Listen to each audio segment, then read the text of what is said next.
Yeah, hello everyone. Welcome in. Thank you so much for being here, everybody. How y'all doing? How we feeling? What's going on? Today is a very special episode of Bin Buddies. Let's go. I'm interviewing myself. No, I'm just kidding.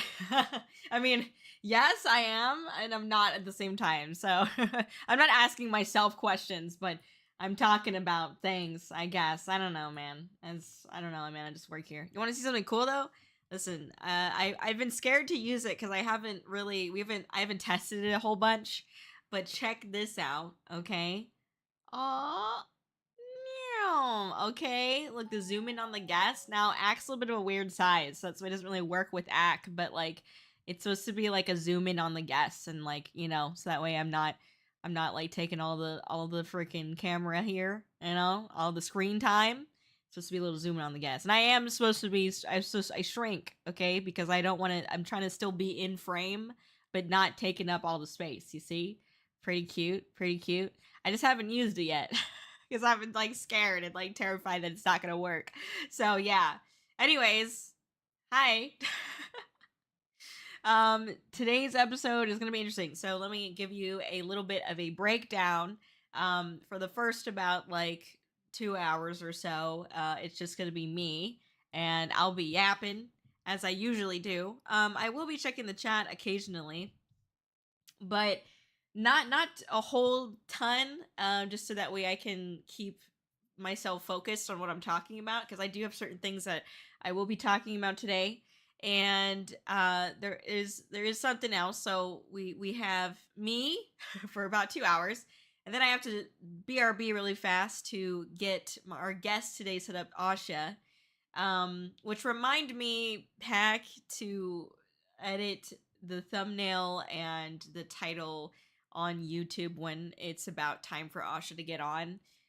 Because I might forget. I hope I won't, but I might. So you might have to remind me. Or you do it. But yeah. So, anyways, we have that later in about 2.5 hours or so.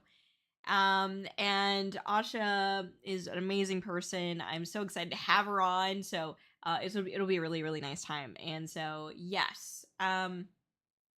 And then what else? That's it for today's episode. I think it's just gonna be me, and then Asha comes on later, and then yeah. The last thing that I will say about today's episode is that it is a little bit more personal. I talk about some things that I've not talked about on the stream. And if you don't want like your ice princess raccoon idea, perception, like potentially smudged a little bit with the personal stories that I have today, then you don't have to listen. If you really like that character and stuff, I'm not here to ruin that for you, of course, but I did want to mention that some of the stories that I will be talking about are personal, and they're more so about the person behind Kōri, because we are going to be talking about how I got into, yes, music and stuff like that and performing, but also content creation as like a general thing. And there's been things that I just haven't really talked about before on stream about myself. I don't really find it particularly crazy or interesting, but I do think that it helps give shape as to why I am the person I am today. I guess, you know what I mean? So, if you are curious about it, obviously feel free to stick around, listen in. If you're not and you don't want your, immersion to be ruined, I understand. You don't have to hear me out here. Is basically what I'm telling you. So, I've given you warning. Don't get mad at me. Okay, I've given you warning. But yeah, anyways, thank you for being here. Once again, I will be checking the chat a little bit here and there, but for the most part, I will be doing our usual bin buddies yapping and whatnot. So, yeah, thank you again for being here. Appreciate it. Thank you for the lurks in the chat. Thank you, Yo Mom, for the check in as well. Appreciate you. Appreciate you. Let's see. Let me catch up here. Sorry. Let's see. Thank you, Crimson, for redeeming first. Okay, let's go. Let's go, Crimson. Nimby, thank you so much for being here over on YouTube. I appreciate it. And what's up, Opt? Thank you for that check-in. And Dragon, thank you for being here. Bin Buddies, yes. Hello. Hi, Kōri and first. Unfortunately, Crimson redeemed first, so technically Crimson's first. But you were first to say something in the chat, like write something out, maybe? I mean, I don't know, man. But I don't care. I don't care. Okay, I respect both. Okay. What's up, Spectralo Chris? Thank you for being here, and welcome in Mia. Thank you for being here. Hello, hello. How are you doing? Welcome in. I appreciate you being here. Thank you for the check-in, Dragon. I appreciate that.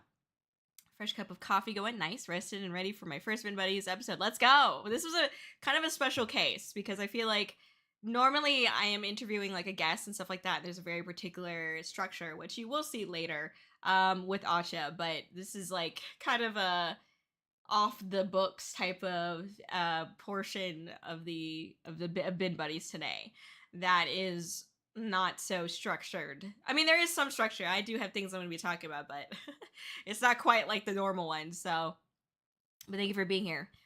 What's up, B? Thank you for being here. Welcome in, welcome in. Thank you for those check-ins once again. Zoom feature nice. Yes, I like it. I think it's pretty cool. So, you know, what can I say? But yeah, I didn't do that, by the way. I had someone help me create that, so thank you to them. Anyways, yes, thank you for the lurk. Go, Mom. YoHallo Fishy, good to see you. Welcome in, welcome in. Hope y'all are doing good. Before I get into everything, with my life, my life story, basically, chapter 1, my first period. No, I'm just kidding. I have still been preparing for Offkai. I've gotten most of the bracelets that I wanted to do done. I'm looking this way because they're over there. I've gotten most of them done, but there's still quite a bit that I have to do. I think I estimate that I still have about like 30 or 40 that I need to do, which is just gonna be like, what? Oh my gosh. Anyway, I mean, I honestly didn't think that people would care that I'm going to Offkai IRL. Like I don't know. I just think it's not that big a deal. But I guess people are like, oh my god, give us say hi to Kōri, and I'm just like, oh shit, people want to say hi to me. I literally was like, no, nobody's gonna like come and talk to me. Like, it's like who cares? Like, you know. Anyways, but I'm very pleasantly surprised that people are interested in yapping with me, so that's very nice. Very excited. Oh my gosh, speaking of it, Artemis, Apollo, thank you so much for being here. I'm so excited. You're an icon. Oh my god, you're too sweet. I appreciate that. Thank you, thank you. I don't know, man. I feel nervous. I feel very nervous, but I'm also very thankful, very excited for sure. So yeah, save the check-in, GT. I appreciate it. Who doesn't love Kōri-Oujo? You know, that's what I'm saying. That's what I'm saying. Okay, real. I just realized that I forgot to get something, so I'm gonna be right back.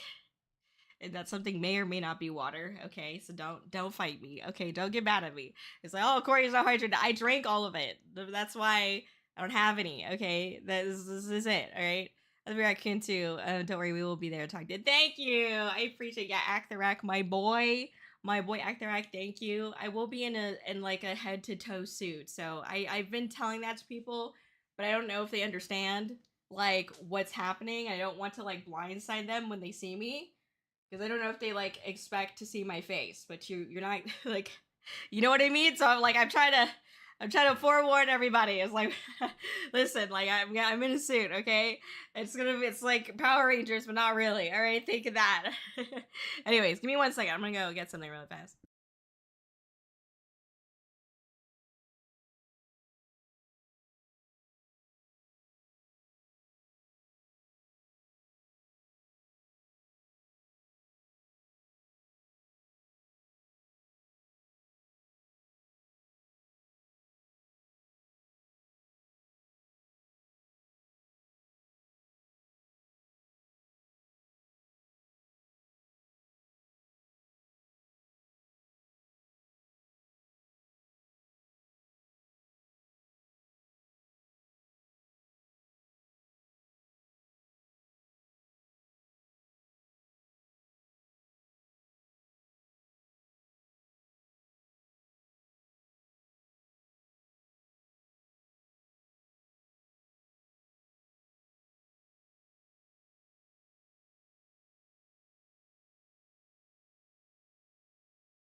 All right, my bad.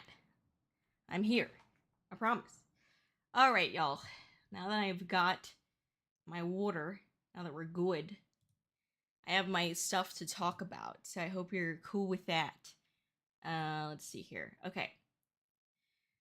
So I want to preface again that these are going to be some things that I've like not fully talked about on stream.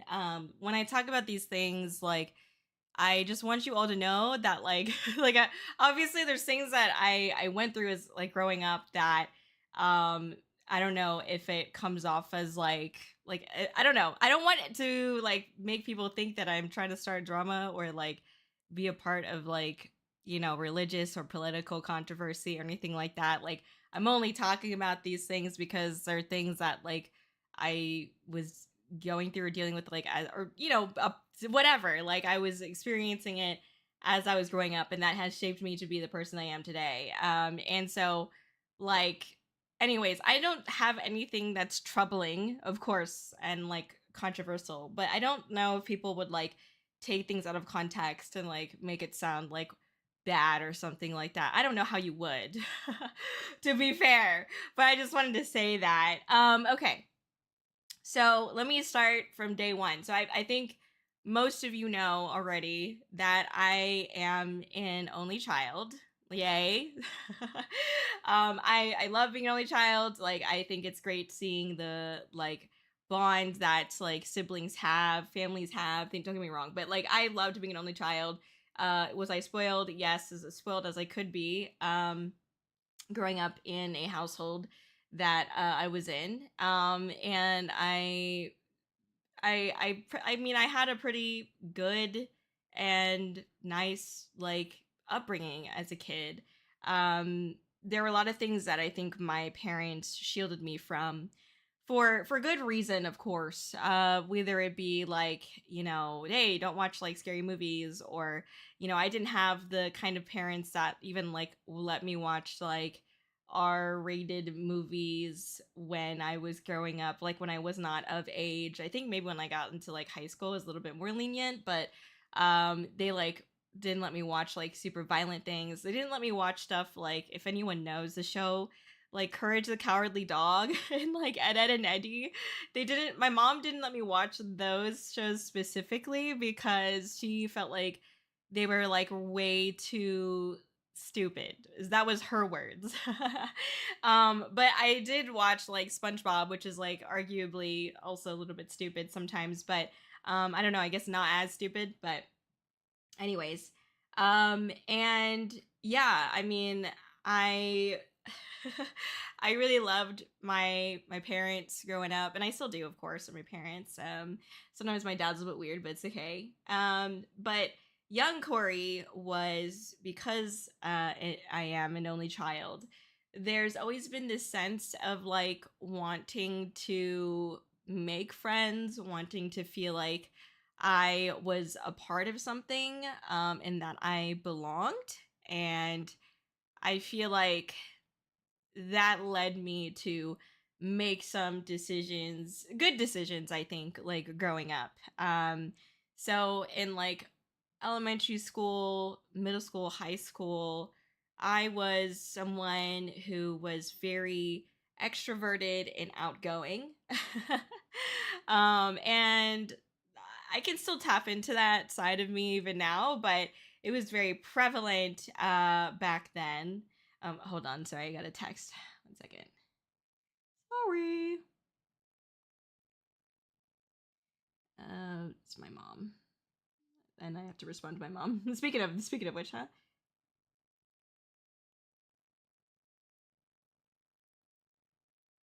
Okay. Um. So, I was someone that like very much tried to make friends as I grew up, and I was like that person that was like, when there was a new kid, I would go and talk to them and introduce myself and like want to get to know them and stuff like that. Like that was the kind of person that I was. I was like kind of like that person that would like try to integrate the new person into like, you know, the rest of the class and like and all that shit. So that was the kind of person that I was like growing up, and it continued even into middle school and high school. Middle school like was a little bit funky because the first couple years, the first like 2 years of middle school, I was a little bit more like I had my friends and I kind of stuck with them. But then like as I continued, you know, I don't know, like having experiences. For example, like I had this group of friends that like started like there'd be days where like it's just very hot and cold. Like sometimes they would just like completely ignore me for like no reason, or like look like they're talking about me behind my back, and I didn't really know why. And then later on I just found out that one of them, like when they felt like it, they would just say to everybody else like, I don't feel like talking to Kōri today, like let's just like ignore her. And I was like, that's weird. And like, I don't really want friends like that. So I decided that I would branch out and find new friends. And that's what I did. And so I was definitely a lot more extroverted at that time because I was like, I would like friends. And also because I was an only child, I didn't have anyone else to talk to. You know, I think when you have like cousins around a lot, or, you know, brothers, sisters, siblings, like you're able to talk to them a lot more and have someone like your age to play and resonate with. But I was always around adults growing up. So, you know, it's a little bit different, but I'm still thankful for it. You know, again, it shaped me to be the person that I am today. So I watched as a teen, very interesting. And at times I'm like, oh yeah, yes, Drengan, you're correct. Yeah. And hello, delightful nights. Thank you so much for the follow. Thank you for the check-in, and instant as well. Thank you for the check-in. Hello, Victor. It's so good to see you, Victor. I want to say thank you again for the $10 donation yesterday. I really appreciate it. I apologize that I was a little bit late to thanking you yesterday, but I did thank you. I just was a little bit late. Sorry, but thank you so much. For those of you that are coming in, we're just doing a little bit of a Bin Buddies episode, and I'm talking about myself. So this is a little bit different of a Bin Buddies episode today. But yes, that's what's up. That's what's up. Mm-hmm. What's up, Gamer Psycho? Thank you for being here. Imaginary technique, is it domain expansion? Domain expansion, these nuts, you know what I'm saying? Let's go. Anyways, thank you so much for being here. I appreciate it. Welcome in, welcome in. We are yapping right now, doing a little bit of a talk show. So I'm not super engaged with the chat as I normally would be today, but I'm talking about my backstory. So we're getting the Kōri lore, or person behind Kōri lore, I guess. I don't know, man. Anyways, okay. So talking about middle school, high school, wanting to belong, making a lot of friends, being an extrovert, even though now I'm definitely an introvert. 100%. I'm a fucking anime character on the internet. Of course I'm an introvert. But the first like club that I ever joined when I was like in middle school was it was like the anime club basically, and it was like an unofficial club, by the way. Like it was not a real club.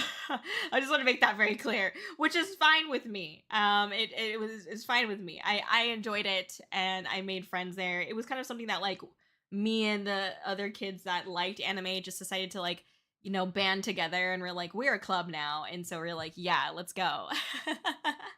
And yeah, introverts unite. Exactly. There you go. So that's basically the first club that I joined, was like anime club. So I've always been like anime weirdo, of course. I've definitely been one to basically with anime. It was something that I got to enjoy with my mom, actually.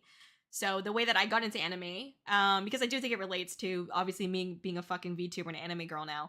But the way that I got into anime was I would there okay, I had this my favorite restaurant when I was a kid was this like semi-local sushi spot. It's no longer open, sadly. But apparently like when my mom and dad were dating, they would go there a lot. But you know, they had me, and when you're pregnant, you're not supposed to eat like a ton of raw stuff if you can help it, I guess. I don't know, that was the juju that like my mom was under, was like, not, don't eat too much seafood type shit.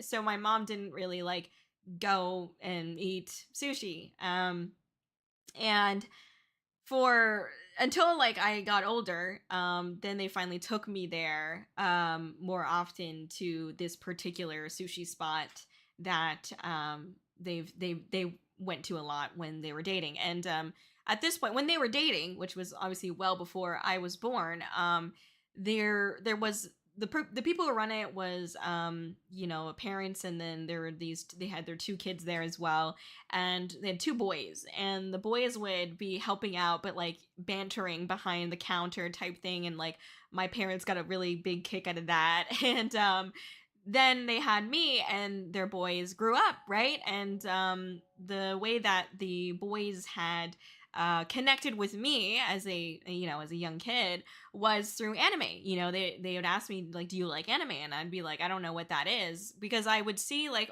in the restaurant they did have little like the wall scrolls of like anime. I don't know what was in there. I can't tell you. I think if I remember correctly, I remember there was like a Chobits like wall scroll in there. I don't remember the other ones that were there though. Maybe like Bleach. I don't remember. But I know for a fact there was a Chobits one, because I was like, that one's really cute. And yeah.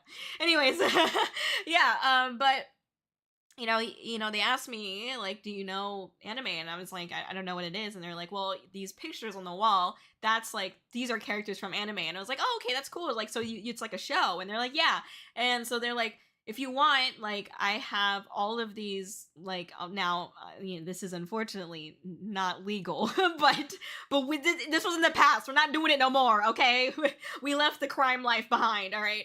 But he had all of these, Naruto episodes burned onto these discs. And so basically he was like, here you go, if you want to watch some anime.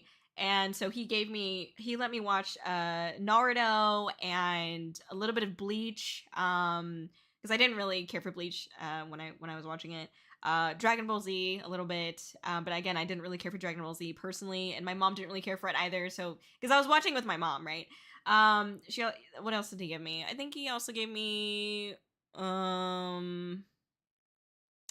I forgot the name of it, but it's like a frog. It's like about these like frogs. It's really cute. It's like Sergeant Kōri-Oujo or something like that. I can't remember, but it was like a green frog, I think, was like the main guy.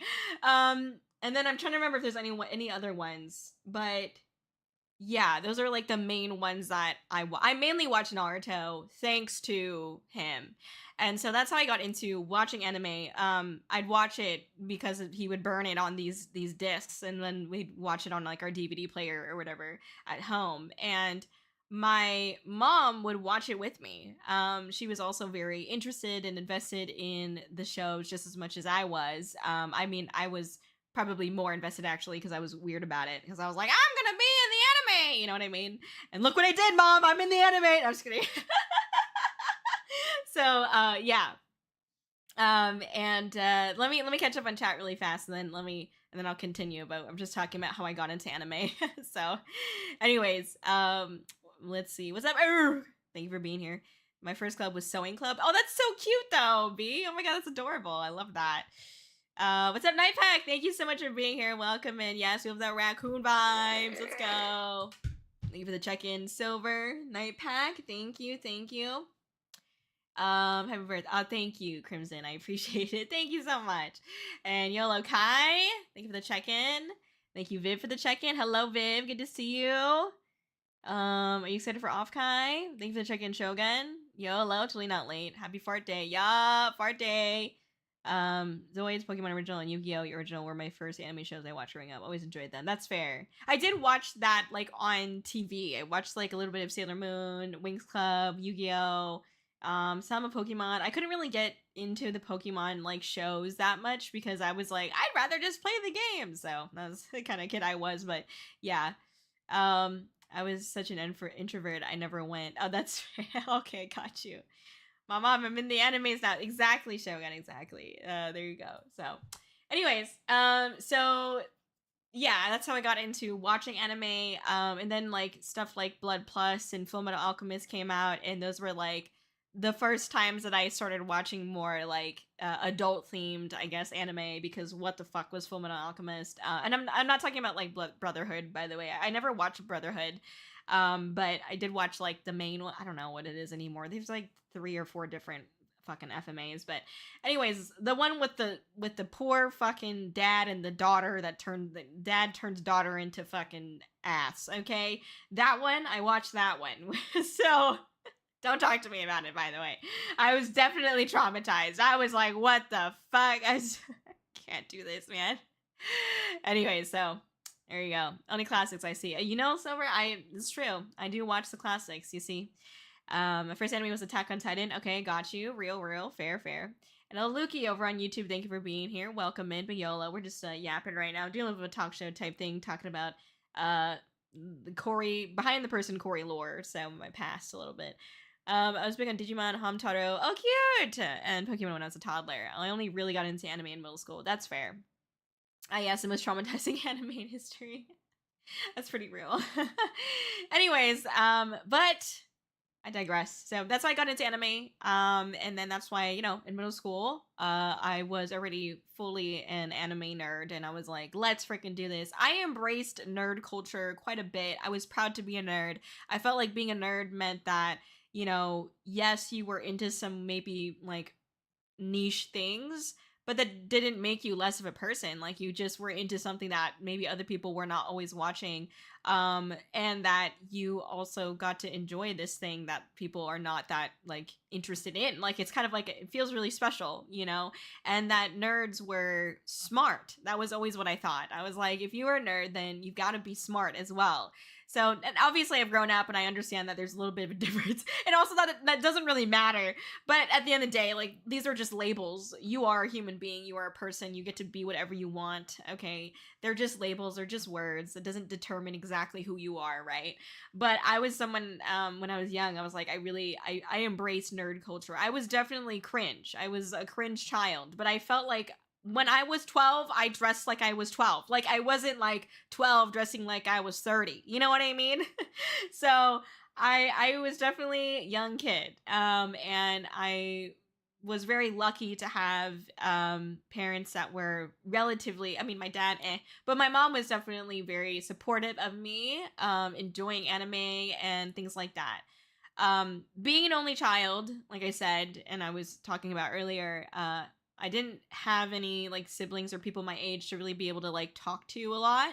And the other reason why I say that is because I did have like 2 or 3, okay, well, I had a few cousins on my dad's side that were around my age, but a few of them were from an uncle who was like kind of deranged. Like, they were not really, for good reason, they were not really like a part of the family. And when like, or we didn't see them that often, I guess. And when we did, like, at least when I was young, they kind of like looked at me funny. And I later understood the reason why, but they're fine now. I just think that nobody knew otherwise growing up, you know, because you're kind of fed this information by your elders and you don't really know what else to think when you're growing up, when you're a kid, you know. But I didn't really see it until I got older, but I definitely felt it. And I've talked about it extensively that I have a mixed background, mixed race, and when and I don't take that, like, I think people, like, I hate when people say that and they're just like, they're trying to be like pick me girl. I'm not saying that to be pick me girl. I actually experienced a lot of hardships having to deal with that, and like, I'm not saying that my struggle is worse than yours. This is not a competition. Like, we all have our struggles. I understand that, and we don't get to pick it most of the time. So for me, on my dad's side, unfortunately, because my mom was, you know, certain races, and I am part my mom, they very much like, there were things being told about my mom and I that were just simply not true, or they were just doing things to kind of ostracize me and my mom. And my dad didn't really do much about it. So yeah, I wasn't always in contact, I guess, like growing up, even as a kid, even though I was a little bit shielded from it, because I didn't really know, but you could see the signs, right? Um, there would be times when like I would want to hang out, or like I'd hang out with one of my cousins that was like actually in my area, because the other ones, again, they were not. but there was only like 2 or 3 cousins that actually, sorry, there's only one cousin technically that was like actually in my area that I would spend some time with. But the problem was that like if her other cousin from her other side, like her mom's side of the family, sorry, I don't know how to explain this, but basically, if her other cousin was around, she would just completely ignore me or like not want to hang out with me. The other cousin that I was actually like relatively cool and close with, unfortunately, did not live near us, and yeah, so yeah, so yeah, I didn't really get to talk to him that much, but yeah, so I didn't really have a ton of people from my family that were my age that I got to like chat with, you know what I mean, and hang out with. And so that also contributed to why I was a lot more like outspoken and outgoing and like pursuant on like making friendships and stuff like that in elementary school, middle school, high school. So I wanted to give some background as to like why that was because that was, and so again, let's just high level, right? There was one cousin that I could hang out with basically that was around my same age, like on my dad's side. And again, like things were weird there. I've told this story before, but like one time, like my grandma on my dad's side, who was the main person who was like spreading rumors and also like ostracizing my mom and I. Um, One time, like my mom, first of all, this grandma had not really wanted to like babysit me, but sometimes like she would, and there'd be times where like my mom, for example, would give her. By the way, my mom had done so much for this lady. Okay, my mom had bought her a car. My mom helped them move like 4 or 5 hours like drive type, like there and back, like going there, coming back. It's like 10-15 hours like drive. Like helped them move, like I said, bought them a car. It's a huge deal. Sent them money like every month, sent them money. Never did they say thank you, which I just think is insane. And I don't know why she fucking did it, but anyways, my mom one time, my grandma was babysitting both myself and my cousin, who again was around the same age as me. My cousin is not mixed.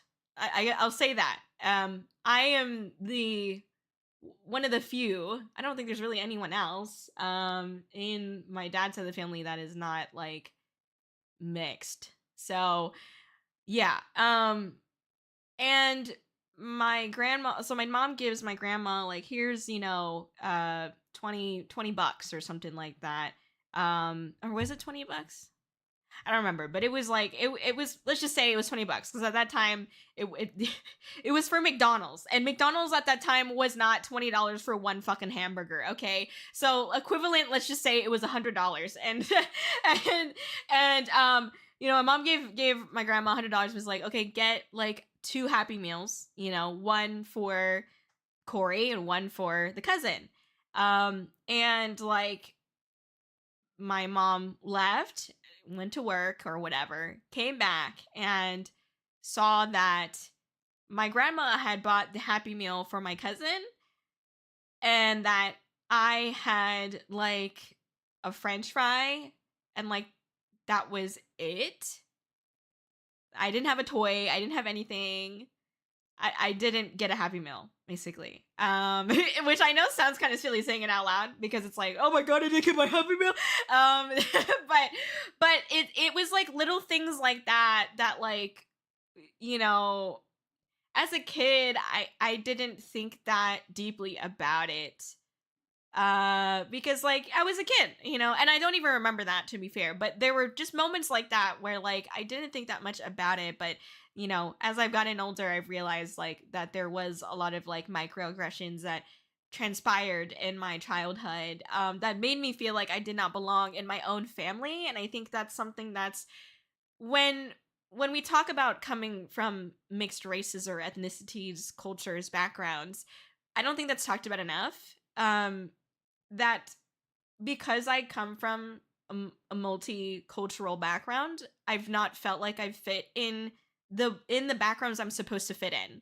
For example, you know, let's say I was, or because I don't want to disclose exactly what I am, right? Let's say that I was full raccoon, you know what I mean? Then like I know like it's like, okay, you speak raccoon, you are a raccoon, you've lived the raccoon life. But the problem with me, right, like, is that I'm like half raccoon and half Taco Bell, okay? And so when, let's just put it that way for simplicity's sake. So it's like all the Taco Bell people, they have their like specialties, traditions, cultures, and you see some of that, but you don't always get to get that deep because they kind of shun you because you're not full Taco Bell. And then if you look at your raccoon side, not all the raccoons want to, you know, accept you either because you don't speak raccoon or because like you don't, you know, you're just different. And you're not, if you're not full, then you're not a part of it. And that's like something that really fucking sucks about being of mixed culture, is because I've not felt, even in my own family, that I've belonged on either side with like, it just hasn't been that way. As I've gotten older, it's been less about like feeling like I belong and just feeling like I can get along. You know what I mean? I don't really care to belong there anymore. What I've made out of family is what I decide, and it's not those things. So I've come to terms with it, basically is what I'm saying. And I'm happy where I'm at now. But it definitely was like tough not feeling like, because of just who I was, what was in my blood, or the color of my skin, I didn't feel like I could belong in my own family. Let alone society. Like I'm not talking about that shit. I'm talking about my own family. I felt like I couldn't belong. And that's one of the shittiest things. I did feel more comfortable on my mom's side of the family, but there were no kids. I was the only grandkid. I was the first grandkid, and I was the only grandkid for a couple of years. And so I had no kids to talk with that were my age, basically. So, yes. Also, thank you so much, Crimson, for the gifted subs. I appreciate it. Thank you. Thank you. I'll take this moment to pause and I'll catch up on chat. Sorry for a little bit of the heavier topics here, but anyways, being raised in a nerd family is so much fun. I played D&D as early as age 5, got my first magic deck at 7, saw all the Lord of the Rings multiple times by the age of 9. Oh, that's so cute. That's great. Trauma's not a competition, and nobody's a winner. Exactly, I know. Yeah, I know. What's up, Canali? At a meeting with my boss, but I want to say put us on the screen right now, okay? Just kidding. Thank you. It's good to see you. Thank you for the lurk. Thank you for checking in. I appreciate it so much. YoHallo Cosmic, big YoHallo. How you doing? Welcome and welcome in. Watching on my phone in the toilet, dog. For sure. Thanks for letting us know. Did you also have the spilk? I was about to say sprag, which if you know what sprag is, it's Sprite and eggnog. Anyways. Thank you, Cosmic, for 135 consecutive stream streaks. Thank you so much. Oh my god, it's crazy. Remember when Mickey D's was the college student option? Those were the good old days. Right, I know. Exactly. Half Italian, half Irish Canadian. I got you. Thank you for resonating with me. I mean, I know I'm not alone, you know, but it's not a fun thing to deal with sometimes. Thank you. Yes, thank you so much, Crimson. Not the only thing I did. What the fuck do you mean not the only thing you did? Now I'm nervous. I've been sitting here yapping. I can't like keep track of all the amazing things that you're doing, Crimson, because you're doing too many amazing things. What the frick did. Outside. Hold on, now I'm nervous. I'm like kind of, oh my god, what? Crimson! What? Crimson donated $1,000? Are you sure? I'm actually crying. I'm actually tearing up. Are you sure? Oh my gosh, thank you so much, Crimson! Crimson! That's crazy! I'm like actually tearing up. Look at my screen right now. Holy shit. What? Thank you! Thank you so much. And have a good one, Silver. Thank you, Crimson. What the heck? Oh my goodness. I don't have the progress bar on this screen. Shit, I'm so sorry. Hold on, I gotta wipe my tears. Holy shit, thank you. I don't know what we're. Oh my god. Oh my god. Where? What? That's crazy. Thank you so much, Crimson. We just plowed through our freaking. Oh my god. We hit the goal yesterday, but now we're over. Oh my god, that's crazy. Thank you so much. Thank you. Happy birthday. Oh my god, you're so sweet. Thank you. You are so kind. I really appreciate it. Sorry, I guess I had more tears than I thought. I thought I could just wipe it with my hand. It's not doing it, dog. Oh my gosh, thank you so much. Thank you, Crimson. I can't wait to see you at Offkai. I'm gonna give you a big hug if you're okay with it, of course. Big hug. Sad. Oh my gosh, thank you so much for the check-in. It's good to see you. Hello. I hope you're doing good. We're crying live. Let's go. If I had 2 more weeks, there would be more. No.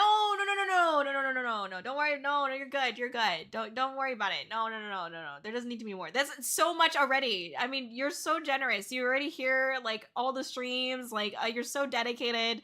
Thank you so much just for being here. You're so kind. Thank you. No, don't worry about it. You're totally fine. Listen. I'm just so happy that you're going to Offkai because you know, you're one of the people that I really want to give a huge thank you to in person.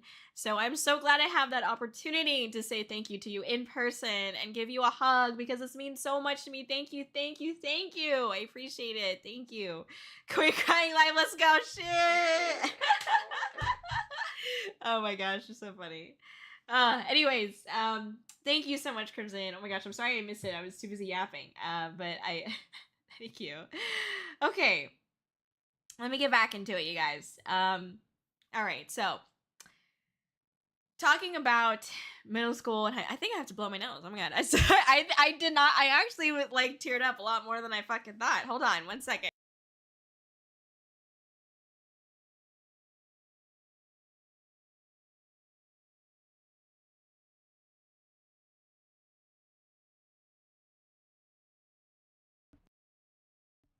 Okay, sorry, I didn't want you to hear me blow my nose. Okay, break my spine. I got you. Well, no, no, wait, I'm scared, but like, I won't. But you know, I've done that.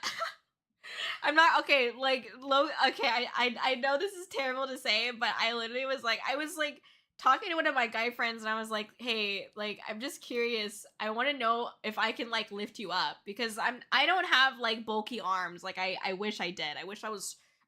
You know what I mean? I want to biceps, you know, but I kind of have a little bit of noodle arms, and so I was like, I wonder if I can like pick you up. And then he was like, I mean, if you want, you can try. And so I tried to pick him up, but like I wrapped my like arms around like his like rib cage, right? And so when I lifted him up, I accidentally like bruised or like I can't remember what it was.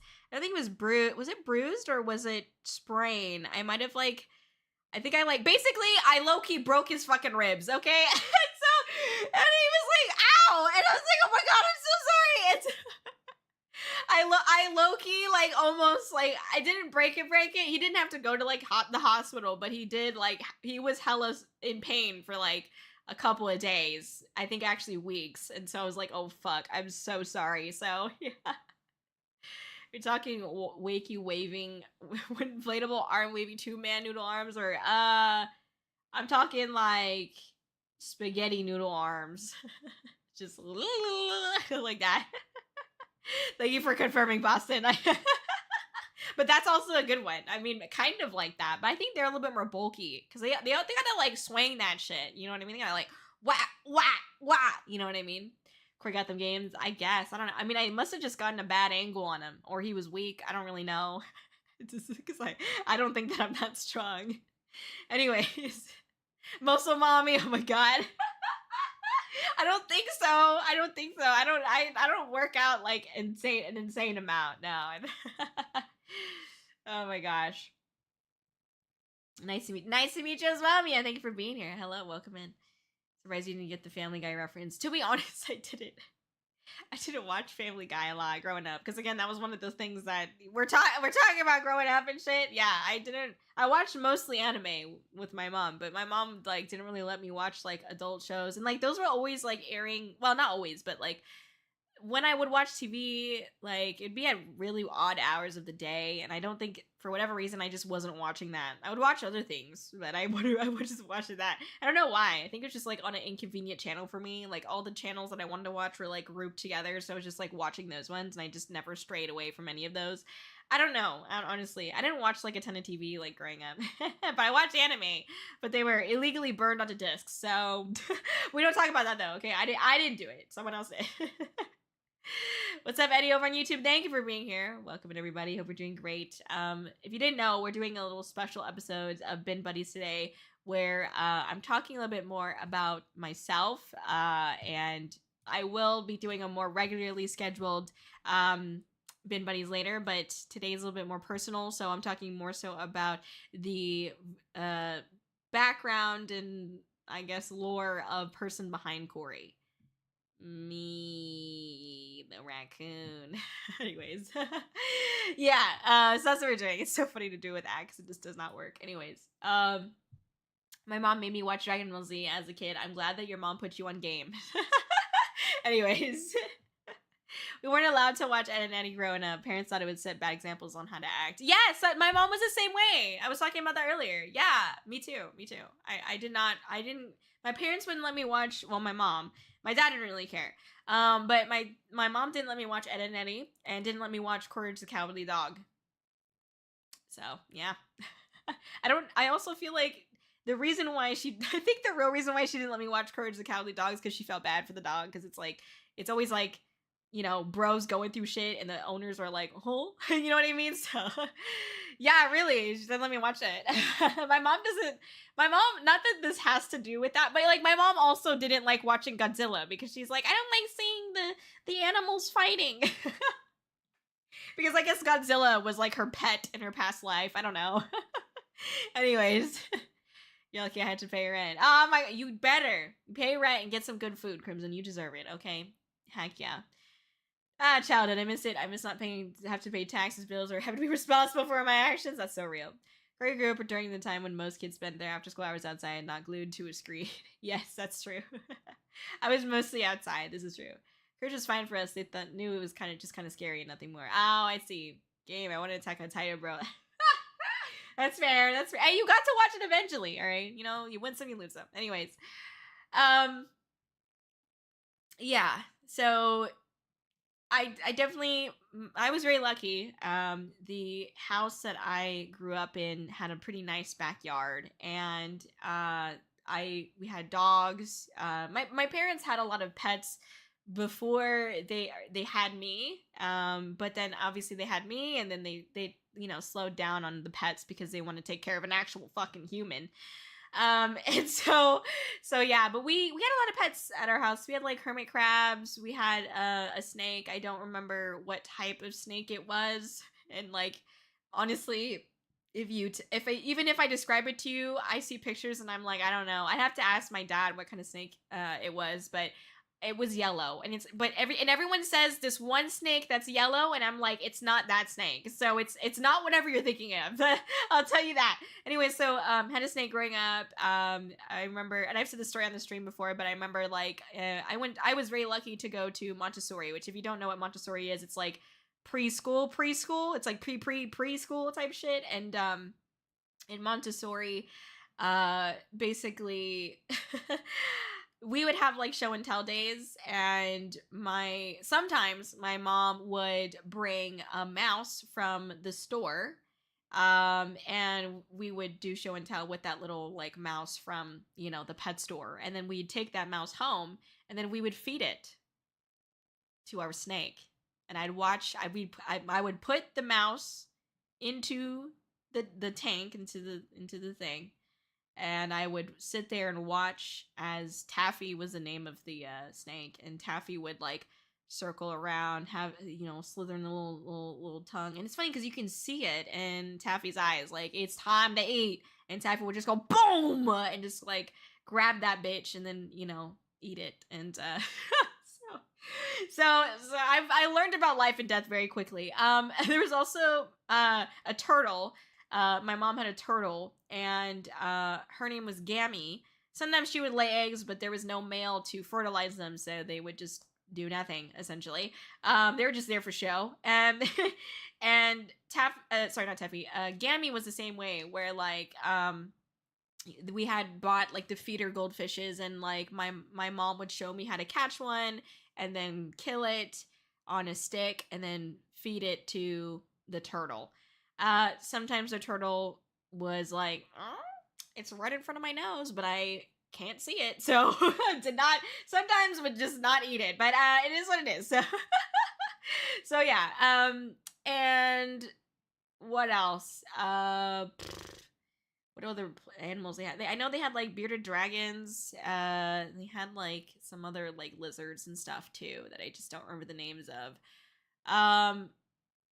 Oh, we had dogs. My mom is near death deathly allergic to cats, and so we did not have cats growing up. Now I will preface and say that my dad kind of has a cat now, but like is an outside cat. But even with the outside cat being outside, sometimes my mom still deals with like really bad like allergies and shit. So anyways, but that's besides the point. Yeah, I had pets growing up. Like pretty much my whole life I've had pets. I think this is the longest time that I've ever had where I didn't have any pets, and it kind of sucks. I do miss having companionship with an animal. I think I like animals a little bit more than humans nowadays. So anyways, but yeah, I had a very great, exposure to different animals and stuff like that growing up. When I have some family in Hawaii, and we'd go visit there, and they would have so many like little animals and stuff like that in their backyard, like uh chameleons, I think. There were these geckos for sure, and I got to like feed them, like have a little worm or whatever, mealworm or whatever in my hand, and raise it up to the like tree where the gecko's sitting, and the gecko would go with the little tongue, you know what I mean? It was super cute. And they had these little like birds. I don't know what kind of birds they were, but I remember feeding them, and I remember it being so fucking funny because me and my mom had our like toenails painted and our fingernails painted like French tips, which is basically like the end of your fingernail is white. I don't know. I don't know how to explain it. That's what it is. If you don't know what a French tip means, that's what it means. And so we had like little slippers and sandals on, and the grippers were out. The dogs were out.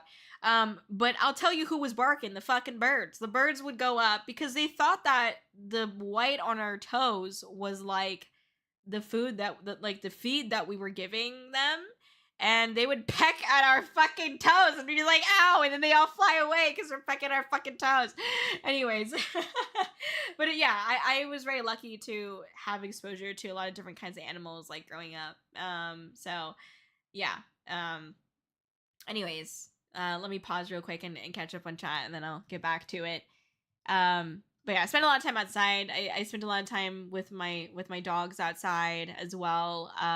And I would just be in my own world, to be honest. I would, because I didn't have anyone to talk to. My dad never really like hung out with me extensively. My mom sometimes would, but she, she has back issues, and can't always do a lot of physical things, and also like she's tired, busy from working like her full 9 to 5. Same with my dad, right? So like they didn't really hang out, they couldn't always hang out with me, right?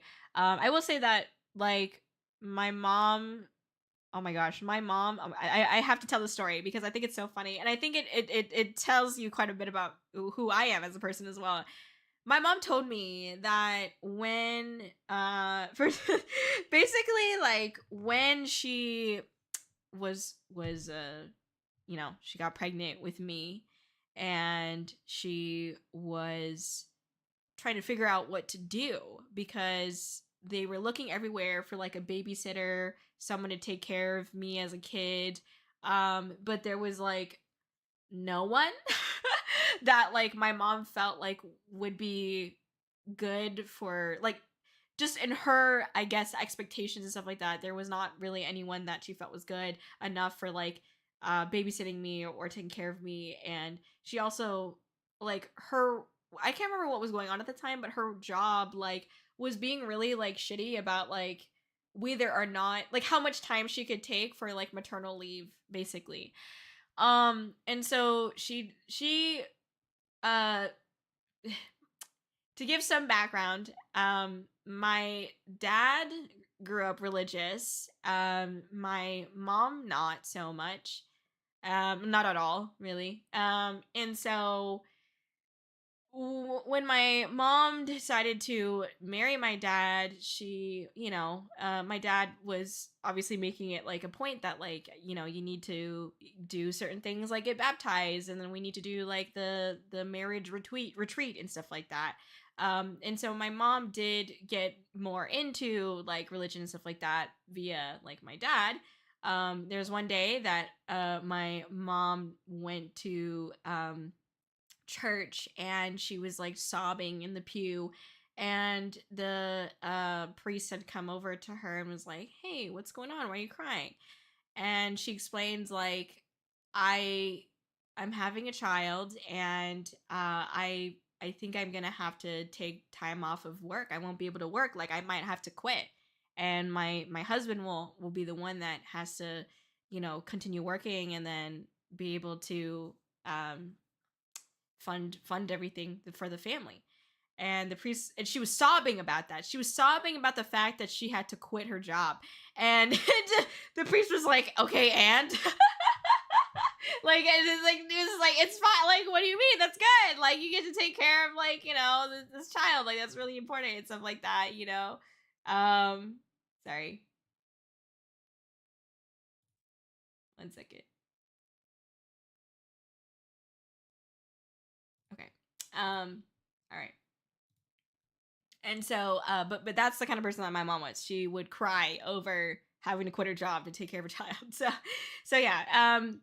There was a point in time where yeah, my mom wasn't working, and my dad was working really hard and like bringing in the money and like traveling a lot and stuff like that. And so I do think that my mom like holds that very close to her heart, and sometimes in ways that I think is volatile or toxic for herself.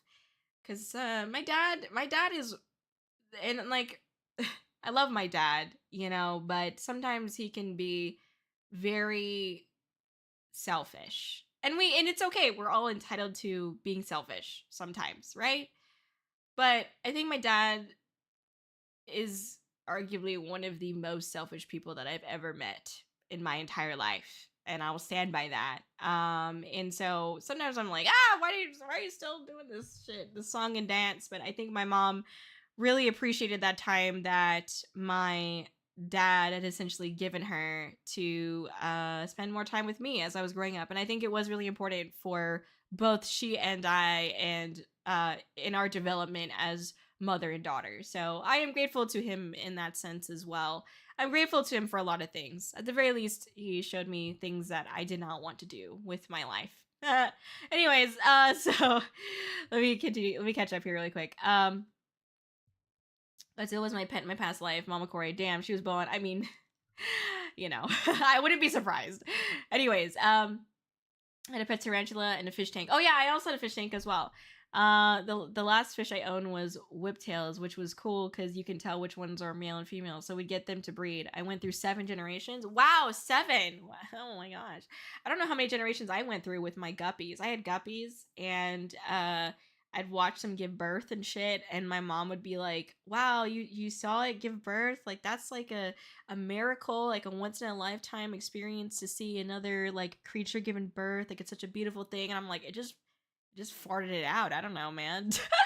I mean, just shit it out. I don't know what's so magical about that. That's literally what I said.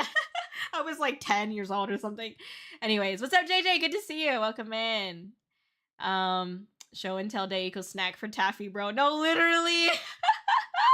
Literally, that's what was up. Yeah. But it was cool though, because one thing that was really neat about owning a snake was that you would take, it sheds, right? And so you take the shedding and you can put it in areas around the house outside where there would be rodents that would try to come in, and if the rodents see that there's like snake shedding, they'll run because like the snakes will fucking eat them, right? So we used to like give away Taffy's like snake shedding to some of like our neighbors or friends or family members because it would literally help them get rid of like their rodent situation. So anyways, great entire reptile kingdom as pets growing up. It's low key, yeah. No wonder Kōri's so interesting. Thank you, thank you. What's up, Cliff? Good to see you. Hello, good to see you with you as well. Thank you for being here. What's up? What's up? What's up, Mile? Thank you for being here. I appreciate it. Your mom was raised to be very job focused, and having to leave a job to raise a child was something she was scared of. Oh yes, 100%. Yeah, she was raised to be independent, and she prided herself a lot on her independence, and you could probably see that a lot in me. But I mean, I was the same way. When I lost my job, the first thing I did was sob. Honestly, I do enjoy working a lot. I do enjoy having a career, and that's why VTubing full time has been really scary for me. It's because like I've never been in the mindset that this is a career, but now I'm trying to make it into one, and that's one of the scariest things that I've ever done. Is this because it is not something that my mom would ever teach me to do. You know what I mean? So yeah, and most of my life, which I will obviously talk about in a little bit, but I've followed what I thought my parents wanted me to do. And so finally you become an adult. And even when I got my first big girl job, when like I was just doing everything that my parents wanted me to do. And then it wasn't until, you know, I really was on my own or felt like I was on my own that I was like, I got to make decisions for myself. And I feel like the first the first real decision that I made for myself, in all honesty, as an adult was to pursue content creation, which is like the craziest thing ever, but it has been the most terrifying thing because it's the first time that I think I really made a decision for myself. It's so much easier to make decisions for other people. You know what I mean? Like somebody's like, "Oh, I could really, use the help moving." Oh, well, easy decision. Let me go help you out. I mean, maybe not an easy decision, but it's just like I want a burger. Let's go get a burger. Easy decision. I'll go get a burger with you. You know what I mean? Like it's so much easier to do things based on what other people tell you to do. Because at least with my parents, I believed that what they told me to do was the right path. But then listening to myself, telling myself that this is the right path, not having anyone else tell me that it is, like that was and is the scariest thing about what I'm doing now as a content creator, is like I have to be the one that fully backs this, and that like I can't budge, like and I need to fucking care about this. So I don't know, it's a really weird thing, but anyways, we'll talk about it more later. But it's pretty smart. Heck yeah, thank you for the check-in, by the way, Dark Honor. I appreciate it. Losing a job out of the blue really blows. Oh yeah, 100%. Can I confirm, Kai? I lost mine recently myself. Oh yes, I'm so sorry to hear that, by the way. Yeah, I'm so sorry. But I know it only gets better from here. This is true. Exactly. I mean, hey, you put in the initiative to like right after that, like, okay, I'm gonna go like, talk to some people, get my resume out. Like that's very smart of you. So you're doing it right. You're doing it right. Borger, exactly, Kai. There you go. Okay, so continuing on. So in high school, couple things that I did there. So obviously, you guys know I was a cheerleader for like 5 years. I started in middle school, I continued into high school. So I was doing that. I also was somewhat of a theater kid. I only really did that for maybe like two or 3 years, and one of those years was in middle school. So yeah. But yes, and at that point I had joined, well, initially I think the first club that I really joined in high school was this club that when it was, okay, let me explain something, right? Like I so this is the thing that I feel like I don't want people to take out of context and stuff like that. Okay, like this portion of like what I'm going to talk about with my past. So I mean, okay, I've always felt like love is love. Like I don't know, like okay, I'm gonna talk in the sense of like me being like this age that I was at in like in high school. I was just like people like each other. I wasn't someone that necessarily saw like boy is boy, girl is girl. Like I didn't really care about I just wasn't thinking about that. You know what I mean? And so I remember there's this person that came to me and they were like to me, they said that they were, they identified as male, and I was like, okay, you're a male, cool. It just wasn't, it didn't matter to me, and I didn't realize until they explained to me like why it is crazy, like or like why it is that people judge them or they've been hurt in the past, because I just didn't know that, like I guess I just didn't know that such evil people were out there. I just was like, this is who you want to be, that's who you are, okay. Like I don't I guess I just didn't care. I was like, that's who you are, that's it. That's how my mentality was then, and obviously kind of still is now, right? But like they were like, I really want to start this club, and it's called GSA, it's Gay Straight Alliance. And I was like, okay, sure, I mean, that sounds like a good time. And they were a new student in the school that I had befriended, because I was that kid that was like, I wanted to befriend the new kids and like wanted to be welcoming and accepting and things like that. They were also into like anime type things and whatnot, and like I don't know, I was like, I wanted to be supportive. And so I didn't exactly know what I was getting into by any means, of course, until like I actually started attending some meetings and stuff like that. And they wanted me to be the treasurer. I was like, okay, sure, I can do that. I can't remember who like the VP was at the time, but we'd had more meetings. I learned more about the LGBTQIA plus space, right? Because obviously now it's probably called like Rainbow Club or something like that, but back then it was called Gay Straight Alliance, which I also appreciated, because it was like we're trying to have everyone come together for love, you know what I mean, and for acceptance, right? But I think Gay Straight Alliance is too vague. Like it doesn't cover all the bases, right? Because it's not just gay, it's not just straight, you know what I mean? So it's a little bit like it doesn't really cover much, you know what I mean? So anyways,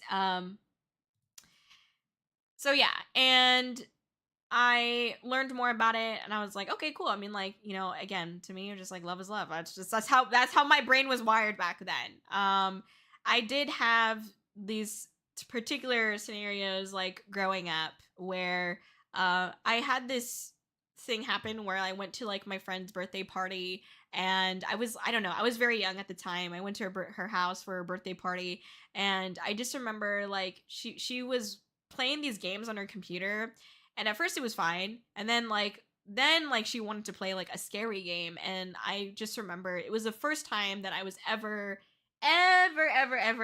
exposed to a horror game. And mind you, this is like a flash game on a fucking computer. Like, it was not good, of course, but at the time it was the first time I've ever seen anything like that, and I was filled with terror. I was so scared. I went home and I cried, and I was afraid to be in the dark. I was afraid to be alone because it scared me that fucking bad. Now, it's weird because you look at me at this point in time and I'm like, I love horror, and I do. I think like part of the reason why I probably was so terrified at the time was because there's like this certain pull that horror and thrill, type mediums they have on me, at least. Like I found it interesting. I was curious, and I couldn't take my eyes off the screen even though I was scared. And I think it's funny that now I'm like, oh, I love horror, but back then I was really scared, and I would sleep on the floor like most nights in my mom's room because I was so scared. And I kind of did that for a couple of years because I was that scared. And I would try to sleep in my room, but like there'd just be some nights where I just couldn't, and so I just go sleep on her floor in her room. And sometimes my dad would get mad at me for doing that, and he would call me a lesbian. And I was just like, I didn't know what it meant at that time, but I knew that it was like a rude thing to like what he was saying to me was rude. and that I would cry from that. And my mom would be like, "Why the fuck would you say that? Like, she's fucking scared. It's not. It's nothing about that. Why would fuck would you say it? Why would you insinuate that shit?" Um, but he stopped after my mom yelled at him for it. But I didn't understand those terminologies until I got into GSA. And GSA was something that I was really nervous to tell my dad about specifically because I didn't really know what his stances were on these things. Because he's also religious. And unfortunately, growing up in a religious household, you know, sometimes those things are looked down upon, unfortunately, because it's not in the Bible or whatever the fuck, right? Which is weird because I could have sworn that love is in the Bible. Anyways, sorry. But yeah, and then there was this big thing that happened. You know, at the time, I considered myself in LA. I wanted to be supportive of my friends because that's how I saw it. I was like, the people there were good people, and that's all I needed to know. I didn't care what kind of person you labeled yourself as, what gender you were, what type of sexes you were interested in. I didn't care what your grades were in school. I just saw these people as good people, and that was it. And that's all I needed to know. And if this club was what made these people feel like they belonged, then I wanted to be a part of that too. And I wanted to make that environment for people to feel like they belonged.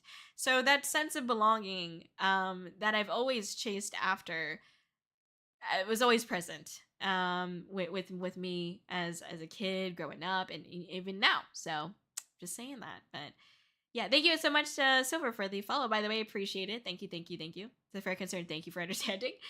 But yeah, and the original president, the friend that I had, I've mentioned it before to you guys on the stream, but in case you forgot, there was this incident that had happened. It's a really long story, but I'm going to shorten it as best I can. But there's an incident where this person who was trans and they identified as male, but they went to go use the bathroom, and they had these like, they used charcoal with like some of the artwork that they worked on, and that charcoal like had handprints all over like the walls, and you know, there were things that were broken inside the bathroom.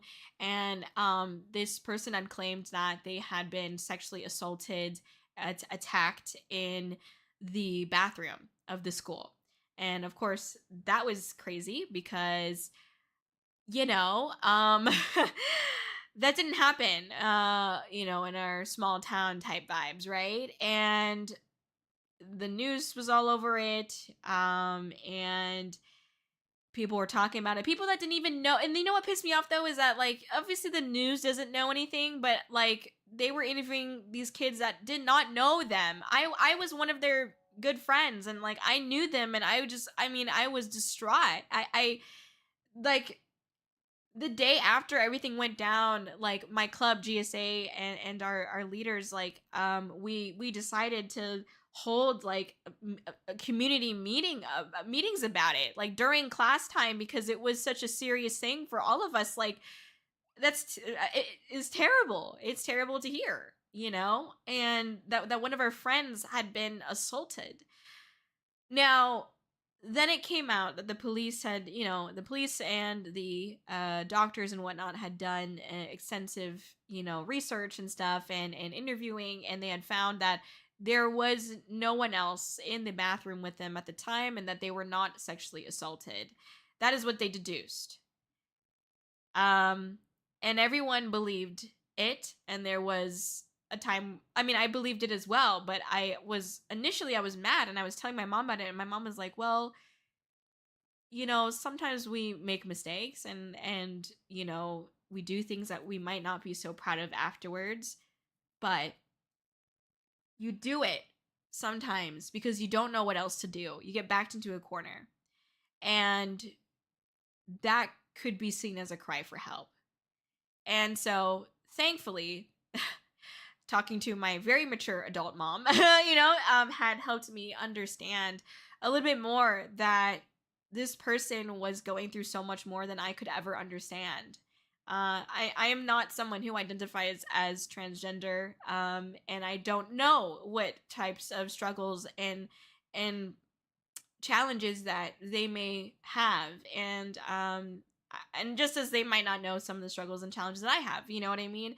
And I realized that in that moment, I realized that I needed to be more forgiving. I needed to be more open, and I didn't want to be like these other kids that were just like, as soon as they found out that it was bad, they all turned against them, and it was a really sad thing to see, because it, you know, if it's true, um that, like, that there was something that happened, that's terrible. If Even if it's not true, though, what did it take for them to come to that point where they felt like they needed to lie about that, you know what I mean? And yeah, and it was a really strange time, and they ended up not they had transferred schools. They did not stay there.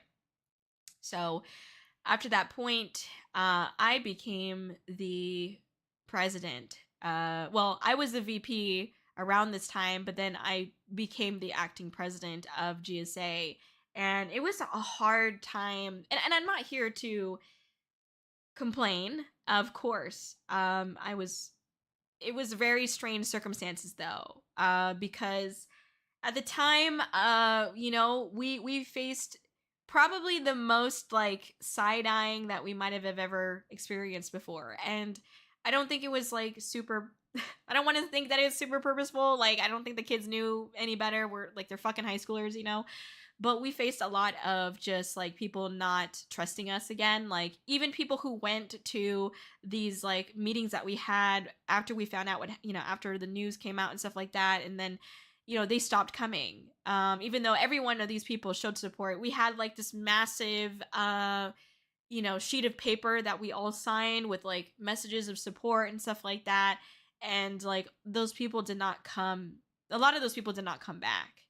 There were probably like 20 to 30 people at least that were a part of these meetings, and then it dwindled down to maybe only 10 people, including myself, that were actually a part of the GSA club.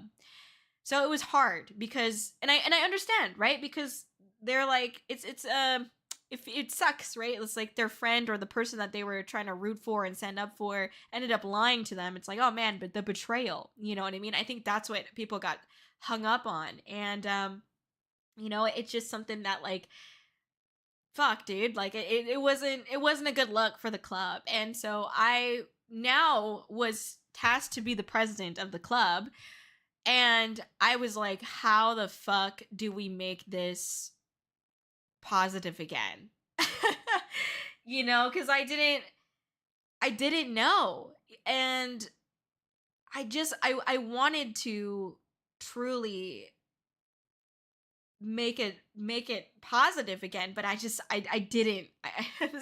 I was a kid, and on top of being a president of a club that went through this, I also had to deal with cheerleading. I also had to deal with being a student, and it was just, I didn't know what to do, to be honest. And it sucked because at the time, the principal that we had, they did not like the GSA club. Like, we had announcements that we tried to submit formally multiple times to the the student body or whatever, the administration, to be able to say on the intercom. And they never did it. They denied every single one. And we finally brought it to them. We're like, hey, like, how come, like, we keep getting like this treatment? Because it wasn't just that. There was also like times we would post up, like, we would put these pieces of paper that were promoting like something that we were doing or something with the club, and the principal would have the site supervisors tear them down, and then the site supervisors tell us, you can't put those up. And we're like, well, I don't understand. This is for something on the campus and for a club that's on campus. And they're like, no, you don't have permission to put that up. So when we brought it to the principal, they're like, the reason why they didn't want us to put things up and to have our announcements on the intercom or anything like that was because they didn't want us to get bullied. Do you guys understand how like backwards of a thing that is? Because I'm like, you are quite legitimately bullying us as a principal for silencing us. Silencing someone is the same as bullying someone, okay? there are very many different ways you can bully someone, but silencing someone, that is a variation of bullying, okay? And it was really shitty because we did not have the support of the school to be a club. Um and it was just fucking stupid, really. So, anyways, I take leadership. We're getting bullied by the school. We're getting side-eyed by, my peers, my classmates. No one really talked to me about it. You know what I mean? They were just like, well, what happened with the old president and shit, just still on that shit. But in efforts to try to make this shit work, I was like, we need to just be as involved as possible. By this point, this was like my junior or senior year, and I was like, I think I had closed up. I finished doing cheer. I was like, no more. And I was like, this, I'm all in on this. And so I basically pushed to do all these like forms and stuff like that for us to be a part of like these certain like little marketplace fairs that they'd have once in a while in the, the quad area or whatever it's called.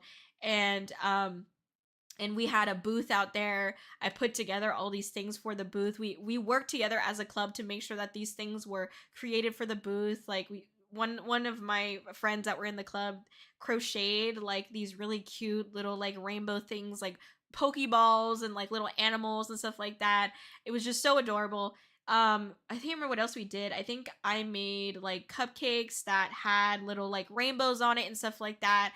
And all of it, the decorations, things like that, all of that was just to pimp our booth out and to try to get people to come talk to us and like be open, be friendly, inviting, and stuff like that. Talk to them about what GSA is actually about, because it's not about the sexual assault situation that happened, at this point a year ago. Like, this is what it's about. It's about love. It's about acceptance. It's a reason why I got into it in the first place, was that sense of belonging. And I felt like everyone that was a part of GSA, while I was leading it at the very least, we all belonged, and because I made it a point that I wanted people to feel like they belonged, and then I also decided to take it even further.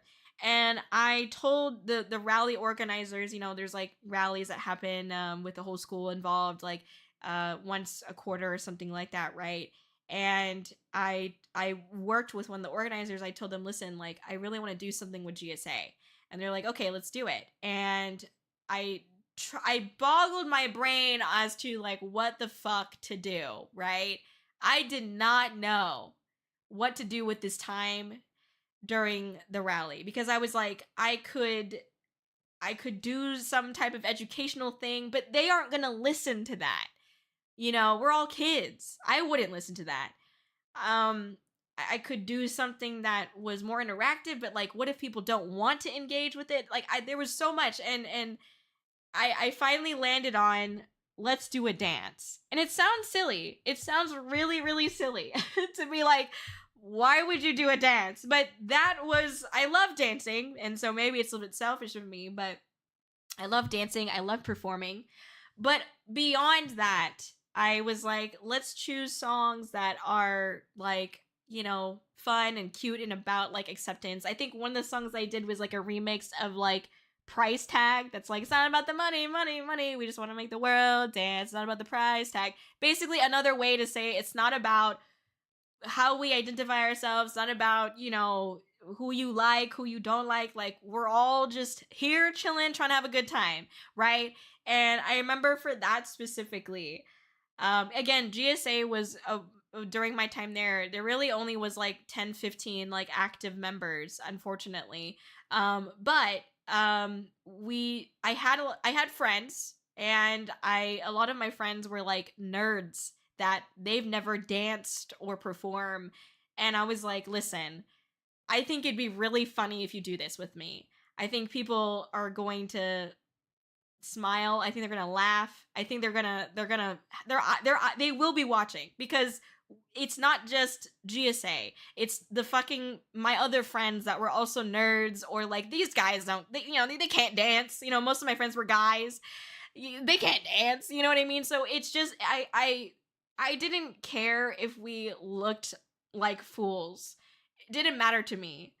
nobody called us a fool that day. Nobody called us stupid or dumb, whatever. But they all laughed. They all smiled. We threw candy out into the crowd because everybody likes fucking candy and people engage with that shit, you know. Um and I got not just GSA involved, but my other friends involved too into the dance. I choreographed it. I taught everyone the dance. Did the formations. I did everything for it because I was like, this would be so cute and it would be so different because normally the dances that are done at the rallies are like, this is like the dance club or like just for the rally. I don't know how to explain. There was no dance club because I would have been a part of it, but yeah, and like and or it was like this is just, you know, this particular group or whatever. And I wanted it to be not just GSA. I wanted it to feel like, you know, because it wasn't, the message of GSA is bigger than just that. You know, it is about, and to me at least, it's about love, acceptance, belonging. That's what it was to me when I got into it.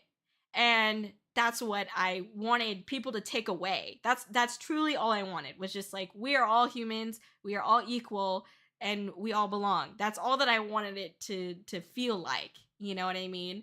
And we had a great time. I mean, even the people that were not a part of GSA that I dragged into it, my friends, they were like, I've never done that before. I would do it again. It was a lot of fun. And so they enjoyed themselves too. I think everybody really appreciated that. And thanks to that, I think the overall like consensus of the GSA club was more positive. I think people's outlook on it was more positive.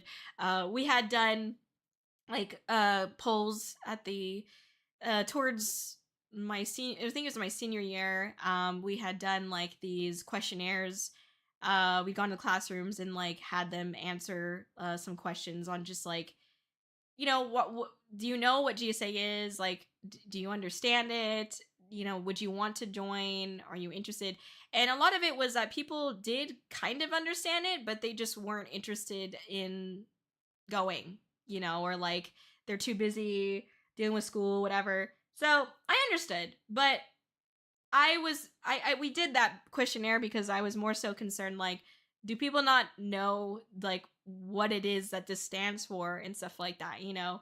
So anyways, yeah, and I was very lucky. One time I I remember I went to this ice cream place with my dad. It was like during like spring break or something like that, and we went there and we are getting some ice cream, and I saw these this one of the girls that were a part of GSA with me, and she was like, oh my gosh, Corey, like it's so good to see. And she was just like lit up. We were talking, and then she was like, oh my gosh, like I've been meaning to give this to you. And she gave me like this bracelet that was like a little rainbow bracelet. I was like, oh my gosh, thank you, I'm gonna wear this every day, this is so sweet. And we were talking, and then we, you know, we say goodbye. My dad and I get into the car, and my dad was like, you know, like that girl like really lit up when she talked to you. Is she from your club? And I was like, yeah, she's from GSA. And he was like, you know, I think you're doing something good there, because she really seemed so excited to see you and to talk to you. And I was like, oh wow, thank you. And so I think that was the first time that I really got some level of like understanding and acceptance by my dad about like the GSA stuff, because I didn't really talk about it that much with him. If I did, he'd kind of be like, well, just be careful. Like that type of thing, you know. He wasn't like yelling at me about it, but he wasn't necessarily like understanding of it completely, or like kind of just like, you know, oh, it's just a phase or whatever, you know. But yeah. And so I loved the work that I did there. I was very happy about feeling like I could do something that made an impact to some people at my high school through the GSA club. And there are a lot of things that I wish I had done differently now that I look back on it. But at the same time, I'm happy with what I was able to accomplish during that time.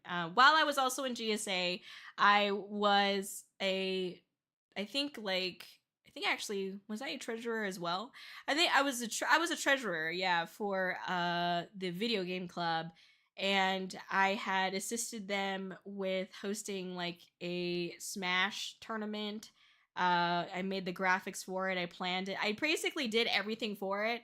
The president was a really good friend of mine, and I appreciated him and loved him to death. But he was very lazy. So I was the only one that really made things like do like I did anything with the club. Otherwise, they kind of just like sat there and like hung out and played, Yu-Gi-Oh, which is fine. I didn't really care.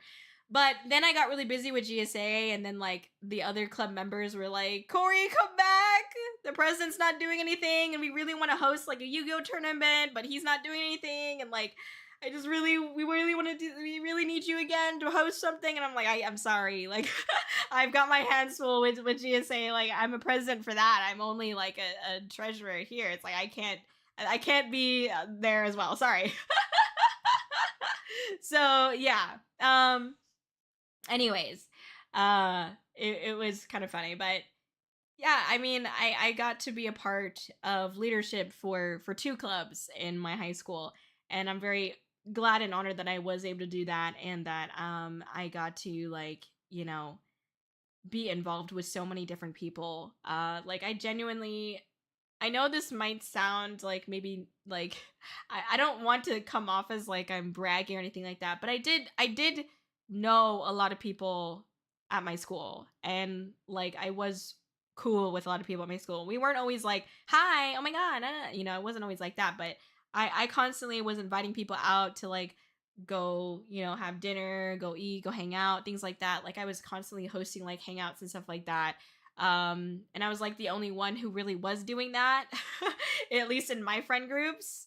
So yeah, and I was someone that didn't have like a dedicated friend group. Like I didn't go hang out with just like one friend group like every lunch day. Like I would hang out with one day and maybe another one another day, just kind of like wherever the wind took me. I guess that's where I would go.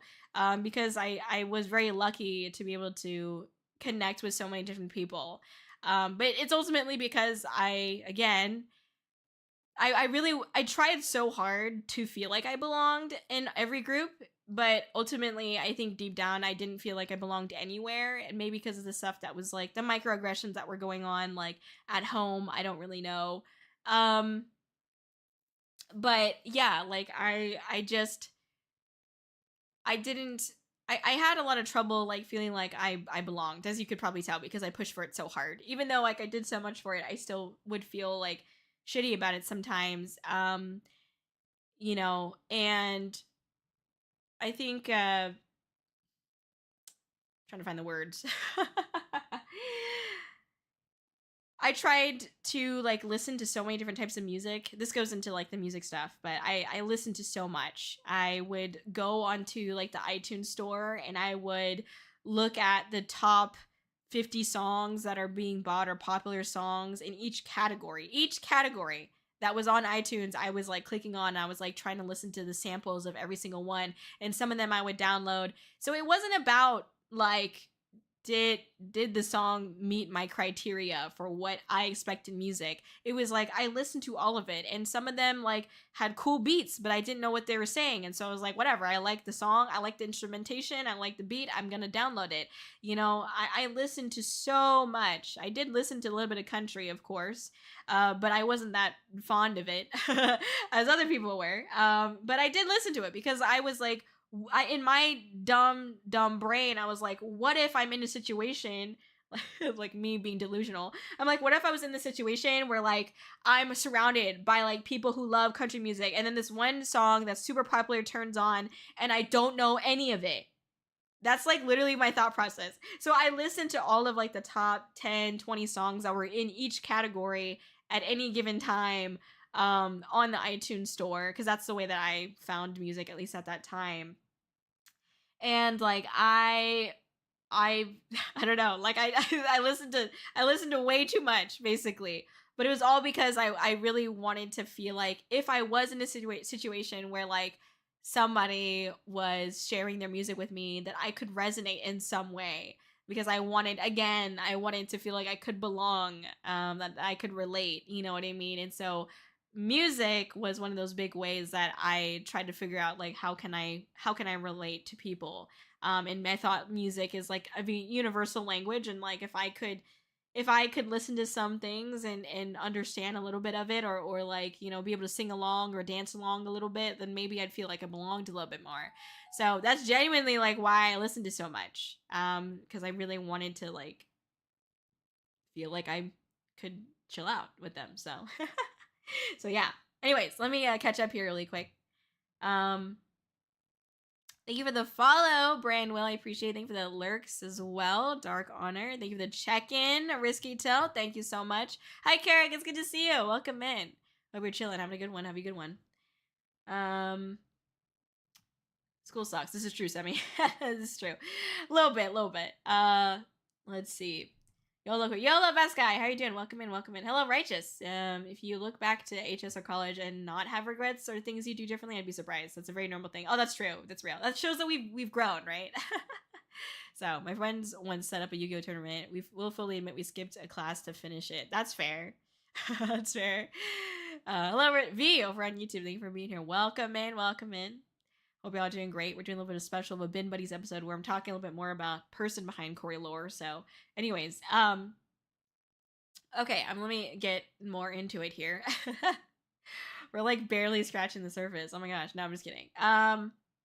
Okay, so let me think the timeline here. I have notes, but I'm like trying to make sure that I didn't miss anything. Wanting to belong, listening to a lot of music, I really wanted to understand like other people's traditions, cultures, languages as much as I could, you know what I mean? As a kid could, you know. And being a cheerleader was a really funky thing because, I mean, I've told some of these stories before, if not all of them, but like when I was in cheer, so I've always really hated like people saying like, oh, the stereotype of like cheerleaders are dumb and they're like, you know, preppy, they're like I don't know, spoiled brat type shit, or they're like cliquey, they're like ew, like that shit. I've always hated that like stereotype because I felt like I mean I wasn't that way. I didn't think that I was that way. But there were some girls in the cheer team that were like that, which is really shitty to say. I really don't like to admit that because I don't want to associate with that because I don't want to feed into the stereotype, but unfortunately there were some girls like that. They would bully myself and other girls, and like I remember I said this on stream, but like there was one time where I got coaxed into bullying another cheerleader, and they were like my friend, and I remember I felt so bad about it afterwards that like the very next day I was like, listen, I'm so sorry about that. The other girls were like telling me to do it, and like I shouldn't have done it, and I'm just so sorry, I'm never gonna do that again. And they were like, oh my god, I'm so glad that you told me, because I started crying on my way home, and I was like, oh my god, I'm so sorry. So, you know, like I felt so bad. So that's how I knew that I was not someone who like wanted to bully. Okay, I'm not I don't got that blood in me. All right, I'm sorry, I can't do it. But yeah, and so I think cheer also really shaped who I was as a person for sure. As much as like I hate to admit that, you know, I did want to belong in my team, but again, there were some girls that I think like no matter how much you tried to belong, you just were not it. And because you were not it, you would never belong, you know? And that was something that I realized. And I was like, well, this is just something about you. But I had to stay in cheer. Like, even though I started to recognize those things and whatnot, my parents, I think, had, you know, spent money for me to be in cheer. Because you have to pay for, you know, uniforms, the pom-poms, the bows in the hair, shoes. You got to pay for, what else did you have to fucking pay? I mean, the uniforms are really expensive. I think, like, just for the base set, it's like $1,000. And at that time, that was a lot, okay? I mean, it's a lot now, too. But it was like $1,000 just for, like, the base uniform. Not including, like, the sweater, the bow, the pom-poms, the shoes. Yeah, no, it's not even just that. It was just like the top and the bottom. It was like $1,000. And my parents were like, if you do this, you have to like full send essentially. And I didn't know how bad it would get, you know, with like the other girls and stuff and the bullying and whatnot. And so I joined cheer, but I had to stay in it even though I wasn't happy going to practice. I wasn't happy going to the games. I mean, it's every fucking, oh my god, it's every fucking week. You don't understand. Every week, every Friday, and it's just like, oh my gosh. And I know woe is me, but we would always like half the time we would be learning the dance like the night before the game. Like I kid you not. Like we learn it in the span of like what 5 hours, and then you're just like, okay, you gotta go perform it tomorrow. And it's like, holy shit, like there was not much time to practice, you know. Um, which is part of like something that I'm actually kind of thankful for now as I've been preparing for Offkai. I think I choreographed my Offkai performance and like dance like I think it's been like almost a month now or like 3 weeks. And so like I've had plenty of time to practice, but it's definitely like a oh god, having to keep to like this rigid like expectation, like I have to hold myself like accountable that I need to be practicing, you know, as much as I can a day essentially. And that's been really like tiring because I haven't been in that mentality in such a long time, you know. Especially like oh god, just like doing this because it's like singing and dancing most of the time. I was dancing when I was performing. And if I was singing like in the musicals, the dancing was very like minimal. But this is like I have to carry the show. And so at least my part, right? Not the show, but you know what I mean? Like I have to carry my solo, right? And so it's like I need to make sure that I am like bringing it, and I'm like holy shit. So it's a lot of practice, but it's been I'm kind of glad that I had that experience, like where like you learn the dance the night before and you just hope for the fucking best. Like I kind of am glad that I had that because it makes me more grateful for like the time that I have now to like practice and like you know feel like I can nail it when it does get down to it. So anyway, well, yeah. So I dealt with that a lot with cheer too, just like overall, just like wanting to feel like I'm part of the team, but like there was no type of fucking sportsmanship. So yeah. Anyways, 1K, yes, Cosmic. It was $1,000 just for the base uniform because it was like I know you're gonna laugh at me. They're called Spankies, okay, but they're basically like these little mini shorts that go underneath your skirt because the skirts would like ride up. We had a couple of different versions of skirts. Like I think I had like 3 or 4 total. Because they changed it. Like the next year it was this skirt, and the next year was that skirt. I was like, why the fuck? My favorite ones were the ones that were I don't know what the style is called. I think it's like pleated, but it was like open pleated. So I really liked those. And then people would get like at the school, people get mad at us because we're like, oh, you get to wear like that shit, but then like we get in trouble for wearing like shorts, and I'm like, I don't know, man. Like it's our uniform. I don't really know what you want me to do. So those are called safety shorts. We called them Spankies, but yeah, one night for Spankies. Yeah, but they were like, yeah, they're cute, but also like you're supposed to go underneath your skirts that way. Obviously, nothing poked through. If you get what I'm saying. So yeah, we had that, and then there was a skirt. There was this like liner that was underneath the base. I don't know how to explain it. Shirt. It's not a shirt though. But there was like a liner that had sleeves on it, and then there was like the actual top that goes over. It was the dumbest thing ever though because the liner.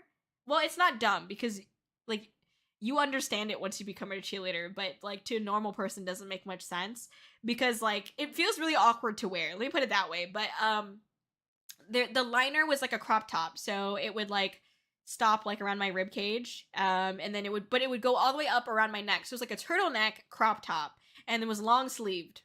But but then there was like this other thing that was like such a shitty material. I don't know what it was. I hated it. It was itchy, and it was like this other like vest type thing. So you'd pull that over you, and so that would go like it cut off at the shoulders, and then for ours it was like a V neck, and then it was cut at the shoulders, so that way like you could move your shoulders freely, and then it went all the way down to like your waist or whatever, right, where the skirt is supposed to be. But the thing was, right, is that means that the stomach is exposed because the liner only goes to like the rib cage or like underneath like the chest, right? And so then like your fucking stomach is rubbing up against the goddamn like stupid vest thing that's super fucking itchy of a material. I hated it. But it makes sense because you have to do like kicks and shit, and like when you're bending your body, like you don't want your clothes to like also get fucked up. so it makes sense if you're a cheerleader. Like you know why, like once you're moving as a cheerleader, like you understand why like there's the liner and then there's the outside fucking part that's rubbing up on your fucking bare stomach. Yeah, like it makes sense once you're fucking moving. But I hated just like wearing it normally because like my back would itch. It's just like anyways. But yeah, also sorry, thank you so much for being here. Thank you for the follow as well. I appreciate it. I'm yapping. It's a little bit of a talk show here, of course, but a little bit different of a Bin Buddies episode, if I do say so myself. But yes, as we're doing. And hello, Riyadh. Thank you so much for being here. Thank you for the check-in. How y'all doing? Welcome in. Then Kōri gonna kick high kick fools. Yes, this is true. Yeah. Mm-hmm.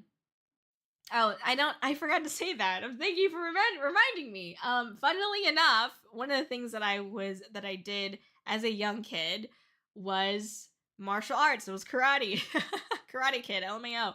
But it was something that was really funny because like I remember my parents like enrolled me, like, what was going on? I think because I was watching a lot of Naruto and I was like, I want to be a ninja. And they enrolled me in like this more like local community one that was like just like a very very bare entry type shit. And they were like, well, okay, so we enrolled in that and it was only like 1 day thing, but like the like leaders that were there, or the instructors that were there, the senseis as we would call them, one of them like stopped my mom and was like, yo, like your kid Kōri, like she's kind of like killing it on the dance floor right now. We kind of, if she likes this, you should check out our dojo. Which, like, to be fair, like all of them are there to do that. They do this class so that way they can try to get people to go to their dojo and like sign up and pay a monthly fucking fee and shit. Makes sense, right? But anyways, I told my mom that I actually really did like it, and I did. I really liked, karate and stuff. Like I loved learning the katas and things like that. And I also felt like a ninja. So like I literally went to any of my like lessons and stuff like that, or even like the tournaments, I tried to wear my like Naruto fucking headband. That's the type of fucking weirdo I was as a kid. But yeah, I wear my little headband. And I remember like this other kid at my dojo was like, they saw me like wearing the headband and they're like, oh my god, like she's so cool. And then they started wearing their headband, and I was like, yo, we're like rivals now. Because I think they're from like the Sand Village or whatever, which is also fire. But I just had the basic like Hidden Leaf Ninja Village, whatever, fucking headband. And so yeah. So yeah, it was that. But anyway. But yeah, I got up to, because the way it works, if you're not aware, and this is just my dojo specifically, but like you would get a belt and then you get strides, and usually there was like 3 strides, and they were just like little, oh my god, what do you call it? Because you had your gi, which is like that white little uniform that you wear, and on the shoulder there would be what is called strides, which is like it's like a badge, I guess. They're all like so on stuff, so just little patches, but it's like a patch that's like, I accomplished this lesson type thing, I guess. And then once you have like the appropriate amount of strides, then you can apply to do the next belt. I think I got up to blue belt is what I got up to. Because I didn't want to spar. Specifically, like when you got to blue belt and after, you had to start sparring, and I was very adamant about that. I did not want to spar people. I did not want to fight people that I had no reason to fight. Like, I understand, and again, I was a child, okay? So I just was like not interested in that shit. I was like, I want to look cool, but I only want to use this like knowledge of self-defense when I actually need to defend myself. You know what I mean? So I didn't want to do the sparring. I was fine like attacking like the dummies that they had, which were like fucking that's easy, you know, but like I didn't want to spar my peers. That's just not something I was interested in. So I stopped after blue. I got my blue belt and I was like, yeah, that's it. Thank you.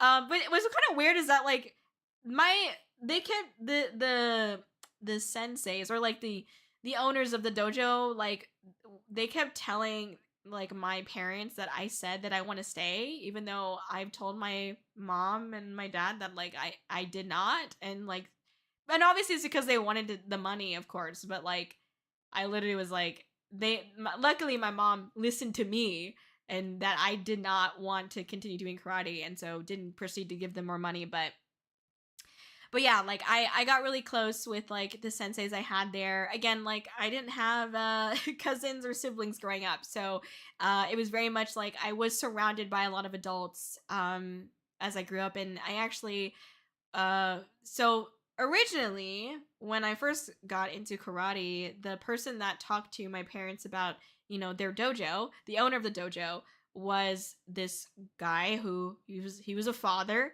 and he had a daughter, and the daughter ended up being my sensei for a little bit, but she went off to college, and she was actually like one of like, she was like a pen pal of mine. Like we'd send emails back and forth to each other.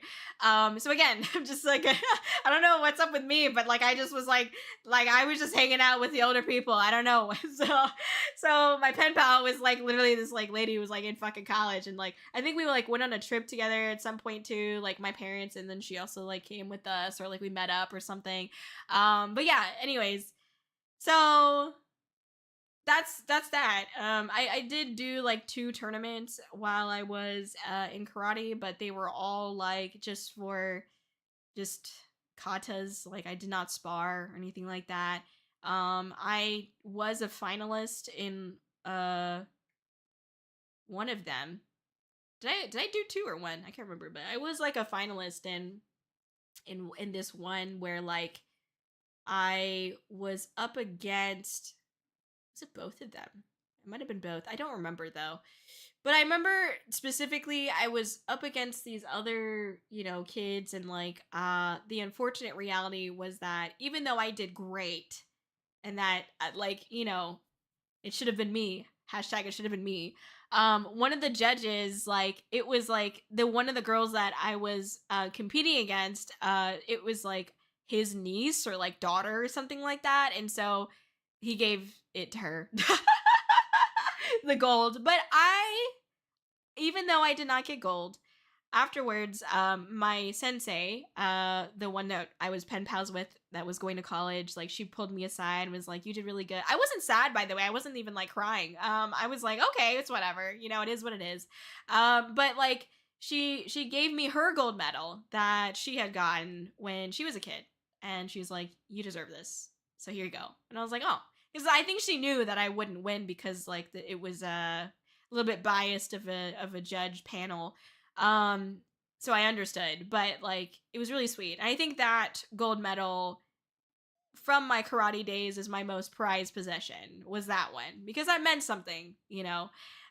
So anyways, that was my time there. But I don't know how long I did it for, but like I only got to blue belt and that was it. So yeah, it taught me a lot of good things. I think for sure, you know, my mom was the type of mother who like we'd just be walking across, you know, in the hallway, and she'd be passing me doing laundry, and she's like, by the way, there's another little girl that's just your age that got abducted. All right, good night, child. And I'm just like, okay, I guess.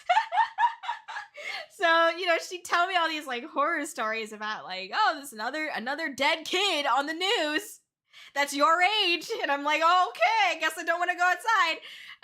And so they drilled into me, and I think the reason why they were like willing to pay for the karate stuff was because it was teaching me like self-defense. Like I never knew this, but some like predators can tell by body language, by the way you carry yourself, by what you're looking at, things like that. They can tell like if you're someone that is susceptible to an attack. And so I've always tried to, when I'm out in public, when I'm walking by myself at nighttime, I'm always on orange alert. You know, it's like I'm like sometimes I'm like a little bit too paranoid about it. I'm like looking at bushes and shit. I'm like, is someone gonna jump out of me in that bush? I'm like, if I gotta think like, okay, if the cars are coming from this side of the road, I gotta go on the opposite end so that way nobody can just pull up behind me and grab me. Like that's the kind of like thoughts I had, which was like good and bad, right? And sometimes I'd get too paranoid with it, but I think it was ultimately something that my mom would me rather have, and honestly, I would rather have too, because I've actually heard I've heard some terrible stories about people who just were not paying attention, and I'm just like, if you just paid attention, you might not have been in the situations. So, you know, I didn't want to be that person. So, yeah. Anyways, all right. Um, I also want to make it clear I never fought anybody, not in my high school. Now, I don't know why. There were people that like seemed like they wanted. Okay, anytime that somebody was talking shit about me and I knew about it. I was the kind of person that like I did not fear confrontation, and I still kind of don't. Like I will, if someone has a problem with me, I'm going to be like, "Hey, what's going on?" You know, and not because like I want to fight, but because like I want to understand like why you think this way, and that maybe your thought process is incorrect, and like here's the truth from me. So there were only like 2 or 3 times where like somebody was talking shit and like, and I knew about it and I decided to like, you know, talk to them about it. And like all 3 of those times, they're like, "Oh no, no, no, oh no, no, no, I didn't say that, I didn't say that, I didn't." And I'm like, "Okay, well, I'm just letting you know." Like this one time, like this girl was, oh my god, she had this like massive crush on this one guy, and like just like for years she had this crush on him, and he had a crush on me, and then he stopped liking me, and then I had a crush on him, and then I stopped liking him, but then and he didn't have a crush on me when I basically like when I had a crush on him, he didn't have a crush on me. When he had a crush on me, I didn't have a crush on him. So it like never aligned, and I was like, that's fine with me, honestly. Because he was weird. Anyways, but like I think she knew about that and she did not like me because of that, and like I would still hang out with him because like yeah, we okay, sure, we had crushes on each other, but it's not like we're friends. That's just it's whatever, you know what I mean? And I just remember like there's like Valentine's Day, and I like got him something for Valentine's Day just like as a friendly thing, and then like she made up this whole rumor or some shit that like I asked him to be like my Valentine, or like forced him to, or something like that, or that like I and that I simultaneously was dissing her while I was doing that. And I told her, I was like, "Hey, what is going on?" Like I never talked to her really, or I didn't talk to her that much. And I was like, "Hey, what's going on, man? Like I don't know what I never said that."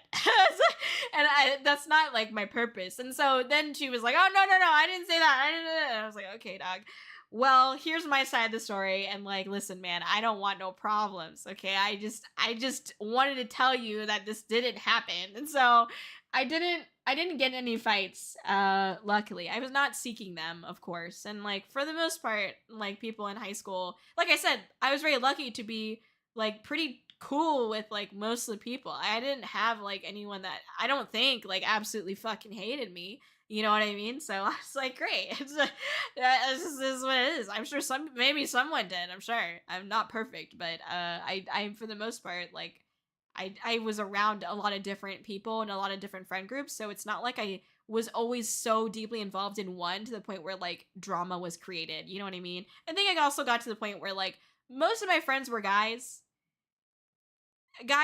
don't make as much of a problem sometimes, because like especially with like the hormones and shit in that time, like sometimes like women, you know, high school girls, like we go crazy, man. Like I can speak for like as someone who was a high school girl, like yeah, I would do some weird shit, and so I know that sometimes they did weird shit. So I was always like afraid of the psychological warfare that like the high school girls would have, and so I mostly stayed away from them. But it wasn't that I wasn't friends with them. I just like never got that involved to be like in all the drama, I guess. I just like heard about it. So hello Demos, good to see you. How are you doing? Oh my gosh, hello, hello. Happy Friday's filled with joy. Thank you. Yes, we're yapping right now. Doing a little bit of my talk show, Bin Buddies, but talking about this is a little bit different of an episode. I'm talking a little bit about myself, person behind Kōri, so behind the scenes shit. But yeah, no, thank you. I appreciate that. Thank you for being here. Hope you're doing great. Let me catch up here really quick. I just imagine you at Offkite in the axe suit doing kicks and flips or something. Oh my god, I wish. I think it's gonna be way too hard, but it would be funny. You want to be a ninja? You know what, Con? I was a ninja. I was, and then I stopped. I low-key was a ninja, okay? I had the whole outfit. I had the headband. I definitely enjoyed Naruto. But yeah. Bro, I could have never. What do you mean? Would never be so cringe. I'm sorry. I was cringe but free. You did karate. That's so cool. My brothers and I did Chun Cook Do. We all stopped shortly after getting black belts. We got to shake Chuck Norris's hand when we did. He created the style. What? That's so cute. What the frick? That's so cute. I didn't know that about you. That's adorable. What the fuck? What a legend. Oh my gosh. That's a BO or something. Sasuke the cool, Sakura the beautiful. There you go. I had the same system as well. Got to 3 stripes as a white belt before I left due to family matters. I got you. Yeah, it's not easy to keep doing it. That's for sure. Give him a reason to fight. Yeah, right. Now the other kids didn't want that smoke. Real, Cosmic, real. I would have farted in their faces if we fought. That would be my secret technique. Lactose intolerance. Just like, you know what I mean? Instant win. Sorry, my nose is all fucked up right now. For mothers and I, belts could have a black stripe down the middle of them, basically a half beat, and you had to be a half belt below black for a year before you can apply for it. I see. Half beat, half belt. I was like, why would you say half beat? That sounds kind of weird. How the hell did I do that? I don't know. Anyways, the resume of clubs and stuff that Kōri must have would be very interesting to see. There's a lot. I did a lot, yeah. That she kicked their ass. There you go. Thank you, Crimson. Oh my god. Let's see. I love that the raccoons are is being interviewed by you. That's so cute. Thank you. Exactly. Did you Naruto run down the hall? Oh my god, no. I was cringe, but not that cringe. Honestly, who hasn't Naruto aired? Oh, okay, never mind.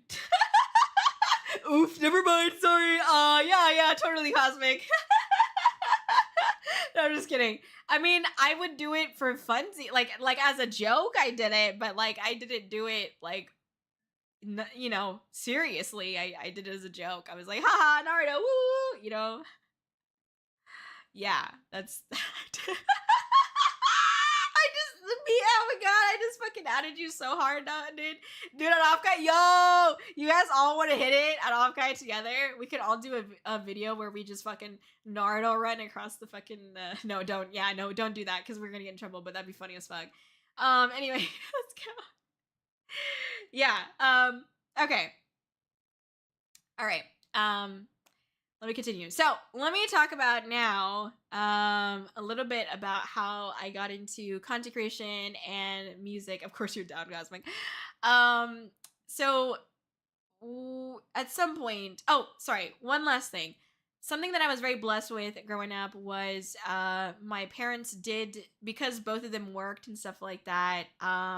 I did get sent to like summer daycare, basically. It's not summer camp, because I never it wasn't a camp type situation, but I did get the opportunity to kind of like go to like a summer daycare, and it's actually a really good thing for me too, because I like got to talk to a lot of different people and hang out with people.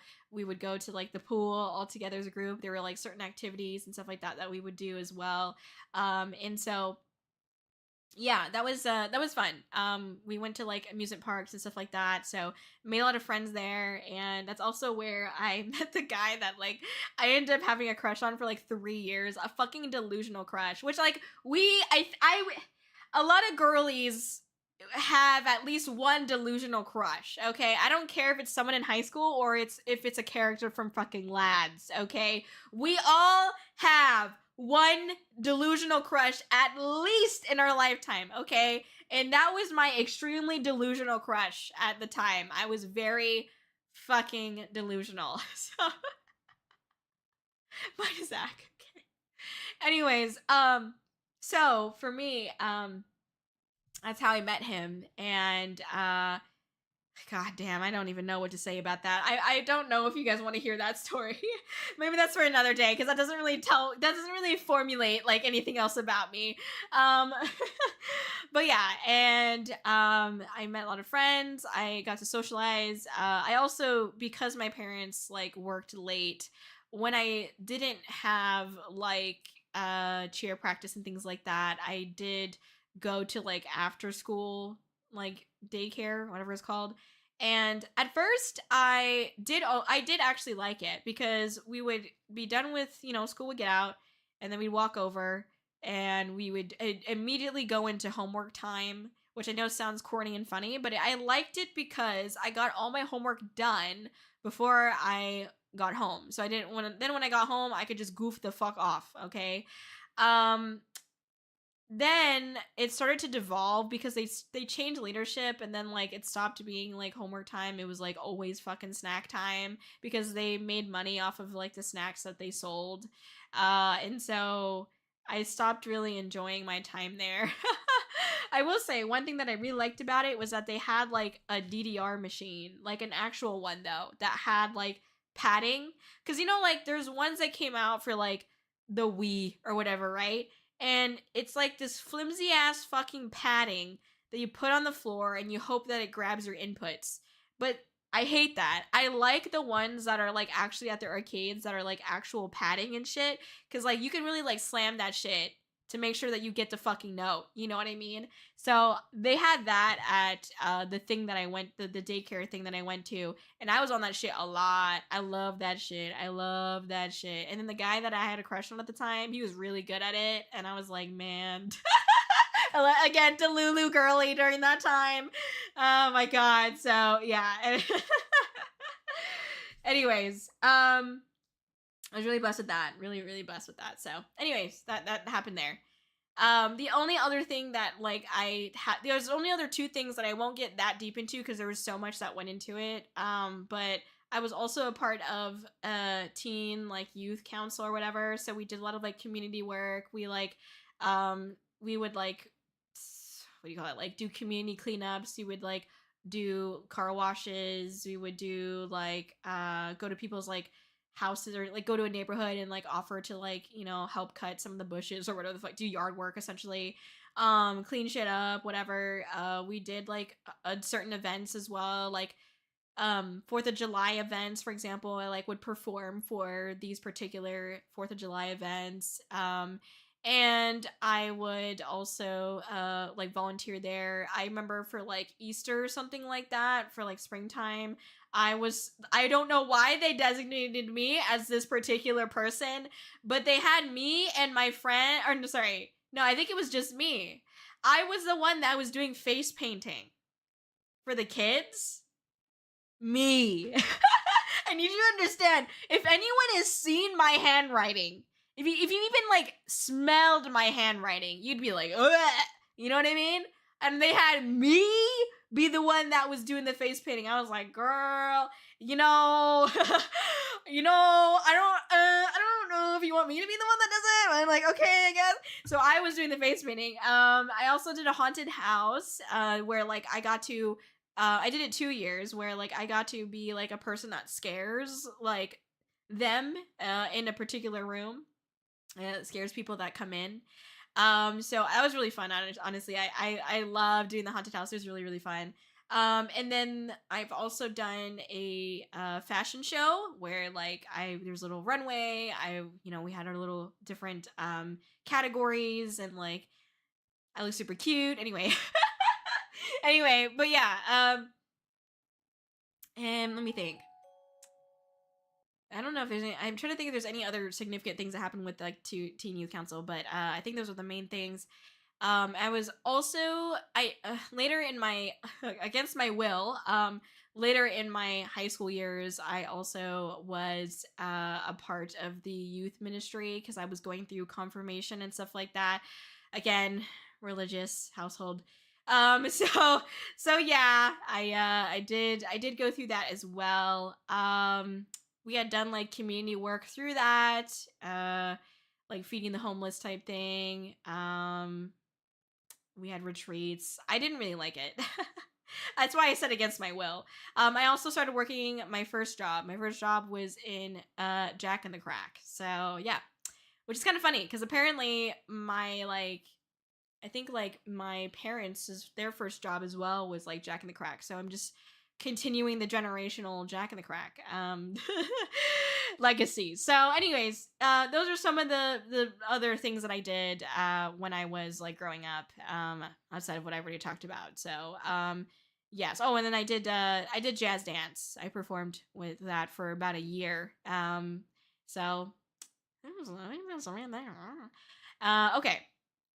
Anyways, now I can actually like fucking talk to you about the content creation journey and how everything started. So, my bad. Okay. I'd love to know what got you into content. You're very good at it. Oh my gosh, Demas, you're so sweet. Thank you. You're so sweet. Okay, thank you. Oh my gosh. Oh my god. She still needs to smack our butts if anyone remembers that. That's true. Crimson always remembers. Oh my gosh, Ben. Ben. Ben. I just love it's that. It's Ben. Thank you for the $5 tip. I think I know who that is, but thank you, Ben. It's just so funny. Anyways, thank you so much for the $5 dono. I appreciate it.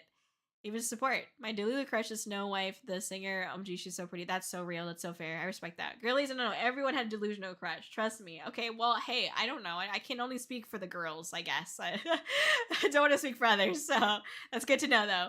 At the car wash, yeah. There you go.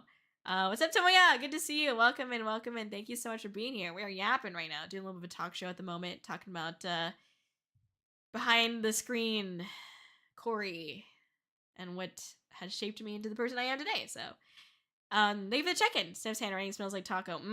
Sniff's handwriting smells like teen spirit. What the fuck? What the fuck is that? B. You know, when I first saw the name Ben in that profile picture, I was like, who is this? And I was like, oh, never mind. Never mind, it makes sense. Thank you for the support. I appreciate it. Okay. Content creation. So, when I was in like high school, I started watching like YouTube videos or something like that. I was in high school. I don't remember what year it was. Maybe it was middle school. Fuck, I don't remember. But I got really into like watching, YouTube was starting to become more and more popular. I never was like a MySpace person. I never had a MySpace and I didn't use like Tumblr. What's the other fucking shit? I don't remember, but I didn't use a lot of the platforms, and I only used Facebook to do RP, which is like role play, but like specifically through like storytelling. So like you write a story with it's a collaborative story with another person or people that you write in like a particular character, and your character, you build a story with each other. Does that make any sense? Anyways, whatever. So I was aware of that, but I wasn't that like, I didn't really have like a phone for a long time. My first phone was a Firefly. If anyone remembers that, if you pressed the button, it would light up. Honestly, I kind of want a Firefly. I'm like, you know what? This thing is so cute, man. Anyway, yeah, a Firefly. If anyone remembers that shit, oh my god. Anyways, that was my first phone. So I wasn't like, I didn't have a phone. I did have like an iPod Touch, but it didn't have like a camera or anything like that. And I would play Ultimate games on that. I'd also play like Tap Tap Revolution, if anyone fucking remembers that shit. And I would use the chat in like Tap Tap Revolution to like talk to people, because I didn't know how to like talk to people otherwise. Because I didn't have a phone. So yeah. The kid phone, exactly. Yeah. So then like I started watching more YouTube. Obviously, well, maybe not obviously, but I watched a lot of different kinds of creators at that time. Jenna Marbles, PewDiePie, I think anyone else that I say they've unfortunately become problematic, so I don't think I should talk about them anymore, but yeah. Okay, anyways, but But yeah, I watched a bunch of different creators basically on YouTube, and I was like, man, I like really want to like get into content creation, which is so funny, by the way, because like I was like the fucking child that was watching like, you know, these adults, and it's like kind of weird because like I think about it now because I'm an adult and I like don't want kids watching me. You know what I mean? But it's like, oh shit. Anyways, but yeah, and I was like, man, I would really love to like get into this kind of stuff. Like, I think it'd be so fun. And I remember like my mom had this old like little camera, video camera, and I was like, oh, I should use that. And so I started making like really dumb, fun little like YouTube videos just for myself. I even like I made a channel and I did like a channel introduction. I was like, this is what I'm gonna do with this channel. Here's what you can expect. My dogs are in it. And and like I was like, I'm gonna be uploading things on these days, like on like Wednesdays or something like that. I don't remember. And this is the kind of content I'll be doing. Like I had everything like planned out, surprisingly, for like a high schooler. And I started uploading content and I was like doing, oh my god. I think one of the things I did was like I explained how to use like this photo editing software because like my friend really wanted to learn how to do it and use it, and so like I did a tutorial on how to use it. I like did like a vlog type thing where like me and my friend like we went to the park, hung out with my dogs, and like we just like were like making dumb beats like out of like stupid things like a, you know, like a pots and pans or something like that. Like I did something like that. What else did I do? Oh, I didn't know that, like, I didn't know how, like, game captures and things like that worked, and I obviously did not have the money to, like, go and buy something like that, so I would have one camera looking and facing the TV, and then another camera looking and facing me, and I would switch between those perspectives, because I also was using, like, Windows Movie Maker. And it didn't really have editing capabilities like how, you know, Premiere Pro or DaVinci or any other fucking good video editor has. Yeah, I was using Windows fucking Movie Maker to edit my videos. And so really stupid, but that's what I was doing. And I would play different games. Like oh my god, I was playing stuff on like the Wii. I played like what game was that? I think it was one of the COD games, I think, that I like played with my friend as well. And oh, wait, I played like Tekken or like is it Tekken or I think it was Tekken or Street Fighter. With one of my friends as well. And so then like I uploaded that, I posted that, and like I actually had like one or two people like at school like reference some of the jokes that I made like in the videos. And I looked at them, I was like, what are you talking about? They're like, your video, and I was like, oh. I was like, you watched that? What the fuck? Anyways, yeah, and so that was the kind of shit that I was doing because I thought it would be like funny, but but yeah, that's what I was doing. I was yeah. Anyways. I had like music stuff as well. So basically like all the things that you see me do now, I was doing a version of that as like a kid, but a very like broke, like I don't know how content creation actually works like version of it. That's what I was doing. So yeah, there you go. Anyway, let me catch up here. Let me pause. We were all like, who the fuck is Ben? Wait, hold up. MySpace, I've heard that one in a while, right? I had MySpace for like 4 months during the very, very small window. I thought scene girls were hot. Who are the what? the kid phone, yeah. I did a lot of role playing on Facebook back in the day, but I also did this thing called Gaia Online. Oh my god, no, all my friends were on Gaia Online. I never got to play it though. But yeah, because I didn't have a computer like growing up, but I was like, oh, I want to play Gaia, but I could never. Oh my gosh, you watched the Tate Brothers? I did not, but I know of them, I think, but I did not watch them. That's the sad part of old YouTube. Yes, that is true. Yeah, most of them don't even make content anymore as they've lost their desire for some other reason. Yeah. Yeah. Cries and carrier pigeon, so real. Korea FGC God shut the fuck no. Dorm now, B. You watched that? I did. Is that how you felt? Oh my god, now, okay, I understand now, my bad. I understand now. I don't know a friend I went to high school with who showed our English class his COD Black Ops 1 multiplayer kill montage. Wow. Wow. Okay. Same boat, just different times for real. That's true. That's real. Oh my god, stop. I feel old now. He also wanted to become a professional COD streamer. That's hilarious. I still cringe and shiver over guy online. That's hilarious. Oh my god. That's real. Oh my gosh, yeah. Okay, so that's how I got started. I started making like really dumb, cringe YouTube videos, basically. So yeah, there's that. I did tag you. Right? You did tag me. That's true. In my head, I was like, she'll never see this. I feel that. I feel that. Well, I mean, I did post it, and I was like, no one's gonna ever see it, but I posted it publicly, so it's like yeah, it's very similar. Don't worry. I made Minecraft and Slime Rancher videos. That's so cute! Oh my gosh, I love that. What the heck? It's adorable though. Okay. Okay, so then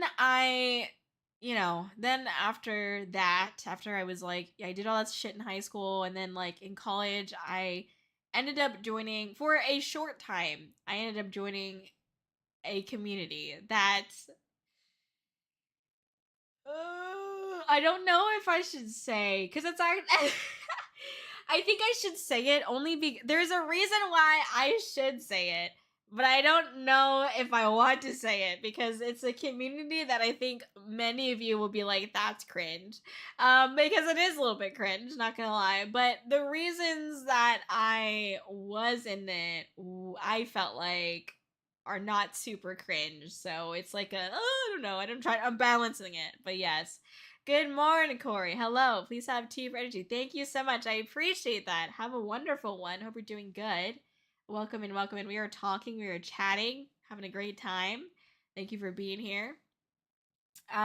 So I was a part of this one community that I guess I'll just say, oh god. I guess I don't know what to say about it because like I kind of need to tell you what it is, but like I can't. I think it's really shitty. Like I don't know. You guys are gonna look at me differently if I tell you what it is. Maybe I don't know.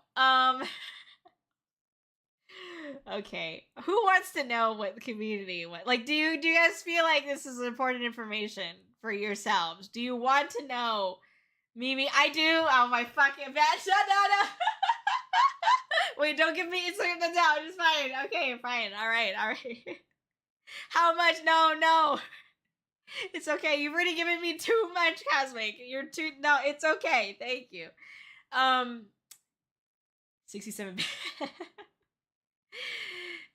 Okay. Well, I'll tell you. All right. I'll tell you. All right. So yes. Damn, I don't have bits. That's fine.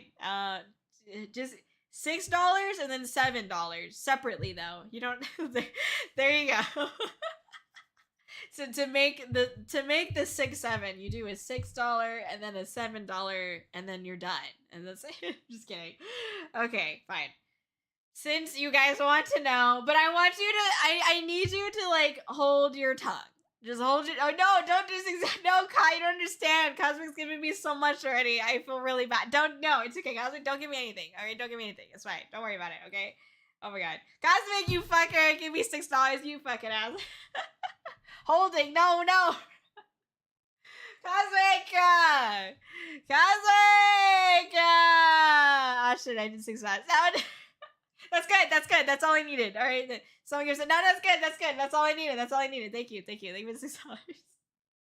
Thank you. Okay, I appreciate it. Thank you. That's it. That's all I need. Oh, God. We need some. No. Oh, we have to burp. Oh, no. All right. All right. Okay. Cosmic and Amber. No, it's okay. Okay, but no. Okay, but I don't like it when you say bet anymore. Cosmic, it triggers something in me. It concerns me. Okay. Oh my gosh. Anyways, okay. So don't judge me. You have to let me explain some things first because it'll make sense after I explain it. God damn it, Cosmic. Thank you for the fucking $7. You actually did it. You actually did it. You actually did the 6-7. I'm fucking insane. This is insane. Okay, well now I have to tell you. Okay, right. Ah, thank you. At least let me commit to the job. All right, Cosmic. I respect it. I respect it. All right. All right, fine. You got. Hold on, wait. Wow. It's so funny. It's amazing. Wow. Thank you. Thank you so much, Cosmic. Thank you to all the homies out here. Okay. I forgot I could do that. Okay, so the community that I was in, and you have to let me explain, all right? I was in something called the Kitten Play community.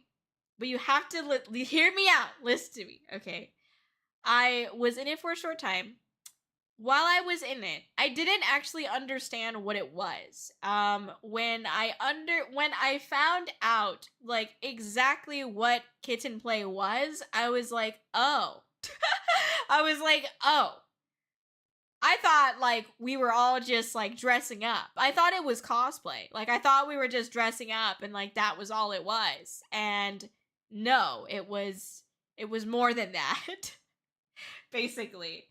So, but the reason why I think it's a little bit important to tell you that I was a part of that was because while I was in that community, I thought there was a lot, just like in any fucking community, honestly, there was a lot of like a lot of talk about like, you know, it was the Kid and Play community. If you don't know what it is, or Kid and Play, if you don't know what it is, it's when you think of play, let's think of in this example foreplay, right? Like let me just break it down for you, okay? It is a type of like kink, essentially, is what kitten play is. I didn't know that, like getting into it. I thought we were just dressing up as like animals. And I was like, that's cool. That's cute. I don't know. Just like another version of cosplay. It's because that's all I saw, you know? I wasn't fucking looking at, like, there was no, I did not have people fucking in like a cat ears and in tails like on my fucking timeline. That just wasn't what I was looking at, you know? Um, so I didn't know that like that was a core component of it, and a lot of the discourse in the community was over like minors being exposed to kitten play because it is like an 18 plus thing. And so I ended up making like a website and a community, like a separate like community group type thing, because in that community one of the big things was like there were, so you know, in the VTubing community there's like agencies. There's something equivalent to agencies in the kitten play community, but it's like instead of saying talents, they have models. So there's like pages that have like these particular models that are, you know, people who are in kitten play, and they like post like pictures of themselves, like, you know, wearing their ears and their tail with clothes on, of course, you know, doing whatever. And so they were like they were called models and not talent. So that's like basically it was like VTuber equivalent to an agency. And so I started my own, and it was one that was to create positivity in the space and to be educational. So the models that I had and that I like managed, I had them like obviously one, promote positivity, two, each like month we would have like a theme of the month of like something that was like a positive thing. I don't know what an example would be, but like shit, what is something that you do to help relax like after the day is over, or something like that. And like each, you know, we'd have a selection of models that would like you know, answer the question. Another group of models would answer the next month's question, and we would post it on the website and post it on social media as well. And I ran that page for several months. I wasn't in the community for that long. I don't even think I was in it for like a year, like barely a year. Or no, I was in it for a year. I think I didn't get to 2 years. That's what I think happened, right? I don't remember. It was so long ago, but it feels like so long ago at least. But But I didn't, and again, I didn't know that it was like a fucking kink and shit like that. And so then when I realized all that, that's why I started making like something that was more educational, because I feel like people were not educating as to like what the fuck this is, because I didn't know what it was and I was an adult, so it, I was of age and stuff like that, but like I didn't know that it was like an 18 plus thing, that it was like a sex kink. Like I did not know that. And so I created a community that I made, because I wanted to promote that educational thing. And I also had like a place on the website where people could submit questions and stuff like that too, if they like were confused about something, or like, just like a safe space for people to be able to ask about it. And the biggest thing was to like, if you were a minor, don't engage in this, because this is not something that, kids should be engaged with. Like, you see these pictures, it looks cute, but this community is an 18 plus community. And so that was like the goal of it, basically, because I feel like there was nothing like that at all. So yeah, that's what I was doing. But outside of that, the community itself was mostly kittens. So it was mostly people who were like, I am a cat, right? I'm a pretty little cat girl or whatever. And I was like, I don't want to be a cat. I want to be something else. And I, for reasons that I just want to like, because I just want to make sure that I don't like dox myself on accident, or like, because I wasn't like insanely prevalent in that community, and I've long since like been forgotten, I'm sure, and like deleted everything. But like, um I was someone who, through the community that I had made and the models that I had, I was promoting a lot of positivity, and I also was someone that I I wasn't conforming to the regular quote unquote kitten play rules of the community. I was not a cat.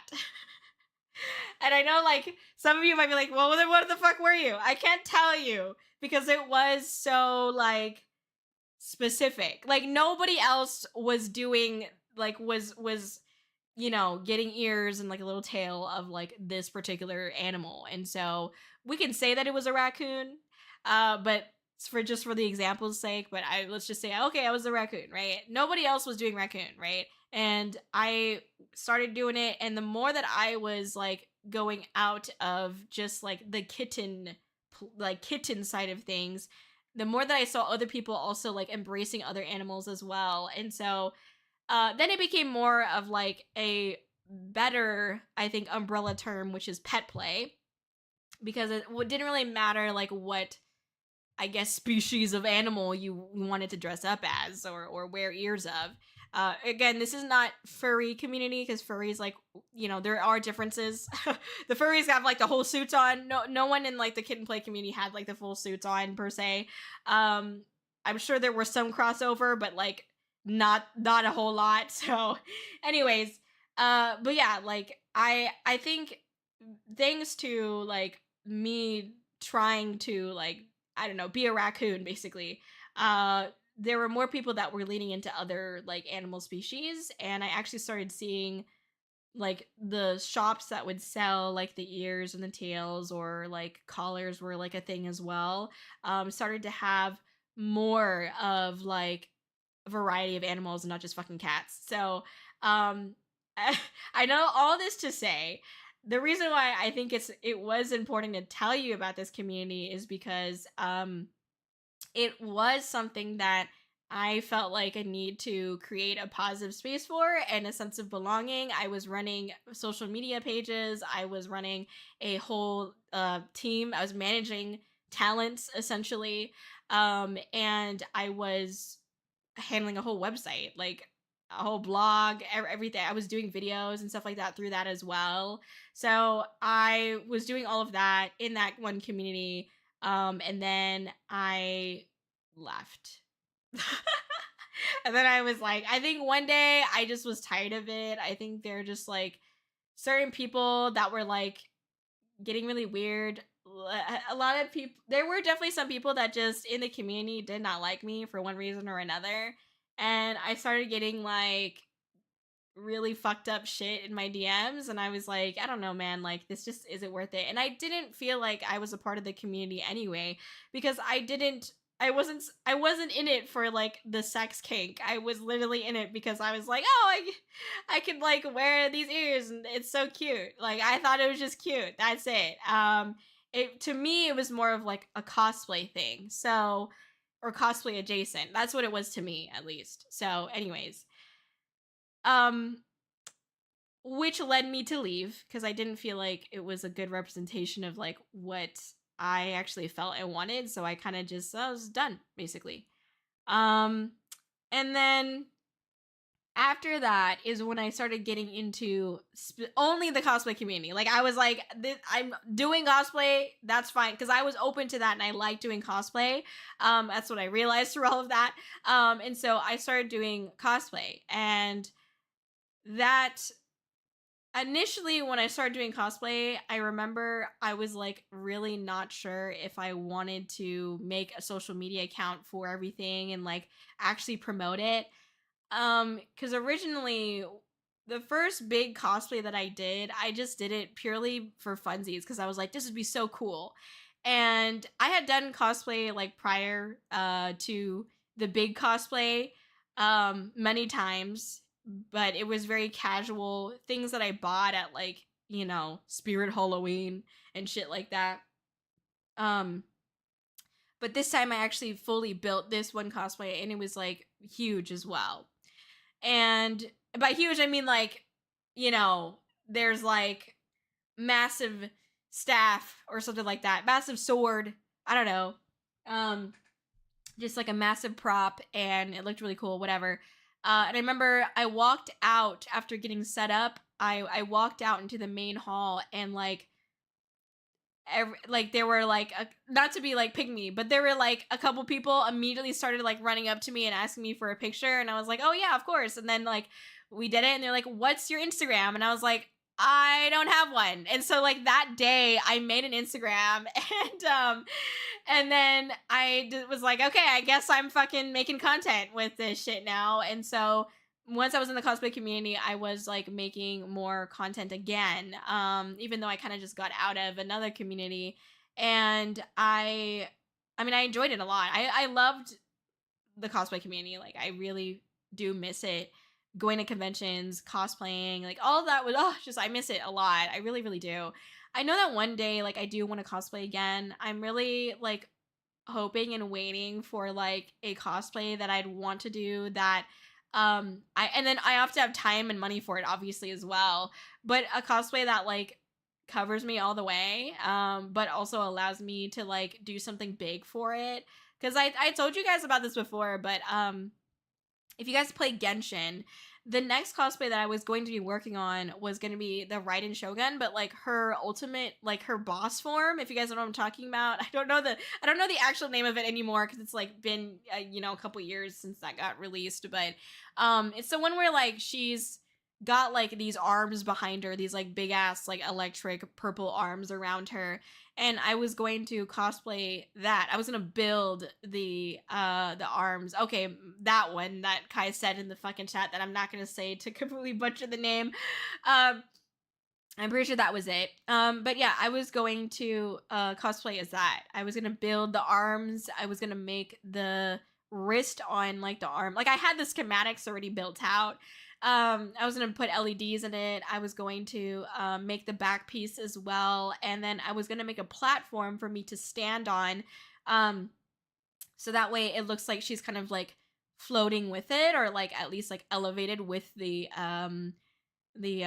arms. But none of that like you know none of that like covers my body, so not really, at least, or like at least my face, right? So I decided that I wasn't gonna do it, and I don't think I ever will. But I'm waiting for another cosplay to, or like another like character to come out that I think is a really cool design and has a cool like props that I could make, and to do that, and that covers my entire body. Like I would love that. So yeah. One day I'll do it again. Maybe. I don't know, but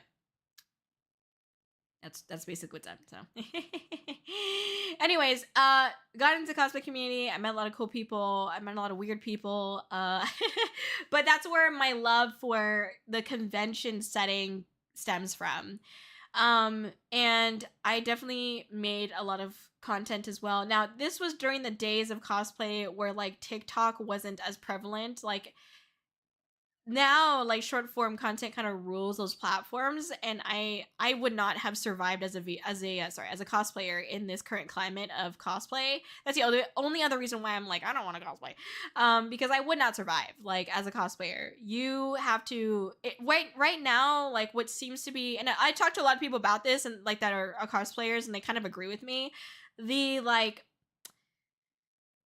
the way to success as a cosplayer now is like cheap, quick cosplays. Easily interchangeable. So it's like, oh, you have office lady, gender bent Gojo, but then you also have office lady uh it's another character, fucking gender bent Goku. I don't know why it has to be gender bent. I'm sorry.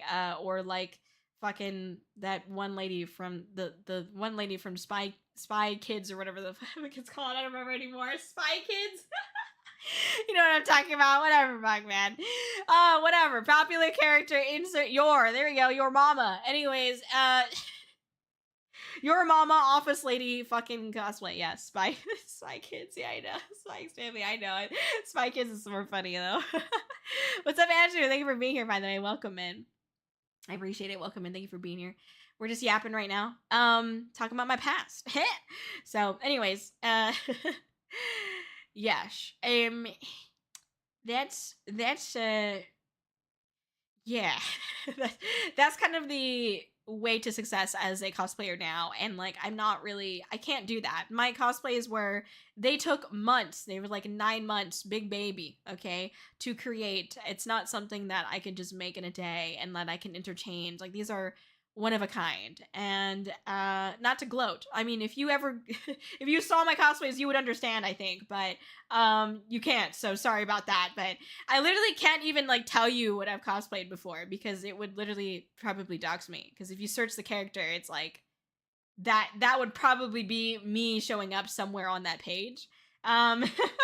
So yeah, anyways, so I did that. Obviously fell in love with convention spaces, fell in love with the community, and then I started working my full-time career, big girl job, and I was like, man, this shit ass. And I couldn't really pursue cosplay anymore because of what was going on in the world with like the pandemic and everybody have to stay inside. And so I remember like I met up with my friend one day and she told me about VTubing, and was like, I think it'd be good at it, and I was like, okay. I'm paraphrasing because I don't want to tell the story again. But yeah, and so then I got into VTubing. And so that's kind of like the journey in which I took to get into this, essentially, was at a high level of that. Anyways, as far as music goes, I was a part of choir, as I mentioned before. I would sing at home by myself quite a bit. In like middle high school, when my parents started letting me actually like take the bus home and shit like that. Like I wasn't going to the daycare, like the after school care anymore. I started taking the fucking bus and walking my ass home. That's what I was doing. Um so I'd have like an hour maybe or two at home by myself, and so I would like just practice singing to like these instrumental versions of Vocaloid songs, and I would just like freestyle the entire time, and it really was just me exploring like my sound and my voice, right? And then I was part of choir. I did some performances there. I performed like some of my own original songs. I like taught my friend how to play it on the piano, and then she would play it, and then we'd sing, and it was really fun. It was really cute. I was a soprano. I am a soprano, but I sing most of my songs in the alto range because I like to do harmonies as a soprano. So yeah, yeah. then when I got into university, I was really sad.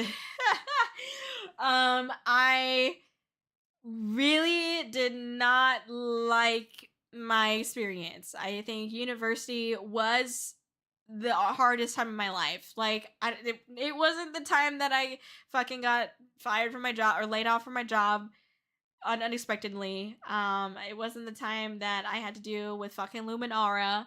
No, it was fucking university. That was the hardest time of my life, and I don't think I'll ever feel differently about that. I think maybe like when my grandma or my mom dies, that might be like really hard, but like university was awful for me. And one of the ways that I was coping with it was through music. So I like begged. One year I like was really into seeing like DJ stuff, and like I saw like launch pads were a thing. And if you don't know, it's just like a board with like squares on it. And like you could press one of them, and well, you have to program it, but you press it and it'll like make a noise. All right. Anyways, so I like begged my dad to like buy me one for Christmas one year, and he actually bought it. And I started using Ableton, which is a DAW. And I started like learning how to produce a little bit through that, through using Ableton. And I started like making my own songs from that as well, and they were all just like sad emotional songs, so that's really it.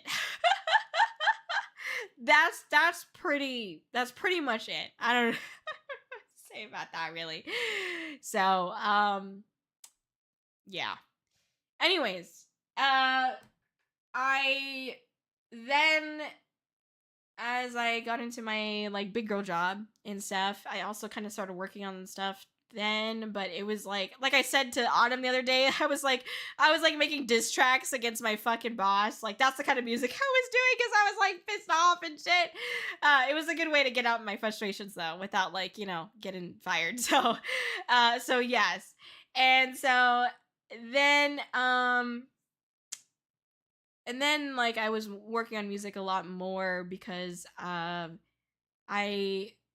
went to college, and I did it in 4 years. Hell, okay. And then because of what was going on in the world, I did go back home to live with my parents. And no shame in that, of course. And then after that, I had moved out and like got my own apartment and shit like that, right? But with that, I was obviously like stuck. I was obviously like stuck at home, and I felt very trapped, and so I made a ton of like music while I was there during that time where I was like working, and then working 12-hour fucking days sometimes, and then just working on music after the shift. Like, yeah, it was a time for sure. So that's how it started. Was that's how the music stuff started. So anyways, now we lead all this up to today where I'm getting into VTubing. And I wasn't really sure how I wanted, like I knew that I was like working on music and stuff like that, and that like I did get into VTubing initially because I knew, oh hey, this is like an actual medium that I could use to like post the music that I work on, a platform for it. And that was part of the reason why I got into it. And so I was like, well, I mean, let's start, maybe we'll start doing stuff. But obviously, when I initially got into VTubing, like, I wasn't focused on music. Like, I was focused, I don't know what I was focused on, to be honest. I guess just getting used to, like, streaming, getting used to being online. I don't know. And so, I mean, you guys fucking, when James played that fucking, the first ever YoHallo, ew! Heh! Heh! Terrible. Oh my gosh. Awful. Anyways. Hello, Sadai. It's so good to see you. How are you doing? Oh my gosh, welcome in. Hello.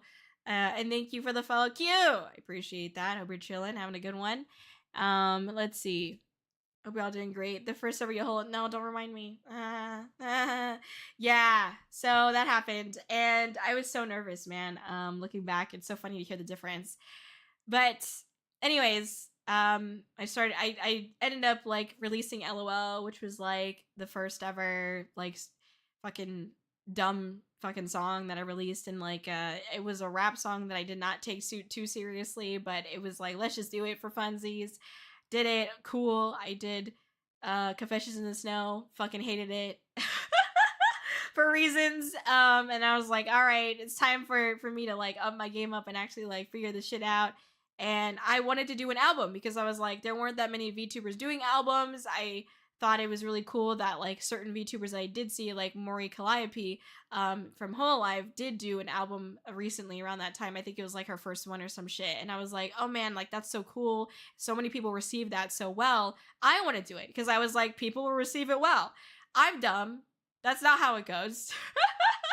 Nobody knew who I was. Nobody gave a shit, and that's fine. You didn't have to like no expected, right? Because like I was a nobody, and I kind of still am in a lot of ways. So like it's fine.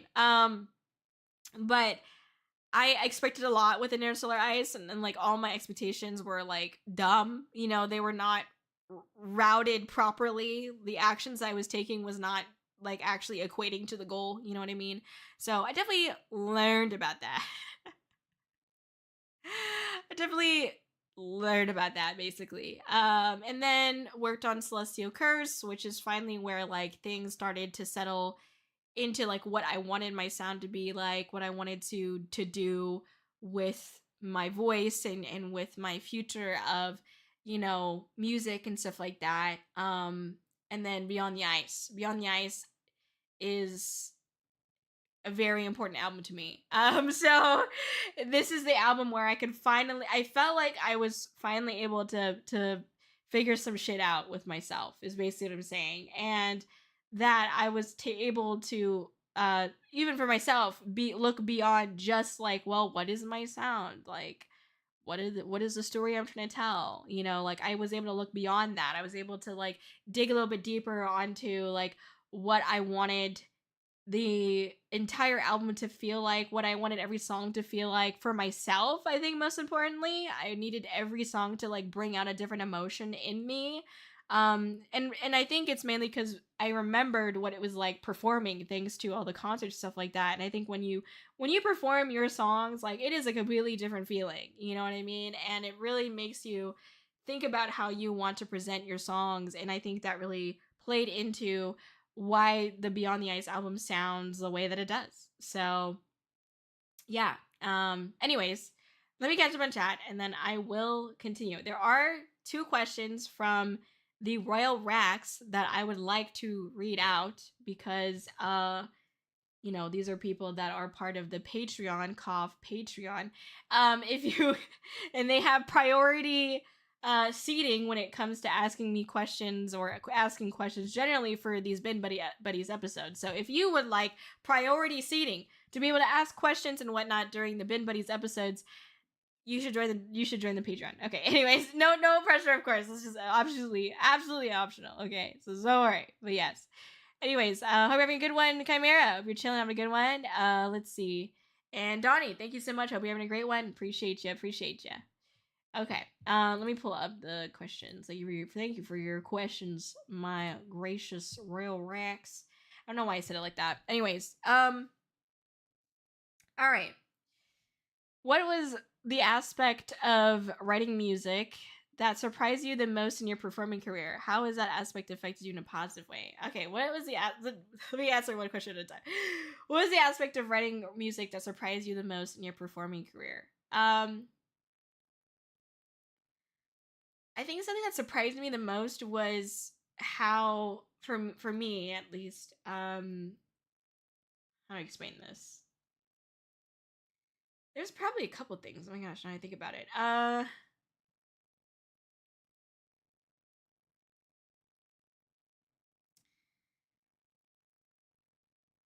I guess maybe this is a weird thing, but I think I'm very particular about what instruments are used and the sounds that are made. Like in the song. So, and I only say this because as I look back on Beyond the Ice, you know, Beyond the Ice was the first album where like for most of the songs, they were truly like produced and mixed and mastered by different like another person. And I realized from working with them, like not many of them have had someone like me who was so particular about like what I wanted the song to sound like. And I guess that's what surprised me a lot because I thought like people would like really I mean, I had a Google Doc of like for each song that I wanted to do, I had at least like 2 pages of a Google Doc that explained like here's the references, here are what I like in the references. And it's because like I did have a vision in mind when I was thinking about this particular song. Like for example with like Freezing Point. Um Originally I knew that Freezing Point was going to be the first song on the album, and I knew that I wanted it to be cinematic. I knew that I wanted it to like have orchestra, you know, but I also wanted it to be a little bit funky. I wanted it to feel a little bit like you could kind of like dance to a part, at least a part of it, you know what I mean? And so when I was like trying to figure out what I wanted Freezing Point to sound like, I listened to so much random shit until I finally like found something that I was like, this sounds similar to like I could imagine this being like this something similar to this revolving around the topics that I want it to be about. Which I knew that at the time I was actually leaning towards the title or the name or the theme of the song would be like Frozen Heart. So that was like potentially going to be the title of the song. But as I wrote the song, it turned into Freezing Point, right? Because it was like that made more sense.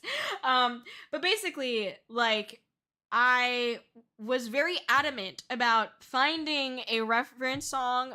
Sometimes it was like 3 reference songs that had parts that I really liked, but that distinctly like it related to the theme that I wanted for that song. Same with like Antagonist. Like I knew with Antagonist I wanted a song that wasn't EDM, but it was still like you could dance to it, and so I looked to K-pop. Because with K-pop, you know, there's a lot of like dancing involved and choreography involved with like K-pop songs. So I was like, this makes sense. Anyways, but yeah, and I remember like I must have listened to like 30 different fucking songs, and even with that, like I knew that again, I knew I wanted a song that wasn't EDM, but you could still dance to. But then I also wanted a song like I knew this was going to be my angry song. I already had the idea that this was a song about me being a villain, an antagonist. And so I was choosing or trying to find references of songs that 1 were not EDM, 2 you could still dance to and get behind, and 3 felt like there was a little bit of like power or you know like girl boss type shit or like anger. And so that's what I was looking for. I was very very specific with like the references that I had. I would use timestamps for like here's the part that I like and why I like it and the type of instruments that they use. I won't get into it because it's like too much fucking terminology and I just like fucking fuck that shit. How to export it, you know, things like that. Things like just I was very meticulous when it came to that, and it surprised me that nobody else really seemed to be that way. Like everyone that I brought it to were like, "Wow, this is like really in depth. Like what the fuck?" And but I think thanks to that they were able to create something that like made sense. Well, most of them were able to create something that was like perfect for what I needed it for, basically. So that surprised me. But if we're talking about like performing, I don't know, like because I think you're talking mostly about like writing music. So I'm assuming that this is from Shogun, by the way. So I guess that's it. I don't. So there's that. As far as like the instrumentation stuff goes, that's always really been like, huh. The other side about like writing, I think what surprised me the most was that I learned a lot from taking my longer form writing into the shorter form lyric writing. I learned a lot about lyric writing from doing that conversion, as I've talked about before. So yeah.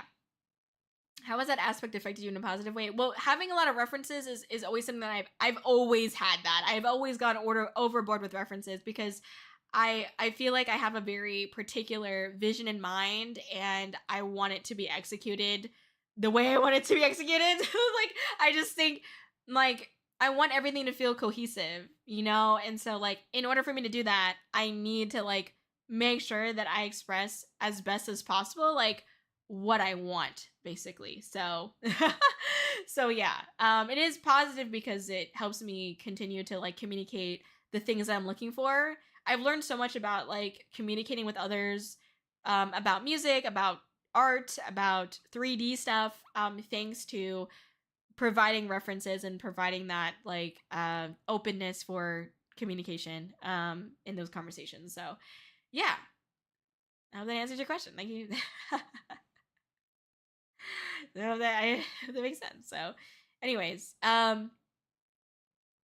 let's see. Interesting. Thank you. Thank you, Mike, as well. Always interesting to hear about the process, and it's simply amazing how it differs with literally everyone. That's true. Exactly. That's true.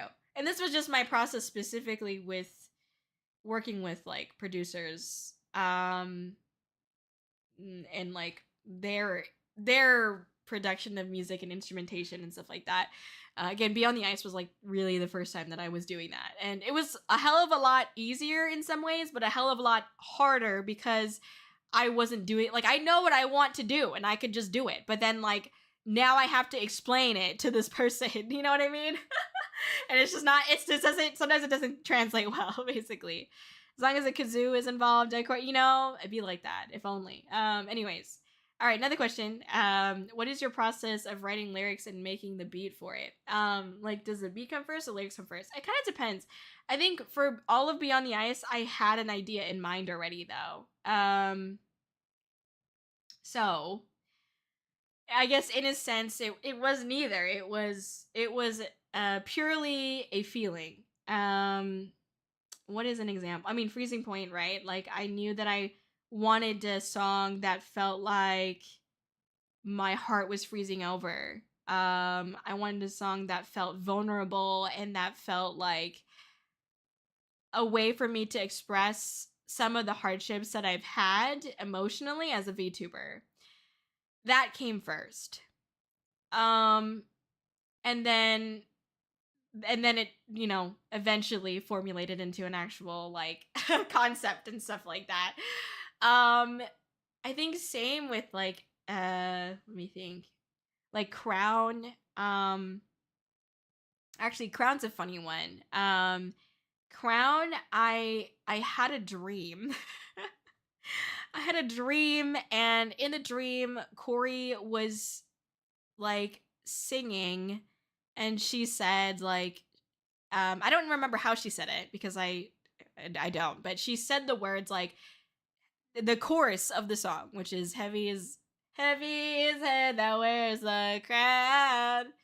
But I've looked out for far too long. I've made it here alone on my own. That was in a dream that I had. And I knew already that I wanted to make some type of fucking essentially love child of like Throne, which is from Interstellar Ice, and Celestial Curse, like just as like a entity, like and I felt like Crown, after I had that dream and after I was like thinking about like what I wanted that like love child to be like, I think that's what I decided on essentially was Crown, was that essentially was so I had a dream for that one. And then I was like okay, how can I make this come to life? And then that's like again I was listening to a lot of songs, building the references out. So yeah. Thank you for the follow, by the way, Cashew. Thank you so much. I appreciate it. Welcome in, welcome in. Hope you're chilling. We're yapping right now. Doing a little bit of a talk show at the moment, so I'm doing the talking right now. Don't you worry. Don't you worry. But yes, so it kind of depends. In let's see, for let me how do I explain this? For Icy Tears. Icy Tears is an interesting one because I had created that beat and instrumental actually during the time of Celestial Curse, but I didn't end up using it for Celestial Curse essentially. And so obviously it's very Celestial Curse coded, you know. But I knew that like with this particular song, Icy Tears, so in this sense, the beat kind of came first technically for this one. I had the idea of like what I wanted it to sound like, you know, I had references and whatnot that I tried to follow, and then I tried to like build this feeling. Like I knew that I wanted this feeling of like just I don't know how to explain it. Like a rising feeling, rising into battle or like uh yeah, hope maybe? Like, aggressive hope. I don't know how to explain it. But yeah, and then when it came time to start working on things for Beyond the Ice, I wanted to use that instrumentation still. But when I got to it, I was like, I don't. What is it that is making me feel right now? And I think around that time I was crying a lot, and so I was like, Icy Tears, let's do it. And so, I wanted it to be a song about strength. I wanted it to be a song about overcoming hardship and like to that like I still wanted to express some of like the anger or the voices in my head that I would get sometimes. Um and so that's what Icy Tears turned into essentially. But um yeah, so it kind of just depends. I mean, when you work on an album, when you work on 3 albums for me at this point, the songs come to you in different ways, I think. And again, Beyond the Ice was such a spectacular experience for me, because I didn't have to do so much of the fucking work. Because obviously, it's a lot of fucking work mixing and mastering, and then producing everything, and all the oh my god. So yeah, I'm just glad I didn't do that. But it was also very important to me because I knew that I wasn't as intimate with like the production side of things, the engineering side of things, that I had to very much get across like the feelings that I wanted to get across. It was very important. So for Beyond the Ice specifically, I think the feelings came first. I don't know if that makes any sense. But the feelings and the emotions and the ideas, like that's what came first. And then it was like, okay, like now let's start building a song off of this idea. So yeah, I don't Thank you for your question. I hope that makes some sense. So there's that. I don't have too much time because I have to get set up with Asha, but does anyone else here have a question? Because I don't know how much time I have here. Regarding anything I talked about today about me. I hope that it kind of makes sense. Like why I am the way that I am now. Like why, even though it's corny as fuck to say, like why it matters to me so much that people smile. I think smiles are just a visual representation, not always accurate, but a visual representation of like someone having a good time. And I've always wanted people to feel like they belonged. And so it's always been like a mission of mine to create that sense of belonging, even as I was growing up. And that's why I told you about like all of the weird shit that I did, whether it be with GSA, Gay Street Alliance, or with the video game club, or with the Teen Youth Council, with like, you know, I don't know, man, with all the dumb shit that I was doing, the the communities I was a part of, like it's always been a mission of mine to create a place that's positive and create a place that's like that creates a sense of belonging. So that's always been something that's very important to me, and that's why I still am the way that I am today. So, yeah. Anyway,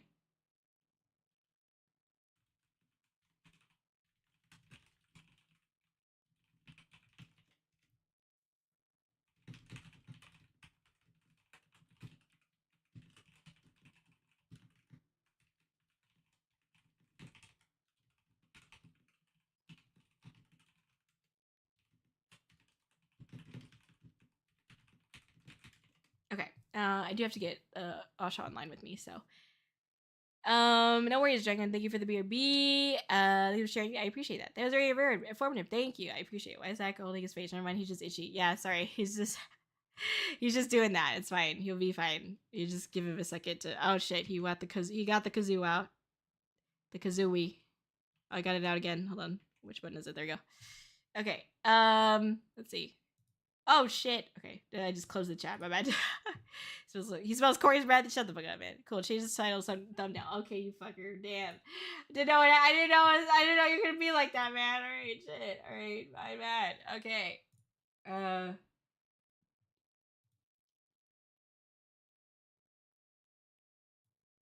Okay.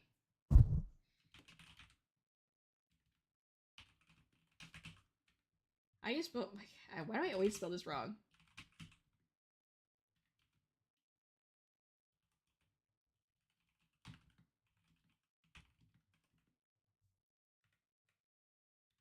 I'm doing it right now.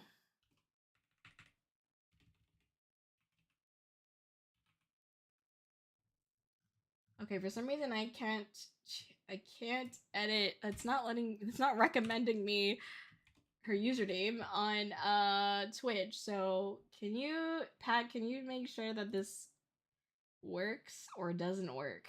If you could like grab the correct link. I don't know why, but it's not like recommending me like, oh, here's their actual username. On Twitch specifically. I'll change the one on YouTube right now. I don't know why it's like that.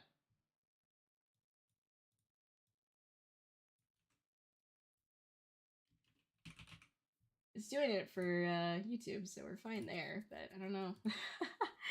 I don't know why I did that. I just don't fucking, what the hell? Okay. And then let me change the thumbnail.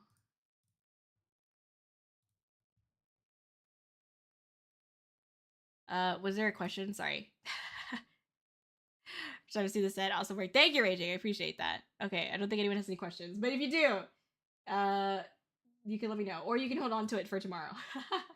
I talked a lot about a lot of personal stuff today. You can definitely ask me about those things if you want. I'll try to answer it if I can. I probably will. Like I'm not really that closed off about things, but okay. And save. All right, there we go. Yes, it works. Oh, it does. Okay, perfect. Thank you. Is it correct? Just want to make sure that it's correct as well. All right, let me do this. I'm going to. Oh shit. Unpin this message. Okay, unpin it. Yep. Unpin it. All right, we are going to go on a quick break. Thank you, Ak. And we'll see you in just a moment. I am just going to get Asha online and we'll be live again. And I'll stay online. I'm just going to go to the starting soon screen here. Let me see. And then we'll have Asha on in just a moment. So you just hang tight. Okay, you just hang tight. All right. BRB, everyone. Thank you for your patience. Thank you for being here. All right.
All right, all right. Welcome back, everybody. Welcome back. Look who we have here. Oh my Da, da, da, goodness. da. Yes.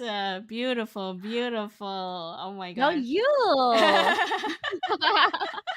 We were joking about making out in the corner earlier, so it might. Okay, okay, you didn't have to expose me like that. Just asking Just you as a immediately. reference. Like I said, guys, it's not free. You gotta pay for it just in case if you really want to see it happen. But like, viewer discretion. Yeah, TOS don't come for us. That's true. This is real. Exposed. I know, right? Oh my god. It's amazing. If you don't know about Asha, Asha is so cool, so sweet, so just like amazing, dedicated to the craft, passionate, kind, all the positive things I can possibly say about Asha. I just can't say enough. Asha's a gynoid. I hope I said that correctly. Gynoid. Female I android. also don't know myself as Oh, long as the G. It's like, you know how people say GIF or GIF and they don't know what it is? It's the right. same thing for me. Like, let's just say it's both okay. Okay, that's. Do you like interchange between the two sometimes, or I usually use "ga," I think, but, gynoid? some Okay, people good. have said "gina," and I'm like, "You know what? That's fair. People can say that, right? Yeah?" Yeah. I feel the same. Yeah. Yeah, yeah. Okay, great. Well, Mm. anyways, this this Ganoid is Mhm, yeah. bringing us epic tunes, breaking barriers through fun collabs like karaoke relays and VTune FM, which is a radio show. If you're not aware of already, it's super cool. So I'm so excited to be chatting with you today, Asha. Asha, how are you feeling? How are you feeling today? I'm doing well, thank you for asking. It's early in the morning for me, and after actually this interview with you, which I'm very very nervous by the way. Which you know how we had like the interview prior with like we're probably gonna talk about this later for V2 FM, but I had an interview with you first, and I feel like it's just a natural like disposition for me to be the person interviewing, but as the interviewee, I'm getting very, very nervous right now. And I Oh no! don't and I'm like freaking out a little bit, but that's just me like not getting used to like everybody saying or like you saying the nice things and I'm like, no you that's circling in my mind right now. No you, Corey. No you, you're the nice one. You're the cool one. So yeah, I'm pretty good. How about you?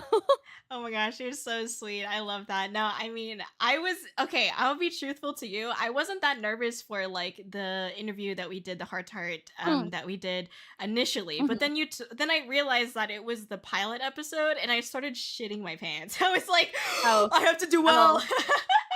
Oh, you have to make a good impression, Yeah, basically. I was really Mm. nervous. I was like, oh my gosh, I have to do well, and I'm like, I'm gonna butcher this somehow.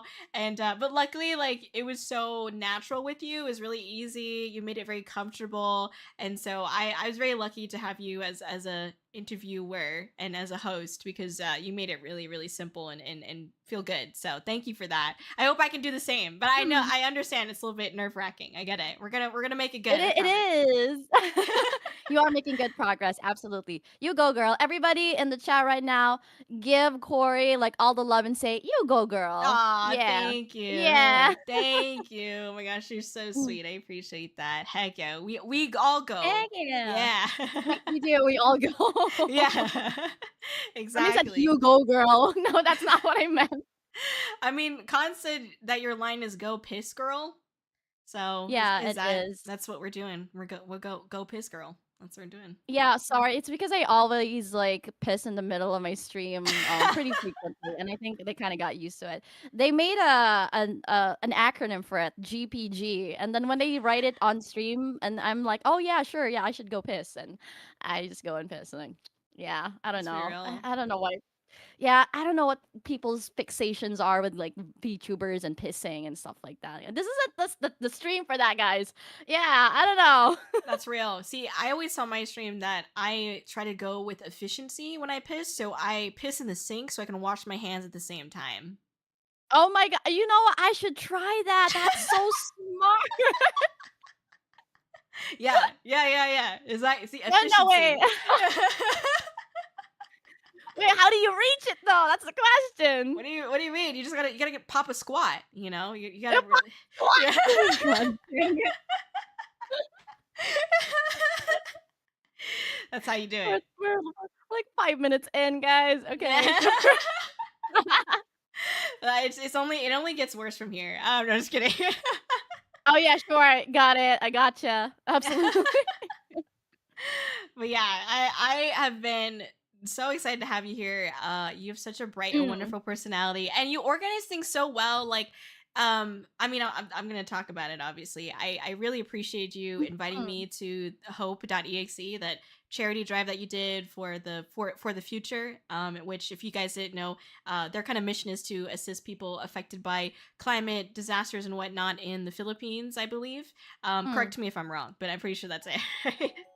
Yeah, yeah. They do other things as well. Like they Mhm. help out, like for example, people are experiencing poverty, or there. It's more of like an organization that caters to people here in the Philippines that are struggling with a lot of like the usual things that we experience here in our country, which unfortunately is like natural disasters such as the Mhm. typhoon from last year, and as well as poverty for like helping out children, or like feeding families that are unfortunately affected by anything that's been happening in the economy and things like that. So yeah, we're trying our best to kind of like work with a bunch of other charities, not just of course here locally in my area, but also as well internationally. I've also done charities also for other places as well, and it's just been very fulfilling. Like being Yeah. able to use your platform to reach out to other people to help out those that are in need. So it's just you're helping out, but at the same time making people happy, and that's just like one of the things that I really like as a VTuber. Yeah, no, absolutely. I loved it. I was so honored to be a part of it. And so thank you for having me and for organizing all of that Mm, as well. And I'm so glad that I do feel like, and I hope that you feel similarly, that you are getting recognition for like the amazing things that you're doing. Like I saw recently that I saw recently that someone, I think at a convention out there, has merch Mm. of you. Like little keychain or something, I think, right? Yeah. It's very, very random. I'm still trying to, of course, build my market and stuff like that. Mm. I still do categorize myself as a relatively small streamer. I just do a lot of like very ambitious things. I think that's what sets me apart as a VTuber myself. And you Mhm. understand that very much, Corey, going to conventions, making up like events that allow other VTubers to perform, or like just being able to join like charities for a cause and things like Yeah. that. So seeing myself in conventions where I get to see like merch of me, is always a treat. It's always like nice to be able to locate like little ashes like when you pass by the merch aisle. And I'm pretty sure you feel that as well whenever like an artist like makes merch of you. And I've seen it on Twitter, by the way. The people in the conventions recently, especially for Off Guy coming up very, very soon, I see some of them like make merch of you. So it's been really, really, really, really fun to just like support artists, or like support the VTubers that you love, and you make them into art. So it's just really cool, and that makes me happy. Yeah, no, for sure. That's so sweet. Thank you for saying that. Oh my gosh, it's Yeah. such an honor. It's always really cool to see like the merch out there. Can I tell you something though? It's so funny. My mom was like, over the first time that I saw someone make merch of Corey, and I was so excited for it because it's like a normal thing with like VTubers, or like an honor. It's super cool for VTubers. But then I told my mom about it, and she was like, do they have rights to do that? Like they're just taking your design and like Oh, that's oh. it.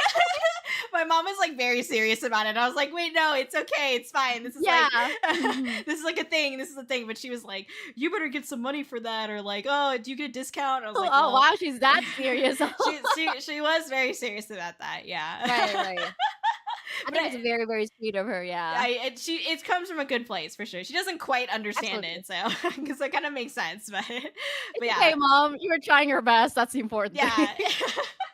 Exactly. I Mm. also want to talk about the never ending summer relay. Thank you for letting me be part of that as well. I was like, I Yes, realized I queen. realized that I was like starting it off, and I was like, oh crap. Like I was like, Yeah, yeah. oh I was like, wait, I mean, I know I signed up for that, but it was because like I wanted to make sure that Uh-huh. like I could commit to the time, and I was like, I know I can commit to this time, and I was like, wait, I'm the first one.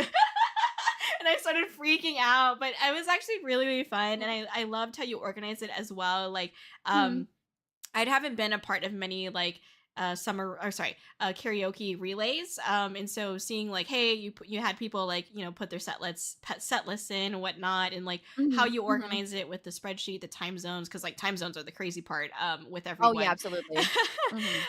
You did such a great job like organizing that, and Thank then it was you. all to really feel that extra fire for your 3D reveal, which was so amazing. Mhm. I'm so happy to see you 3D. It looks so cute. I love it. Really does. Mhm. Yes. So I wanted to ask kind of like what were the Mhm. thoughts that went into organizing and producing the never ending summer relay? Like what inspired that, if anything? So that to and then also to Mhm. connect that with like your 3D reveal. Okay, that's a very good question. Thank you so much for asking. Of So, course. I've been super big on events ever since I started off, like the stuff that I was very into previously, like creating karaoke or just events in general. Like, I started off from just doing community events, and then I branched off from that, like, hey, maybe, we've been doing collabs with other VTubers, right? Maybe I can do something like music related and stuff like that. And I feel like as of recently, the boom for performances and karaoke events and things like that have been gradually getting to that level where more and more people have been experimenting in that kind of setting instead of just like, we usually, when we think of like collabs and stuff like that, it's usually like games and stuff, and like talk shows. But I feel like the performance in that area wasn't really as much explored. And I'm seeing a lot more now, and I'm really happy that I'm able to take part in that as well. So, Mhm.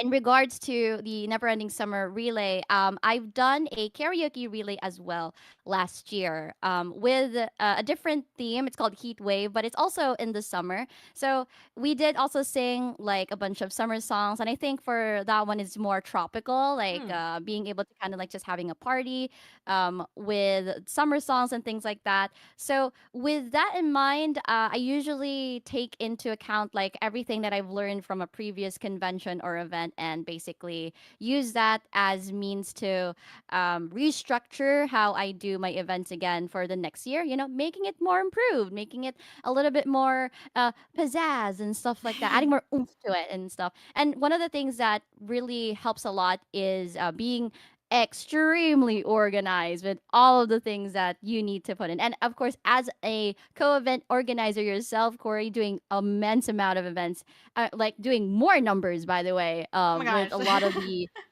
people that you normally invite or people who apply for your events, Mm. you can understand the drama of like fixing everything mentally in your head and organizing it in your brain, like the amount of layers that goes into that. It's not just like inviting people, right? It's also Mhm. making sure they're safe, making sure that they're well informed, making sure that everybody has all their graphics ready. So it's kind of the same process like that. So one, I make sure that all of the people, of course, are all in the same location. So, so it's easy for us to talk and like Mm. communicate with each other. That's number one. Mhm. Nobody should ever get lost in a event because, of course, it's really important that everybody is well informed. And then, second of all, is making, of course, an announcement server, putting all those important details into one location so that when they need to read it, they can just go back to it. And usually, for every event, it's always going to be different. So you have to be very, very specific with Yeah. all of the concerns that you have for that specific event, like everything that you need. If you have to ask them for PNGs, if you have to ask them for their logo, if you have to ask them Right. for their date, their time, their free time for a meeting and stuff like that. All of those are absolutely important. And again, the more people that are involved in this project, the more that you have to add onto those specific details so that everything runs smoothly, right? And then you have to have a backup plan. So Mhm. um during the event, by the way, thank you also to everybody. Sorry, side note. Thank you to everybody who did watch the summer relay. It was a very fantastic event. And of course, it's not only just me who participated in Corey, but also really cool and other VTubers as well. I hope you get guys give them some love as well. Because they did also an amazing job performing during that time. Okay, so when I was running again, everybody's list and stuff like that, I made sure that I gave them the information. Hey, if you guys need to go, you guys have like things that you need to take care of, or you had an emergency, which we actually had an emergency Yeah. during that time. Make sure to have somebody to replace you. And one of the things that I'm very thankful for was that everybody was really working together. Like, okay, maybe I know someone, maybe I could bring this person in. And I was just super happy that everybody was like on board with the Yeah. project. And even if something was happening behind the scenes, and I'm pretty sure you guys wouldn't know that, especially for the viewers, but there was a little bit of trouble in the back scenes. And that's something that we can't really avoid sometimes. It's sometimes inevitable. But Right. during those circumstances, the best thing that you can really do is make sure that you have people ready in the background so that the event, especially for something that runs from like 9 a.m. to like 3 in the morning, guys, you got to make sure everybody's like well connected. Everybody knows who to go to. Everybody knows like who's the next person to Yeah. talk to and stuff like that. Yeah, and then I guess the last thing is making sure that everybody, of course, is having fun. And I was facilitating pretty early on. I was with you during your first show, like for the event. Made sure that you are ready, and then I of course had my mods, very very helpful. Big shout out to them as well to help me out during the day. And then just making sure that everything was okay. And at the end, everybody had fun, and that's what matters. And I was already grateful. I'm how grateful for that. So yeah. Heck yeah.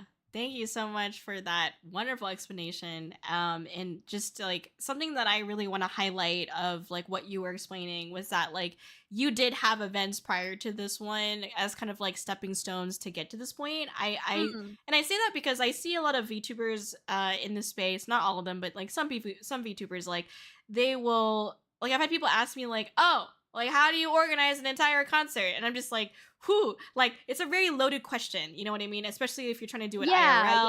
yeah. It's like Mm-hmm. you kind of it does help. Like I could tell you how I do it, but like I didn't get Mm-hmm. to this point overnight, you know what I mean. It's like it Right, right. it took me a few events to that I needed to like be able to learn from. I didn't start off doing concerts right away. Like I did these bigger For collabs. sure. I did simple collabs, and I moved on to bigger collabs, and then I did music, and then all of that kind of like turned into a concert eventually. But it took me 3 years to get to that point. It was not overnight. And it's like Right. how do I like tell I can't like explain to someone that experience and for it to like always make sense to that person. It might not translate to Mhm. them unless they have that experience.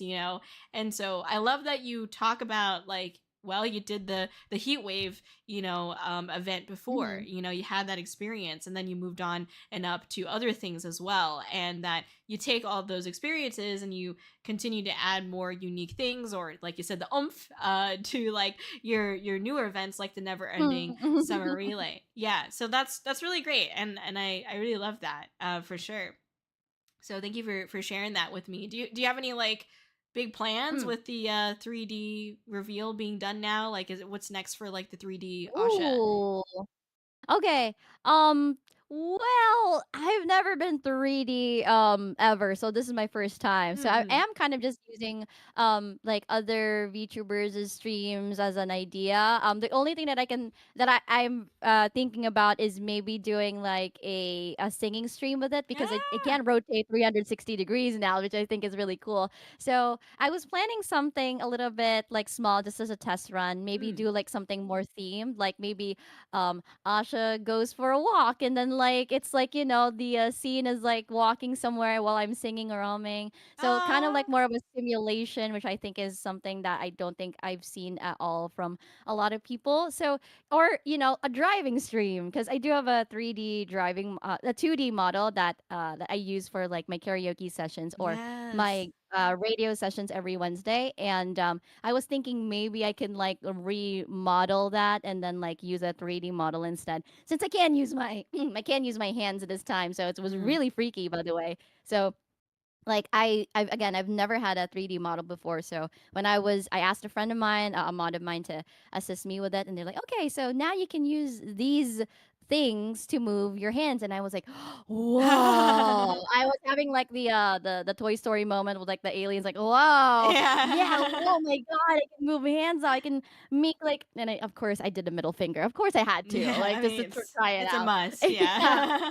Yeah, but aside from that, I don't really know what else I could do with it yet. Maybe for like a simulation or like maybe VR chat, things like that. But I'm very open to ideas. So if your community or if anybody else has ideas, you can shoot me like a message and let me know what you think would be an awesome idea to use for a 3D model. Because I have yet to explore more ideas in that platform, and I'm always open to like the possibility of doing anything as long as it's cool and as long as it doesn't I don't have to like, do somersaults or like do like a workout stream and stuff like that. Or an endurance stream where I have to like force myself to like do something very, very questionable. So yeah.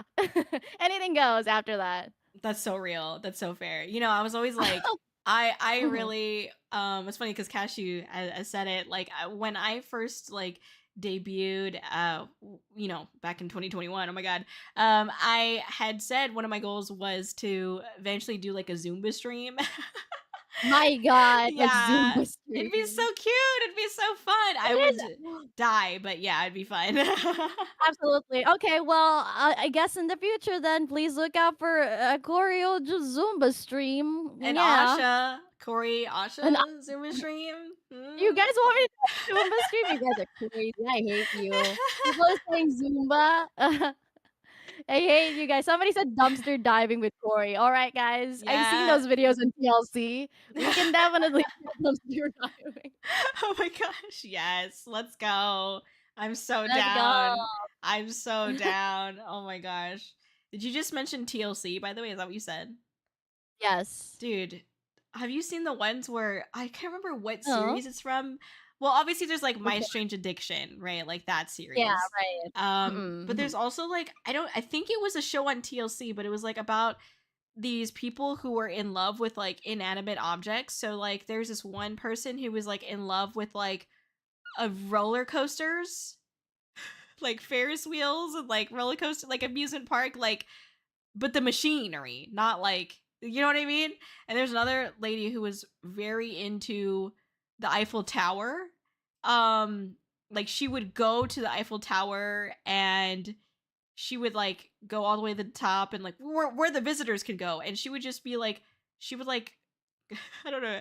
I don't know how to explain it, but she would like sit on like one of the like railings or like the how do you explain it? Like Oh. yeah, like she'd sit on something Oh. that's not supposed to be sat on, basically. And she Oh. also really liked fences, and so there were a couple of like she would sit on some fences and like be like, "Wow, I'm really feeling something right now, Mr. Krabs." And like, I think that was Um. from a show on T. I think that was TLC somewhere, like one of the shows on Oh. there. Like,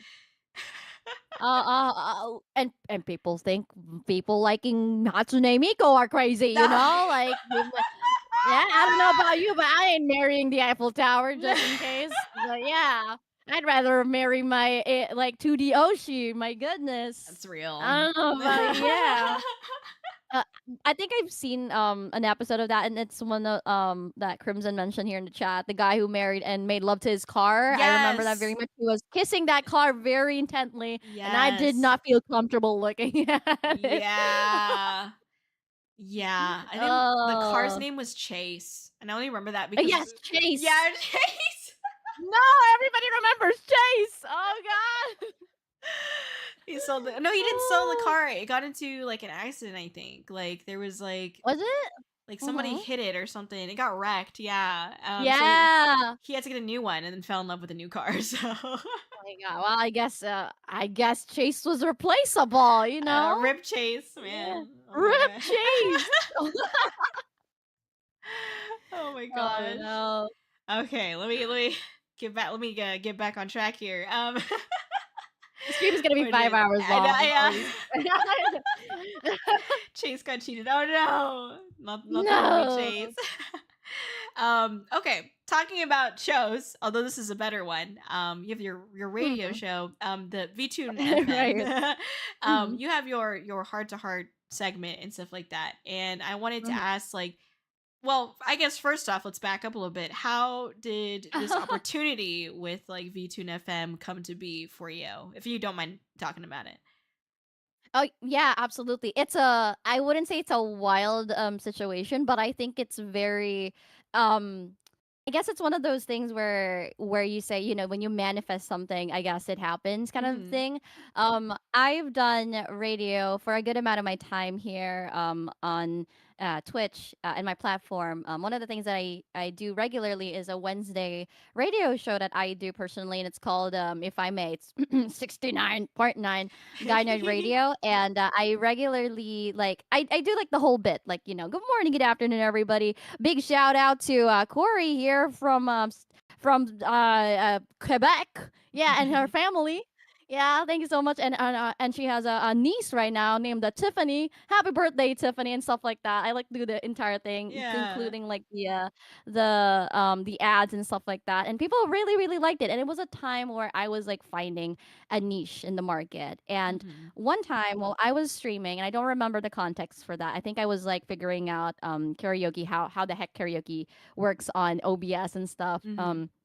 I somebody in my chat was like, "Wow, Asha, you sound like a radio DJ. Like your voice sounds really cool and stuff like that." And I was like, Radio DJ, huh? It's like, ah, okay. And then like this light bulb like pop up thing came up in my brain. I was like, yeah, you know what? Maybe I could do that. Maybe I can try doing radio on the set, like on Twitch, just to kind of be a little different. I mean, if it doesn't work out, right, it's fine. Like at least I tried. That's the important thing, right? Yeah. So I did, and surprisingly, I guess people really really liked it, and I've been doing that bit for about 3 years now. A really funny tidbit about me that I can share is that I started off as a Discord streamer for a year because I didn't wanna. My take on that was I didn't know how to use technology, so and OBS was super new to me that time, so I didn't understand like how it worked, and I didn't want to like make fun of myself and or embarrass myself in front of like a live audience that I didn't really know, right? And Mm. I was like, I don't want to start off at a debut with like two people laughing at me for like not knowing how to press buttons. So I was just like, you know what? Let's just start off with like maybe something small, Asha, you know? So I started off with like an actual community and built myself there. And then I was like, you know what, guys, if you're interested, I'm just gonna like stream, test out some stuff on my own and things like that. And I did that for a solid year.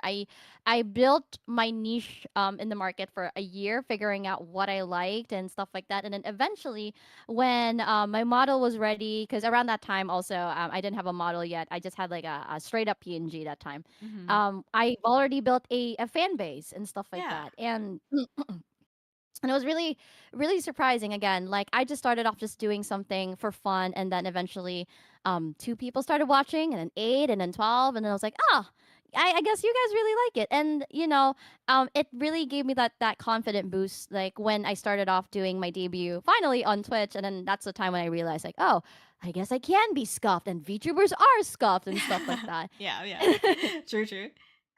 Absolutely. And then I wasn't that scared anymore because there's people who I know that was watching me that I felt comfortable with, and it was such a really fun experience for me. And I know it's not always the same for like other people who debut, but that was such a really fun moment for me, and it's something that I really.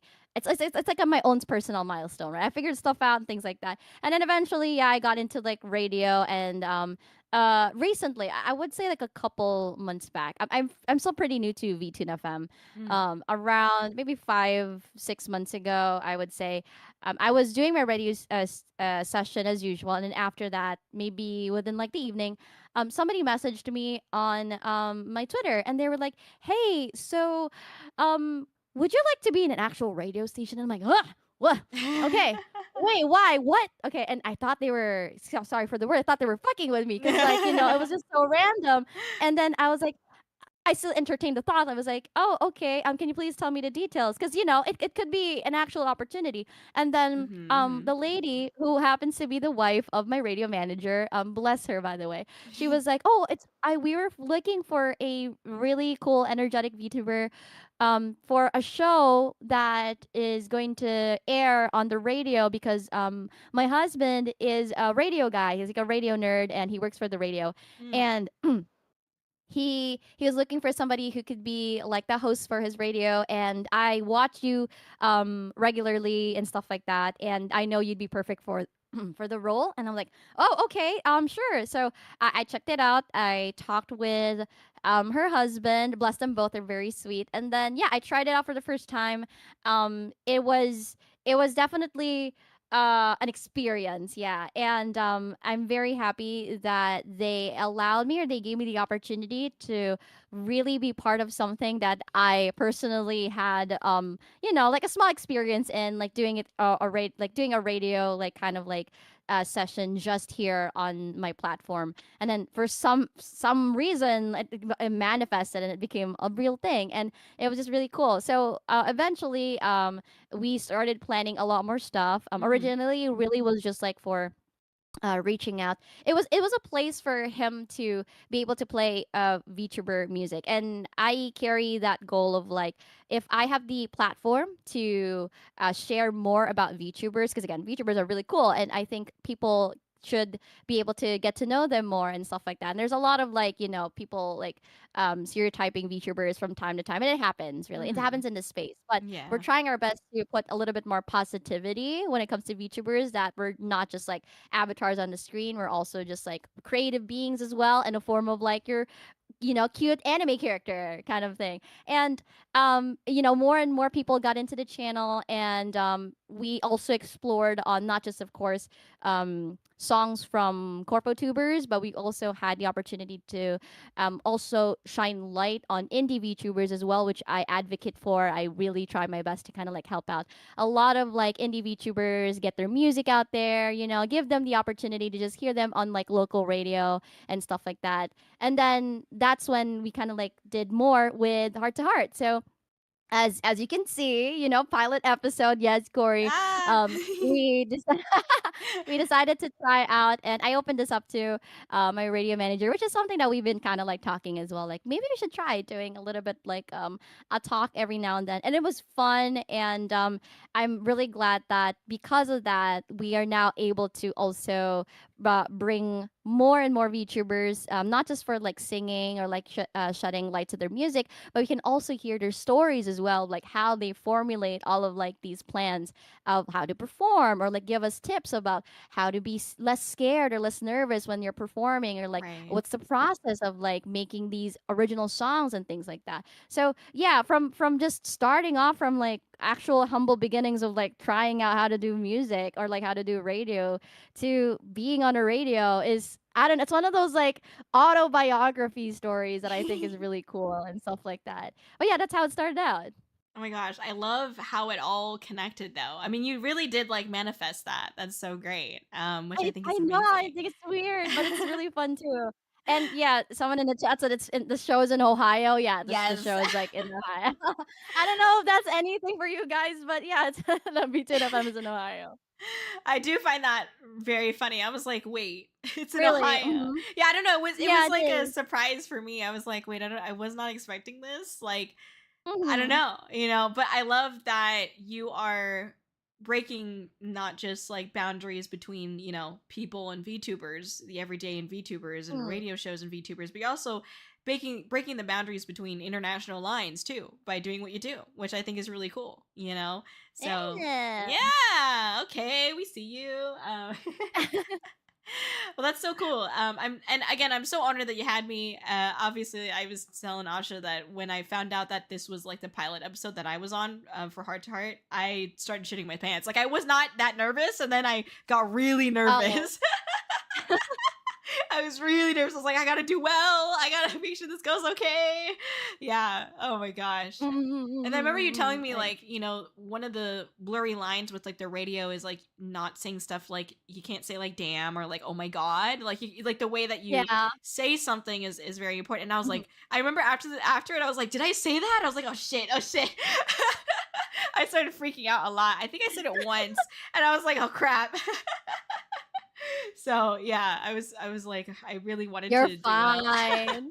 You did very, very well. Thank One of the you. things that my radio manager mentioned, which again I'm very grateful for. I still don't think that I have a knack for it, but he did say something like, "Oh, you're really good at this, huh?" And I'm like, "Oh, I guess so." You Um, are.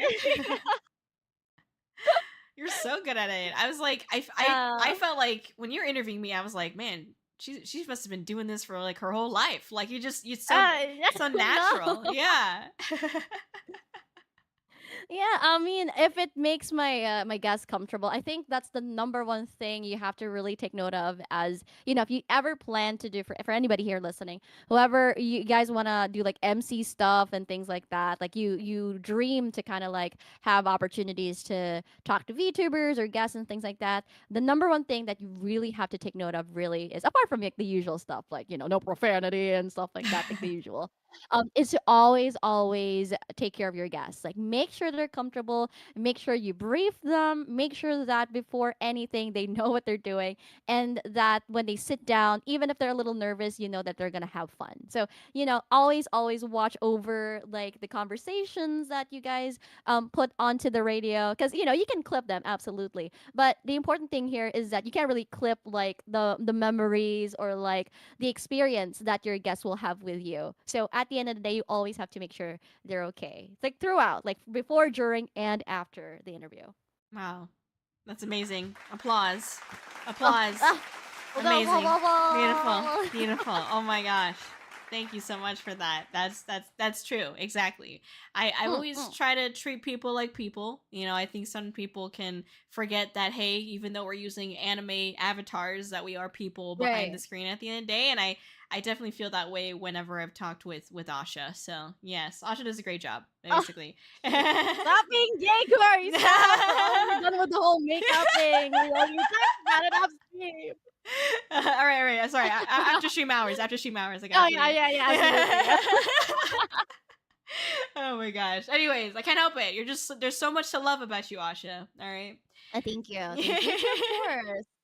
Thank you. Oh my gosh. Mm, mm, I also saw that now forgive me if I've got my mm, timelines wrong, mm, but you're mm. about to have Issa Korva on, right? For the Heart to Heart segment Yes, for VTune FM. yes, That you're is right. amazing. How was that experience like getting in contact with Issa Korva? And if there's anything in particular that you're excited about with this particular interview, like anything that you wanted to, if you could share, Mm. because I know like maybe it's under Yeah, wraps right yeah. now. Yeah. Mm. Okay, okay. First of all, big shout out to Isa. She's wonderful. My goodness. I'm so, Yes. again, very blessed to have opportunities to talk with amazing people. We've only had two, by the way, that are about to be, one is already released, as you know, with Corey, and then the other one will be released. The timeline is correct, just to confirm, tomorrow. So we'll have VTune FM, heart to heart with Isa Corva tomorrow at 2. Unfortunately, it's very late for you guys, but there is going to be a rerun. So it's 2 a.m. tomorrow EST time. That's 2 p.m. GMT plus 8, I believe, and 3 p.m. Japan time. So if anybody misses that, there's going to be a rerun on Friday at around 11 p.m. your time, Mm-hmm. EST, if I remember correctly. So a little bit less super late at night, I would say. But yeah, first of all, it was a pleasure to have her.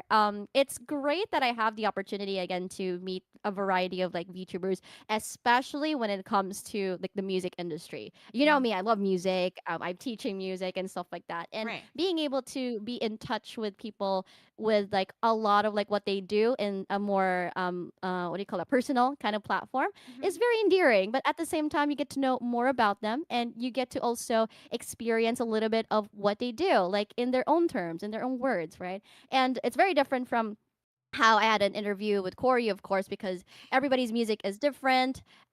He says so. She radiates cool energy. She's such a really cool person. And one of the things that I can, I guess, share with you guys, because I can't share a lot as of the moment because you guys Mm. have to watch the episode tomorrow, Yes. is that we did dive into a lot of like the aspects of like how she makes her music. And if you don't know, she does have like a little bit of oh, not really a little bit, a lot. She has a lot of original songs. Yeah. She works she's a hardworking VTuber when it comes to like making a bunch of like covers, and you definitely have seen it, especially in like different social media platforms. So we're gonna get into like a little bit of a deep dive with that. Who are the people that help her work with the stuff that she does, and of course a little bit about like performance as well, like a little bit of like what she does to kind of like ease any kind of like maybe nervousness that she feels and stuff Mm. like that. But that's only just me being nervous about it and asking her for advice about how to also cure the nervousness and things like that. So there's a bunch of other things that we talked a little bit about. But yeah, those are some of the things that you can look forward to in tomorrow's interview with Isa at again 2 a.m. EST time. So I hope you guys get a opportunity to watch it, and let me know in like my chat or like in on my socials how you liked it. Like, yeah, and there's gonna be more people to come. We have a good line of like VTubers that are also of course into music in a variety of ways. Of course, the different genres that they talk about, different kind of like life stories that they have, and you know, from solo artists or maybe a little bit of a group artist coming in as well as an exclusive hint of who's coming next. But yeah, please do look forward to that. I will be announcing it as well on my channel, but also please support VTune FM because we're doing a lot of cool stuff there. Yes. Oh my gosh, that's so cool. Well, it makes me want to ask you then, like, what are some things that you do to help calm your nerves before performing? Then Nothing. I just nothing. shy a little bit and like just Oh, do that's so it. real. Really. Just do it. Yeah, Yeah. I get Um that. people who don't have a sense of like actually no, sorry. People who have a sense of calm before a performance and they're telling like they've told me like, "Yeah, no, Asha, I kind of don't feel that nervousness. Maybe a little bit of like, you know, I overthink a little bit before a performance because I got to make sure that, you know, like I do it right, but like they're not nervous." And I'm like, "Holy cheese steaks. Like how do you live like that?" Okay? But yeah, no. It never gets any easier for me with performances, Mhm. especially as you get to a point where you have the awesome opportunity to see your crowd or like have solo performances and Mhm. you see them like wave their light sticks. It never gets easier. I still get really shy about it, and I'm like, you know, that really awkward kid in a corner in a barn like saying, "Hey, how you doing?" And then like doing her little dance on the side. Like it's like that for me when I talk to people, or when I have the opportunity to, you know, shout at the crowd and be like, "Hey, I see you waving your light stick there, buddy. Yeah, cool. Thumbs up." So yeah, I think what happens is when you just do it, it does kind of just get a the tension does kind of like get a little bit better because Yeah. again it's like thinking like, hey, it's just like a singing stream, you know, except that you can see people live on action waving the lights and stuff like that. It does get a little bit better over time, but like the intro always freaks me out. That's fair. Yeah. I think I feel the same way. I'm on the same boat as you. Like I always get freaked out before a performance, but like once like you're in that zone, because you practice so Right, much, you right. rehearse. It's just once you get back in that zone, Mm-mm. it's just like, okay, just that's why we say practice makes perfect. You just gotta just Yeah. perform what you practiced, and then Yeah. I'm just like I try to practice as much as I can so that way it can just feel like muscle memory, like just over and over again, and then 100%. just mindless almost. And so I definitely understand that. But I love performing Mm-mm. for sure. I think like, and I think you could understand and agree as well. I think like once you do perform, music, whether it's your original music, cover songs, whatever, it Mm-hmm. really gives Mm-hmm. you a different perspective on the music itself. At least that's how I felt. And as at the very least, it's given me a different perspective on how I want to perform like original songs For in sure. like my own music. So it's such an invaluable experience, and I'm really excited to hear about what Issa Korva has to say, but also your amazing questions because you're such a great interviewer, and how you dig into into Thank you you. know, her journey as a Mm, VTuber, as a performer and musician. So definitely mhm. excited about that. About listening in on the interview here tomorrow. So that's gonna be awesome. So thank you for doing that. Thank you as well. And like I said, please continue to support VTune FM. And maybe if you'd like to, if I may plug, if you'd like to let us know if there's a specific guest that you may want to have on the show, if with my powers and stuff like that, then feel free to let us know in our email at vtunefm@gmail.com. Send us like your details of like a message for us or even like your song requests and stuff like that, whether you're a VTuber fan, and you're just really into like a lot of VTuber music, by all means, let us know, and then we'll do our best to play it in the next episode of VTune FM on Q105. So yeah, thank you. Heck yeah. I got, and for those of you who aren't looking at the screen, I have Asha's amazing socials here on the screen. Okay. And then we Yeah. do have it playing in the chats too. So the links are there. All Mm-mm. right. Heck yeah. Thank you. Heck yeah. All right. Something else that I was really interested in after kind of like looking Hmm. into you and researching you for this episode. Oh Some my of goodness. I'm stalking you. I'm watching you poop. I'm just Is kidding. this obsession? Okay. Oh All my right, guys. gosh. I got my little Mickey here beside me. Oh my gosh. You know, I'm gonna be real. So I watched that movie, Okay. and Okay. Okay. Okay. Okay. some Mhm. parts in the movie I just felt like it was something like a high schooler would do, and thus like Yeah. I Yeah. couldn't take it too seriously. Like, and I think that's the point, right? Right. Like some of it needs to It, be it's supposed to be campy. yeah, yeah, Yeah. yeah, yeah, yeah. So I get it, but at the same time, it's just really funny because sometimes I was like, this just feels like I'm getting like high school flashbacks. Like I'm not even All like over. Yeah. scared Yeah. of this. Yeah. So it was a good one. You know, I only got Mhm. jump scared at the infamous one, which I won't spoil, but it's with the car. Um, Oh god, I hated that so much. yeah, Oh my it, god. and for me, like I knew it was coming, but the loud noises Yeah. was still what got me. Just just loud noises, and also because I literally was like thinking to myself because I was distracting myself because I was like, I don't Uh-huh. care what's going on in this scene because I was too busy thinking about how stupid the protagonist was, like how dumb this guy was, Oh, and then no, the guy was stupid, absolutely. yeah, yeah. I was too busy thinking about that, and then that happened, so it actually scared me, and I like jumped, and I like made a noise. I was like, oh, ah, and then the people in like the theater were like, ah, and I was like, I'm sorry. so so yeah, No, I no, no. I got you there. You know it's coming, basically. Like yeah. it was the angling of like how everybody was positioned during that specific scene. Yes. You know, like something was up during the scene. So, yeah, Yes. you kind of mentally prepare yourself that it's gonna happen, but it still happens anyway, and you're like, Jesus Christ, and stuff like that, and it's like, oh yeah, that was an awful jump scare. It was such an awful jump It scare. Yeah, was. It was. it was. Oh man. Anyways, that was a movie. Mhm. So outside of obsession and me stalking you and me Yeah. being an obsession, so something that I found was as far as like projects covers go, Mm. Heart Forecast. It was a V date Mhm. cover. Can you tell us a bit Mhm. about this cover? Like what thoughts and ideas went into it? And then this like Valentine's Maid Cafe event that you Mm. did in conjunction with that. Aw, okay, okay. I'll tell you more about it.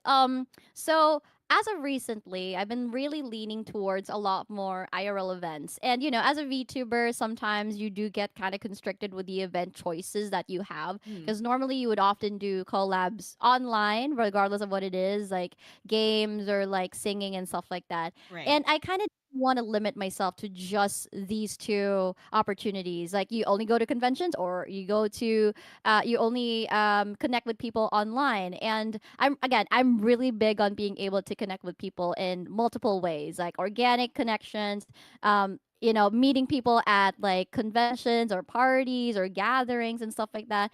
And you think to yourself, like, how are you gonna be able to do that isn't just convention related if there isn't much happening within your area, and or you don't create one, right? Mm-hmm. And fortunately, because VTubing is still pretty niche in the market, you don't really get to see a lot of like those happening in your nearby like state or nearby region and stuff like that. So I had like the thought. I was like, yeah, let's do something together with like my VTuber friends. And again, because VTubing again they don't really have like a lot of stuff going on for them IRL. I thought it was just a really good opportunity.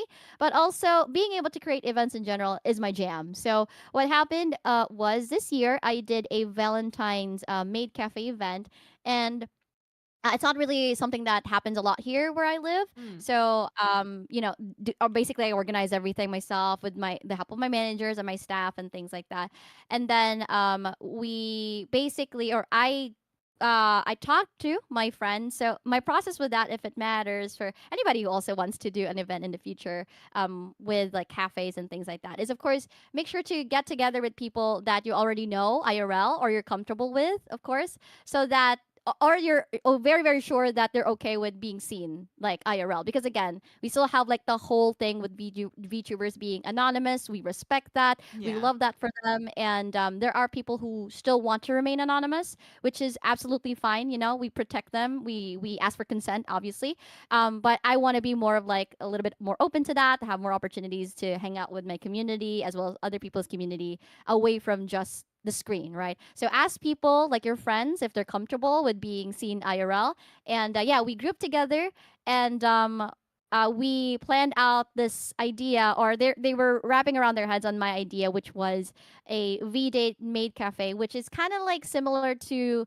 like a dating simulator, basically, wherein you every maid had like their own personality. Mm-hmm. One was a little bit more tsundere, one was a little bit more of a yandere, one was a little bit more of a an ara type. So things like that. And then they get to choose their maid. And I tried my best to kind of replicate it a little bit to how the Japanese maid cafes would do it. Like they wait tables and then like they're always in character and they will always tell you that they're your gochujin samas and stuff like that. Yeah. And yeah, so that's what we did. And then in terms of the heart forecast, we added a special. We wanted to make it extra special, obviously. Yeah. And for the event itself, apart from being able to be there live and having merch and exclusive stuff and like events and games and things like that, we also wanted to add on to like music, which is heart forecast. So we decided on something that's of course Valentine's themed, and everybody thought that Heart Forecast was a perfect song to represent what V Date Made Cafe was during Valentine. So yeah, boom, it happened.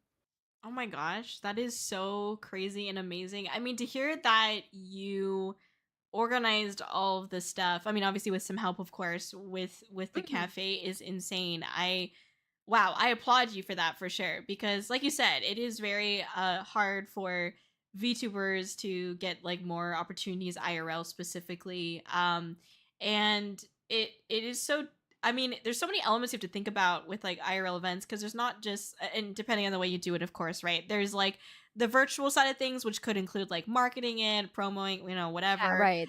Or if you're trying to set them up virtually, whatever, record things, have photography, or wait, just ways to capture the Right. event. And then there's Hmm. also like the physical side of it, which is like, oh my gosh, like I gotta, do we do a menu? Do we have Right. matching clothes? Like have the costumes, the decorations. Hmm. There's so much that goes into it, and Yes, that is absolutely. crazy that you did all that. That's a lot to Oh do. boy.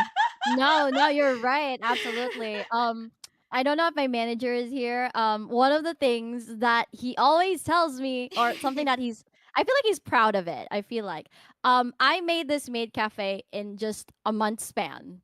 Mhm. Just a month span. And you Wow. don't do events in like a month span. I guarantee you No. guys, whoever is doing an event, please give yourself like a good 6 months to prepare for an event, okay?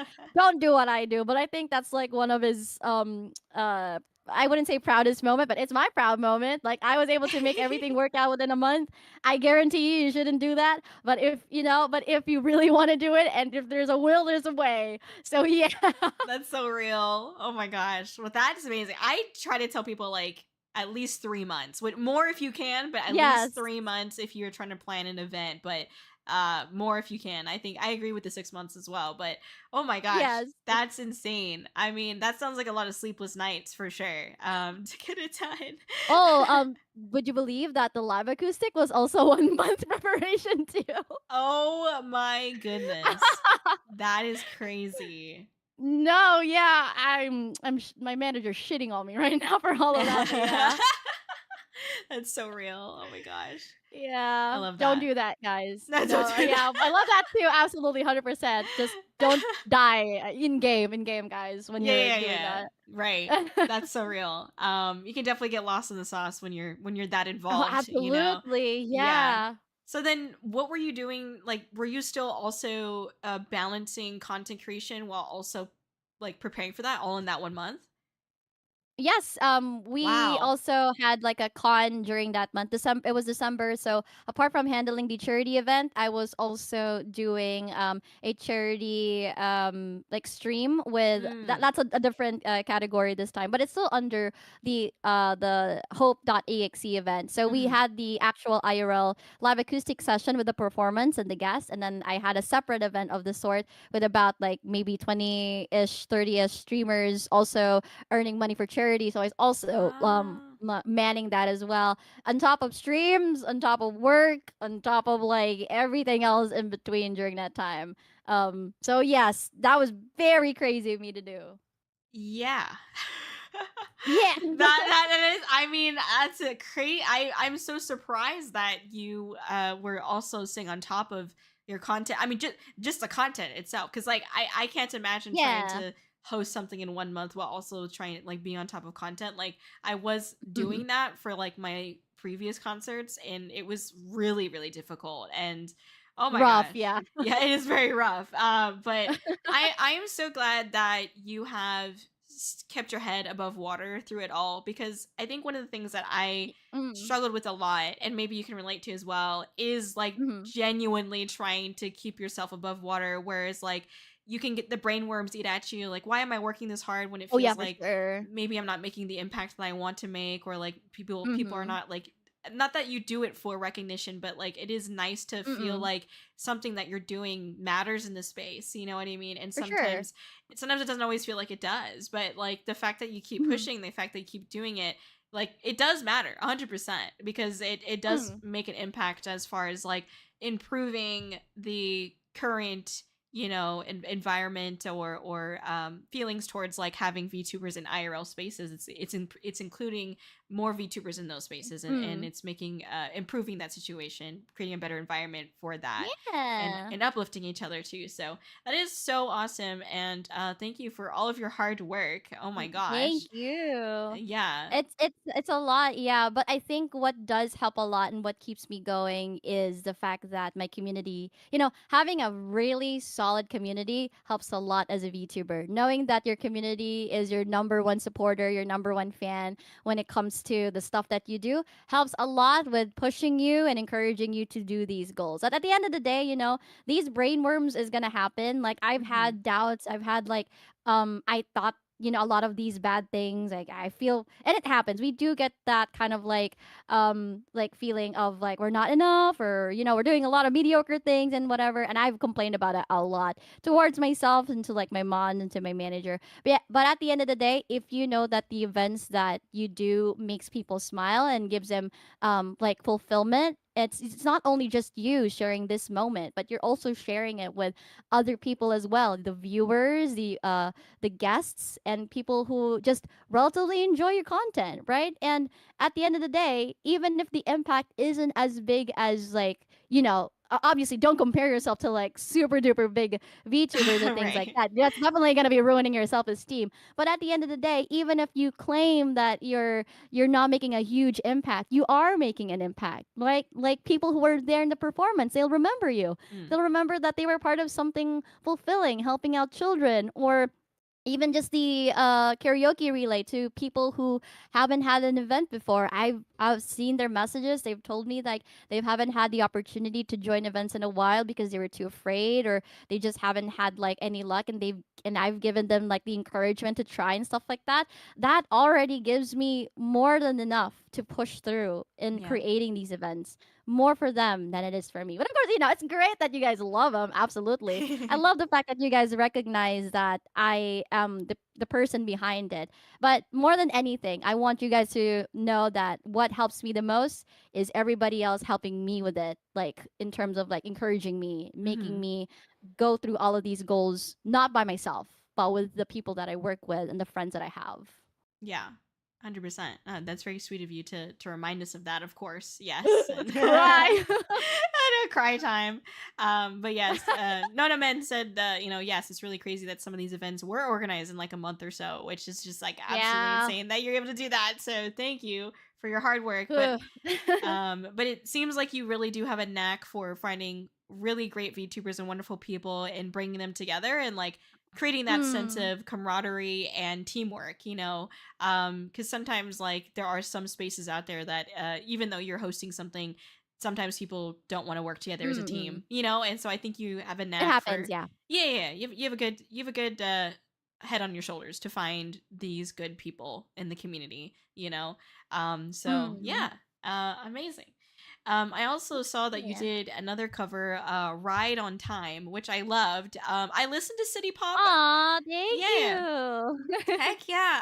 I listen to City Pop, Yeah. and I don't know if that's Mm. considered City Pop. I'm assuming it does. I don't want to assume but Mm-mm. too much. But Mm-mm. but I love City Pop. I've listened to a lot of it. And when I was Mhm. listening to your cover, I was like, oh, this feels really like City Pop vibes. And your voice just like fits so well and is super cute. And tell us a little bit about this cover, like why you chose the song Right on Time. Yeah. Ooh, all right. Thank you very much. For this cover specifically, it was actually a recorded performance for another event. I believe it was Summer Splash. It was hosted by another really cool VTuber, Azu, and I think your fellow air member Azumi was there as well during that event, and it Mm-hmm. was like a bunch of other really really cool VTubers supporting Azu, and I was very in love with this cover. I love, like you said, you love City Pop. I absolutely love City Pop. I like anything hag related. Okay, guys, I like anything old and from the like the 90s down to like the 70s and stuff like that. And Mm-hmm. you, for those who watch the radio station and or listen to me sing, you guys know how much I adore anything from those eras. But yeah, I enjoyed it because a friend of mine was the one who helped me mix it, and around this time, I was really getting into like more and more covers and just like have being a little bit more encouraged. Like, hey, maybe I should do more maybe shorts, or maybe I should do more like um covers, because I think people are actually interested in it. And even with like how I've tried my best to encourage myself, sometimes you kind of feel a little bit shy, or you still kind of feel a little bit like of that um what's it called again, the something syndrome, where you feel Imposter like syndrome. you're imposter syndrome, my Got you. brain. Thank you. Yeah, so you kind of feel a little bit of like imposter syndrome whenever you're trying to kind of like figure out what works for you, or like sometimes you feel like it's not, I don't know if it sounds great. But again, I love City Pop. And this one from Right on Time, Tatsuya Yamashita, the man, the myth, the legend, really good singer. I just really had to let it out there. And yeah, it's, I guess, my intro, hopefully for many others, for those watching me and stuff like that, that I will be making more covers in the future. We just gotta deal with like a lot of the stuff happening as of the moment. But I did promise you guys that I will be doing more uh um shorts and like MVs. So I hope you guys look out for that very, very soon. Heck yeah. Killamo's giving you the thumbs up. Thank Yeah, you. thank you. Yeah, no, I love City Pop. I actually did get to go to a City Pop artist concert, but Love I that. yeah, and it was a wonderful time. A very very much an honor. And speaking of Mm-hmm. like things that are the hag maxing, because I get that, same here. I Mm-hmm.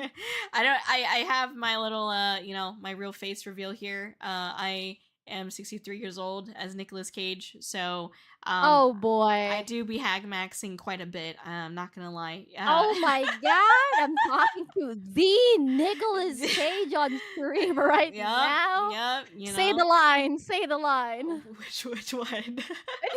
Whichever line you know, I'm gonna Nicholas. Come steal the on. Declaration of Independence. There we go. There we go. Okay. It is him. Oh my gosh. Oh my god. Okay. So speaking of hack maxing, I as I was like looking at some of your previous stuff, I noticed, you have there's this model which is beautiful, but you do have a model before this one, and your previous Mhm. model, there are definitely similarities between your previous model and this one, but I'm curious, Hmm. like, what inspired some of the changes that you made with this newer model, because it is a little bit different, you know. It is very different, yeah. Thank you for asking. So, you know, going back, like let's go back to the to Asha number 1 basically. So, as you go through like the process of VTuber models, you kind of, especially for people who don't have like an idea yet of what they want to be and stuff like that, you kind of really do go through like the phases of like, like when you're a teenager, you kind of have like your emo phase and you have like your Disney phase and stuff like that. I was the same. So when I started out doing VTubing for the first time, I did not know jack shit what I was doing. But Mm-mm. they told me that I should have like an idea for what kind of model I wanted. And the only thing that I really, really wanted for my model to possess is I wanted it to be a little bit different. Like I knew early on, even if it was I was doing VTubing a little bit more as a hobby rather than, of course, something as a job or things like that. Right. I wanted to at least stand out amongst like any of the other designs that there are available. Granted, everybody has like unique designs. I've seen many VTubers and I've used some of them as inspo for myself. But sometimes it doesn't click to you. Like I just don't want to be like a normal schoolgirl and stuff like that. And Mm-hmm. I looked into like different kinds of themes and things like that. And they were some that I like, some that I kind of like maybe if it changed a little bit, maybe it would have worked better for me and stuff like that. So I was finding the right fit. And then it came to a point where I was like, you know what? If I can't find the right fit, why don't I just be a robot? So I can I can change any time I want and it would make sense because Oh, I have smart. parts. So if I can't stick to like one design, I can, tell everybody in my community within the lore that I can switch body parts because I can and I'm able to because I'm a robot. Okay, so that was like the initial kind of thought process where I was like, yeah, that should be good. Like if I don't like this design in the future, or rather if I have the means to change it, at least I can just tell them that, hey, Asha's turning into a rocket ship or like a cat girl or a raccoon, you know what I mean? So any one of those right there. So I started off with like my very basic model, the first one, with just a basic design. It's a robot. That's the only thing that mattered to me. And I think the other aspects was helped out by, of course, the people that I previously worked with my design. I was definitely keen on like wanting like very robot aspects, Hmm. bodysuit, little lights here and there, a headgear, and short hair and things like that. Mm. And then eventually, when I moved on to more and more things and more opportunities, I was like, it's time for a change. And around this time, also, again, I was still figuring out what I wanted. I had an idea of how I wanted to change it, and sometimes when you're experimenting with your VTuber design, you get like a variety of ideas. You're like, maybe maybe my chat said I sounded like this. Maybe I should try being a little bit more or stuff like that, things like that. And then I tried that for my second model. I wanted to be a little bit more mature. I wanted to look a little bit more of with the comparison. I'm not sure if you've seen like the design or like the um if you have a reference, Corey, of like what my previous models would look like. But Oh, yeah, I you can remember, see that yeah. the previous ones they have bigger frontal parts. They have big Yes. boobies, okay? They have Yeah, big that, boobies that's basically. that's fair. Yeah. And then I love that model to bits as well. I love all my models. I think one of my favorites has to still be this one that I have now. But that one, when I was like using it and stuff like that, I felt a little bit disconnected with it, and I feel Mm. like eventually there was a pathway that I was going towards more, which was performing. So I was like, I feel like the aesthetic, it doesn't fit as much anymore to the kind of vibe that I want to continue as like the Asha design that I Mhm. want everybody to Mhm. see. So I did it again. So for the third time and as of the moment, this is the model that I have that I absolutely love. So I worked with a different artist with this one. Again, bless her. She's amazing. Big props to my artist mama for this. I worked with her and I said, you know what? I'm singing more, I'm performing more.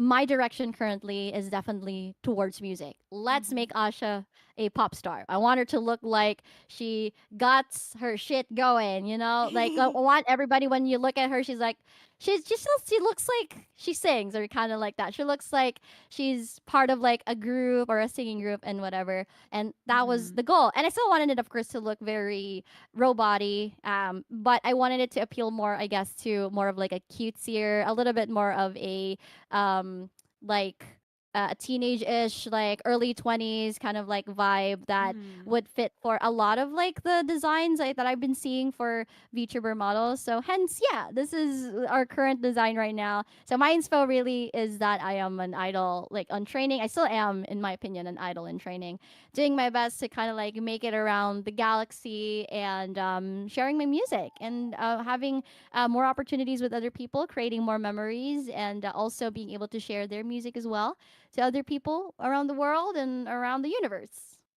Heck yeah. Oh my gosh, yeah, I love it. Yeah. That it's funny that you mentioned the boobies. Like I'm glad you mentioned it because when I was looking at your old model, I was like, wow. I was like, I mean, I'm Wow. not Thanks. complaining. I'm not complaining to Wow. see, 2D boobies in my face right now, but like they were definitely there. And I was like, okay. But it was different, because I look at it and I definitely get that sense of like that model, at least the one I saw was it felt a lot more like mature in some way.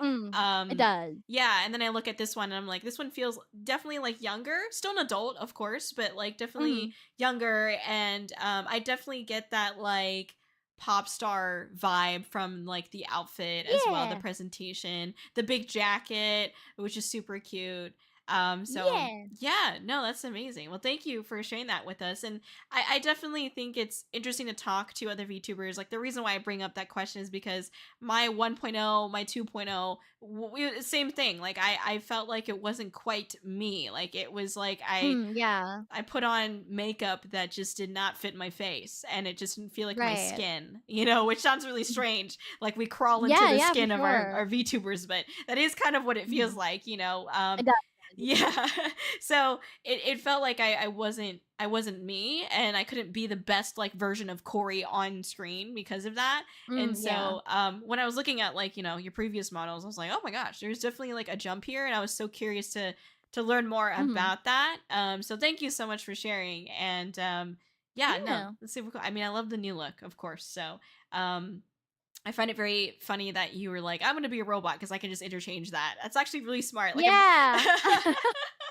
I've never like Right, actually you thought of gotta it that think way. ahead. Yeah. That is amazing. That's so freaking smart. Mhm. Anyways, all right. Something else that I saw and that I know that Mhm. you're like working through right now and whatnot. You're Mhm. doing vocal lessons, which is really amazing. You recently accomplished 100+ vocal lessons, which is Yeah. like, oh my gosh. I have so many questions, but one of my questions out of Mm. curiosity is like, how long usually are those vocal lessons? Obviously, it Okay, can range, right? But, like, I'm just so curious. I'm like, 100 plus, that's, like, a lot of hours, right? yeah, there's a lot of hours. You can, for those that are interested, you can check more of like the actual details on my Ko-fi. So I do have two sessions. One is just 40 minutes. One is like 1.5 hours. Mm, So I think for those who want to just like get a quick assessment, have just like very basic questions, and just wants to ask somebody who is very experienced when it comes to music and training, then they just normally would do like a really quick one. Or mm, often those who are just kind of like trying it out first, like they're doing a test run and stuff mm, like that, they would do like the shorter hours. And then they would proceed to just have like the longer hours after, because ideally, especially with training, like what I mentioned many, many times to my students, it is very muscle memory. So mm, you can't really remember a song particularly if you don't really get into like the nitty gritty of how to sing it. Like when people sing a song in passing, they only know the song in passing. So they will like hum it and stuff like that. But when you actually get into the song, you'll realize that, oh, I guess this part of the song has two notes going up and down before it reaches to a part where the note sustains itself and things like that. So Mhm. there's just more layers to look into when you're focusing on how to train yourself to sing a particular song or how to get like a specific technique right. So yeah, it's usually around 1.5 hour per student, I would say, for the usual time. That's the usual one that I get a lot. And then Mhm. um I probably would do it for like the rest of the day, I would say, because as of recently, more and more people, again, very blessed to have more people very interested in singing. So yeah, I should really like have a rest day from time to time, you know. Yeah, I'd say so. Yeah, busy I should Asha really- here. Yeah. oh yes, I forget sometimes that I could rest. Oh God. Yeah. I mean, Yeah. I Mm. get that. Why rest when you can make out with more VTubers during the vocal lessons? Am I right? I'm just Hey, kidding. yo! I'm kidding. I'm kidding. Anybody clip that? Somebody clip that. That's hilarious. They have like that new thing that's like Twitch, Oh, you know? That they do. Like, hey Siri, Yeah, something. yeah. Oh yeah. Oh Oh, God. that's amazing though. Jeez, that's a lot of hours to put in for that as well. And but like, it's going towards something so amazing because I feel like I've always felt like vocal Mm. lessons felt very inaccessible, at least for me. Like I Mhm. didn't want to like go into like a studio. Like I didn't want to physically go somewhere. Yeah, Um, for sure. and also like I think VTuber music, I mean, it's a niche within a niche within a niche. You know what I mean? And so I feel like Yes, absolutely. obviously, there is no right way to sing these songs per se, but it is like it's nice to get advice from like a fellow VTuber or like another Mhm. fellow aspiring idol. Basically idol, what am I talking about? You are an idol. Like to really understand Uh-huh. it's true. And I feel like that your experience and Mhm. and whatnot like really helps like the VTubers like myself like to understand more and Right. so and really tailor maybe like the way that we sing something or like the techniques that we are we're going after and whatnot, like you're able to like help us figure that Mm-mm, out. right. And so that is really neat, and it's crazy that you've done over 100 at this point, but you should have a rest day for sure. No, right. I think it's crazy as well on my end too. Like I again, I just tried it out for myself. I've heard it many times prior to like sometimes I just casually tell people, "Hey, why don't you do this? Why don't you do that?" And it's I've been teaching for 5 years, basically. Not Mm, vocal lessons, but like basically like in general. Like it's kind of like something that I do in real life, but at the same time, I just wasn't really sure how it's gonna go out with VTubers because again, this is a different audience we're talking about. Like I teach like normal stuff, but like this one is like mhm. VTubers. So you never know how it's gonna work out for a different audience. And Right.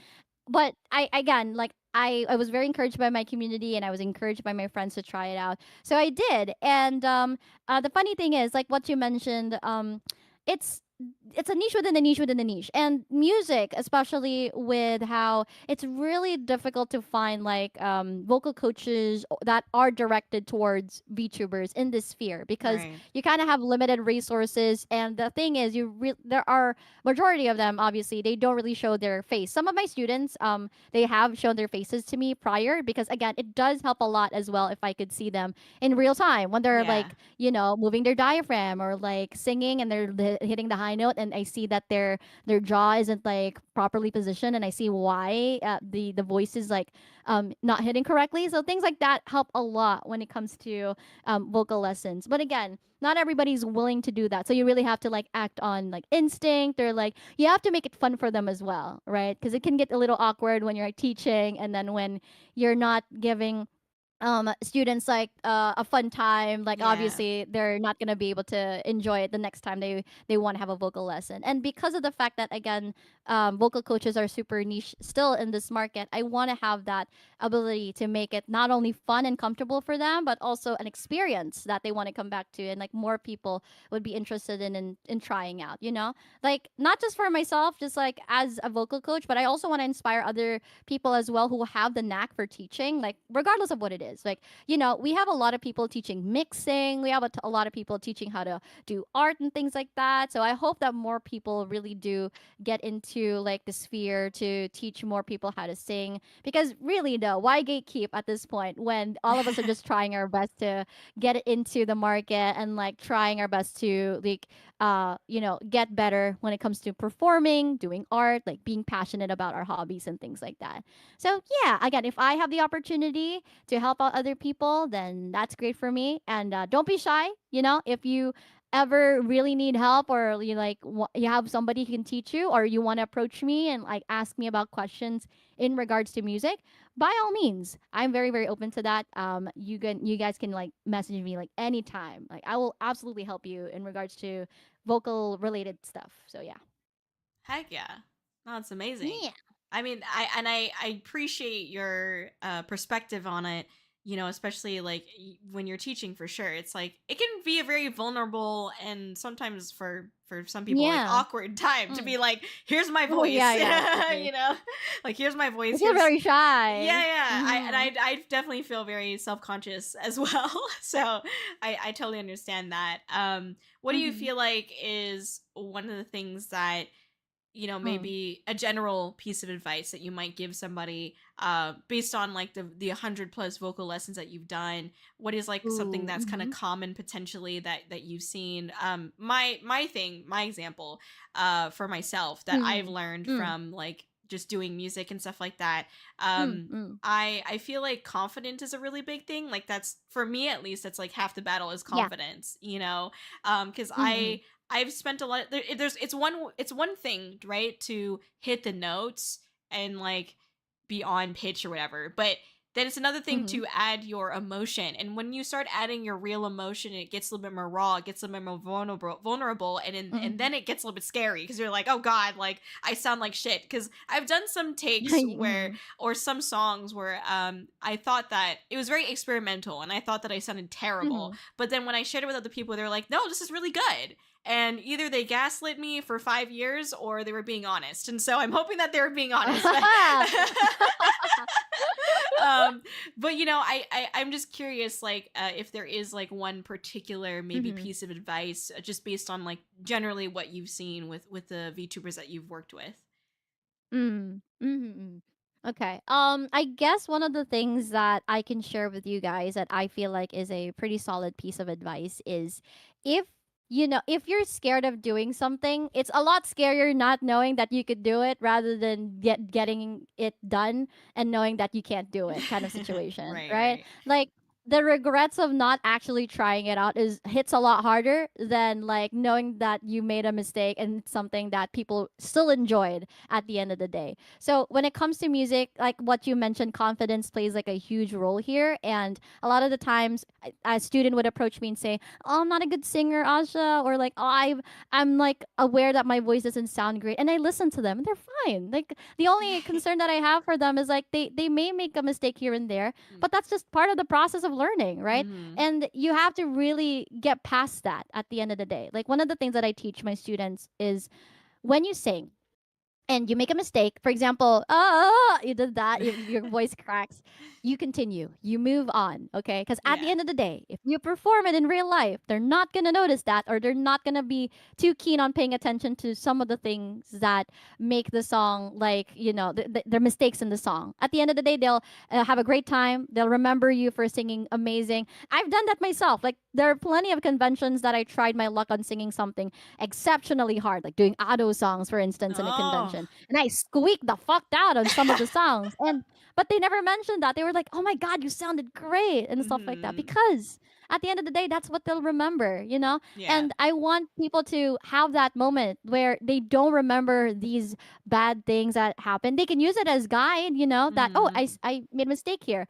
It's trainable at the end of the day. When you make a mistake, when you sing a high note, when it cracks, there are ways to correct it at the end of the day. There are Mm-hmm. many different ways that you can fix that. You can transpose a sound, make it lower. You can practice higher notes during your free time just so that you can hit them. Proper pronunciation, proper mouth placement. So things like that. Like, not getting into like the technicalities of like technical singing, but there are things that you don't have to think too hard about, and something that you can just learn over time when you practice. Like, never beat yourself up for something that you're just learning for the first time, okay? Like, you're new to it. It's like literally playing a new game. Like, you're entering a game, you have zero clue what to do. You just know the basics, the controls. Like, are Right. you really going to beat yourself up over something that you know for a fact that you're just starting out to learn, right? So, as much as possible, never let those worries bother you. And at the end of the day, you're doing fantastic, right? The fact that you went to a vocal coach, the fact that you went here, asked for my help, and have that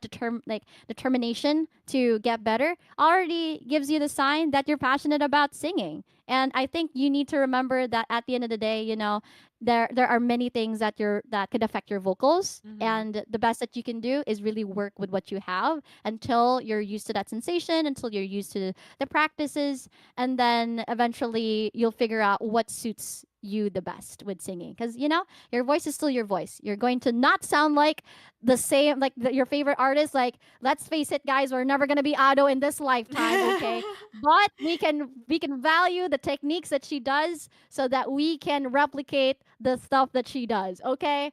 Right? So, like, stick to that. Like, Right. enjoy, like, love your voice, okay? And then enjoy the journey, the process of the practices that you do to get to where you want to go. 100%. Preach. That was amazing. That was Right? beautiful. No, and I also feel like, when people perform, at least maybe for me, I can speak for myself, like I sing and I'm so used to hearing the way that I sing it, and like if I do mess up during performance, only yeah, you're right, only I really notice that I messed up because I know how it's supposed to sound. But like Mm-hmm. the audience, like they haven't heard me rehearse it 1,000 times. They don't know exactly how it's supposed to sound, but I For do. sure. So like they Mm-hmm. they don't know that you've messed up, like you said. Like they're just like, wow, you're doing it, you know.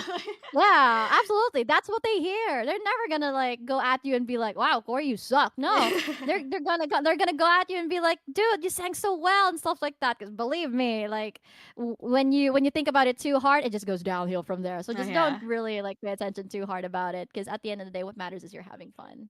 that's true. That's real. Thank you for that. Yeah, Um, of course. I wanted to, obviously we talked about this a little bit earlier, but like in a way, but I wanted to Mm-mm, dig a mm-hmm. little bit deeper and ask it more specifically. So obviously Mm, you do so many different events. You're elevating positive events and experiences in the VTubing space, and mm-hmm. speaking from like my own experience, at least, sometimes it can feel like unrewarding work at times, but it's important. It's Mm-hmm. important work that needs to be done. Somebody's got to do it. I wanted to Right. ask you, because you put on so many amazing events, how do you stay motivated working through multiple events, doing content, working, communicating with so many different people, Mm. vocal lessons, making out with a bunch of VTubers? Like, how do you stay so motivated? Yeah. Just kidding. I feel like the Um, making out session gives me motivation okay. already, honestly. Okay, okay, real, yeah. Yeah. Okay. So for real, it's hard to really stay motivated every day. Like, if I had to be honest with you guys, I am not motivated to do a lot of these things. Don't question me, chat. What the fuck? Anyway, it's hard to stay motivated all the time. Like, we're all human after all. I have a Mhm. lot of days where I just lie in bed and like brain rot and like just watch TikTok videos the entire time. So no person is actually sane enough like what I do, like, and be positive and or motivated every single day. Yeah. I think what helps me the most is basically kind of like giving myself time to recuperate and like not really burn myself out to the point that of no return, basically. Like, Yeah. motivation can really can only do so much, but at the end of the day, if you're tired, if you're basically like worn out, like physically, mentally, Mhm. even if I wanted to do something, even if I'm encouraged to do something, if I'm very very tired, then at the end of the day I won't be able to do it. But basically making sure that I have enough time to take breaks motivates me to do more.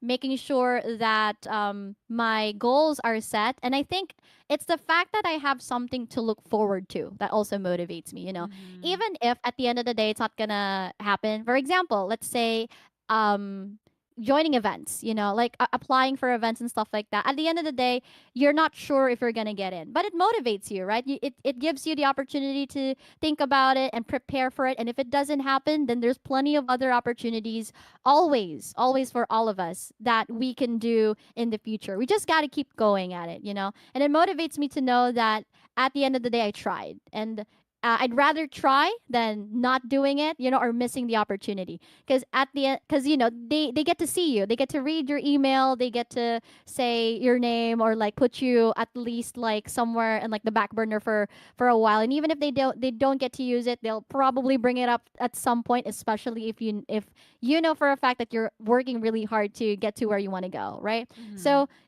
not only of course my community motivates me, but also just the fact that I know for like these things that I do, it's gonna get somewhere. We just gotta work hard for it. And at the end of the day, if we are able to do stuff for other people, it's also doing something for yourself. Like you feel fulfillment, and I'm already happy that a lot of people are very happy with the stuff that I do. So yeah. Heck yeah. Let's go. Yeah. Applause. Yes. Amazing. Yeah. For the For the people. people. Let's go. Let's go. Well, glad that you have such an amazing community backing you. You deserve it. Obviously, you've created that space No, for. yeah. Oh my gosh! Thank you. I'm Thank gonna you. give back to the Uno card reverse. Thank you. Thank you. So I'm glad to be in your sphere, in your circle. So thank you. In your orbit, I guess, right? Because galaxy. Yeah, yeah, hey, yo, you get me? Okay. I got you. I'm glad to be in your trash can then, Kōri. No, there you go. Yeah, Exactly. yeah. Oh my gosh. I don't wear pants in here. I just got a skirt on, so. Excuse me? Oh, okay. Got him. No kidding. Okay, great. Great. So we do have a performance of Asha's to share with you. Mm. This one's very near and dear to my heart. It is gonna be a little bit of a replay of your performance at the Dear Diary concert. Yippee! Yes, which is a concert that I had hosted back in March. It was in Florida, and it was really cute. It was at Palm Harbor, Florida. It was in a little library. It was a very like big community event, and I was like really. I mean, I have this mentality like, yes, I invite other Mm-mm. VTubers, and I want the room to be filled out and everyone to have fun, of course, and like Mm. I want it to look good for social media, sure. But I genuinely was like, I just love this event because I don't know if you know this about me, but I have an English degree with an emphasis on creative writing, and so when I look at libraries, Ooh. yeah, when I look at libraries, I'm like, I love libraries and I want to bring more people to libraries, and like, why not connect like my degree with like my current hobby, which is VTubing. And so Aw. I was very honored to have this opportunity to do something with the library. It was very last minute. I think I had also organized that in Mhm. only like 2 months or so, which is not enough time for anything. Yeah, don't do what we do, guys. But I really wanted to make this event like about just the amazing people that I've come across in my journey, which includes Asha, because Asha had invited me to Hope EXE, like I said, and like I just Mm. really appreciated the opportunity because I've been in that same boat where like I apply for things or like I try to do stuff and Yeah. I don't feel like I've gotten those opportunities, and like I started doing the contest because I wanted to basically create the opportunity for myself and bring Mm. others along with me, just as you do. Mm, Which mm. is so inspiring and motivating to continue to see. So thank you for that. But like Yeah. genuinely, I was so glad to have you a part of the Dear Diary concert. You blew everybody away. It's such a beautiful performance, and anyways, I am excited for it. Did you want to talk? I don't know if you wanted to say anything about it before I switch over and share everyone with everyone your amazing Mm. performance. But yeah, I'll give you the floor for now. No, no, no, they just gotta see it, Okay, that's Guys, get fair. your light sticks Yeah, ready! get your light sticks ready. Yeah, Yeah! it's time to experience it. Okay, let me switch over. Da da da da. Let's Da, da, da. go. Hi! Nice to meet you! Hello!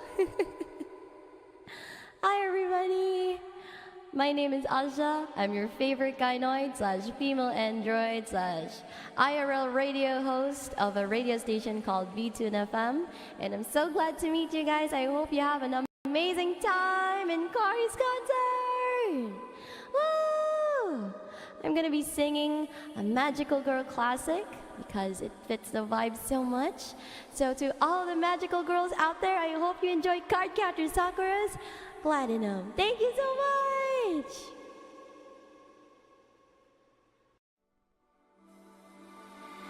I am a dreamer, he's some power.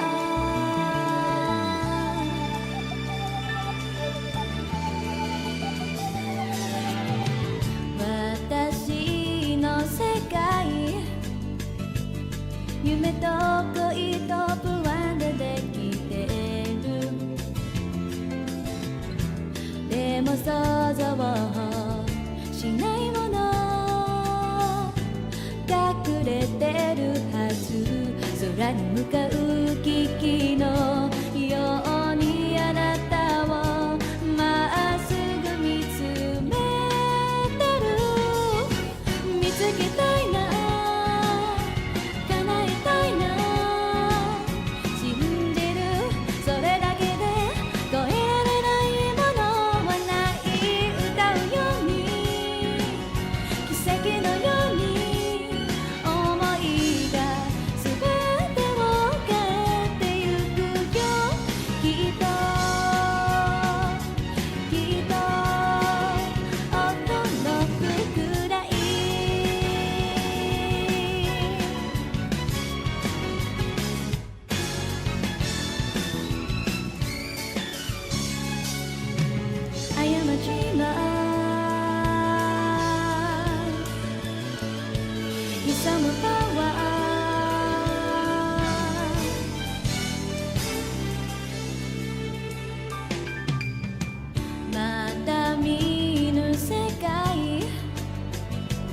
そこで何が待っていてももしも理想と違っても恐れはしない鳥たちは風に乗り旅をしてゆく今日から明日と伝えたいな叫びたいなこの世に一つだけの存在である私祈るように走るように小さな光だけどいつかはもっともっと強くなりたい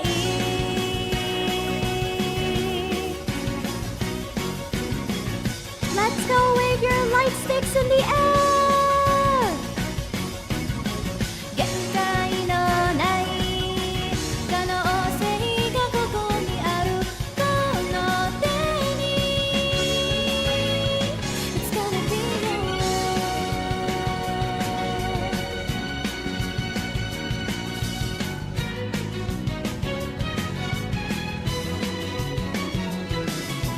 見つけたいな叶えたいな信じるそれだけで超えられないものはない歌うように奇跡のように思いが全てを変えてゆくよきっと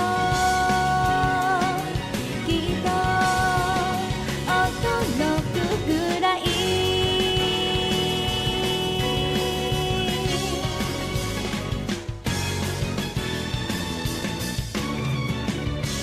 Thank you so much! I'll see you guys next time. Bye bye!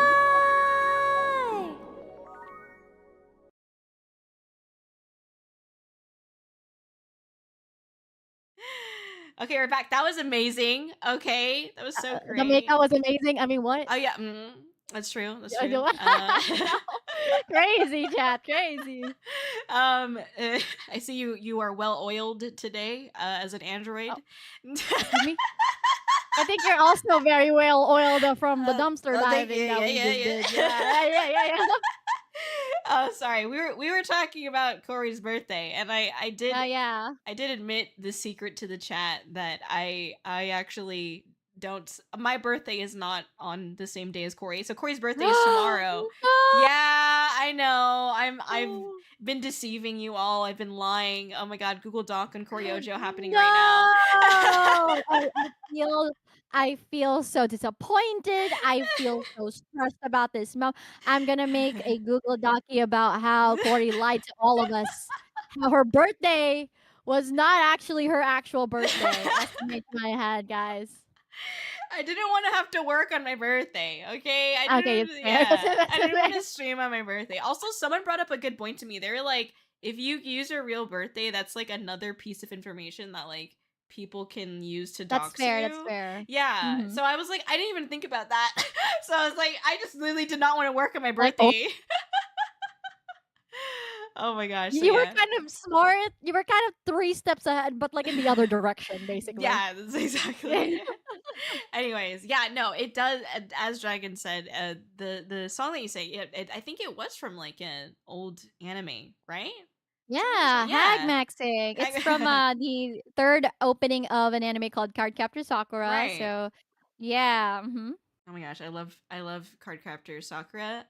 There was this one time I used to be in the cosplay community, and I'm Mm-mm. pretty sure she was cosplaying someone from Sakura. And now that I'm saying it out loud, I'm scared that she wasn't. But she said release, and I Ah, was yeah, yeah, it's yeah. probably her, yeah. Right. And as I figured, but I was like, oh my gosh. I always doubt myself last minute. The doubts, Yeah, okay. and I just like after she did that, I just kept on going release because for some reason, like unfortunately for her, the mic was like peaking. Like I don't know, they did not Uh-huh, do a good job with the mic, so it was like uh-huh. it filled up the whole auditorium. Yeah, yeah. So Oh anyway, my god, mhm. that's what I think about when I think of Cardcaptor Sakura Mhm. is that moment.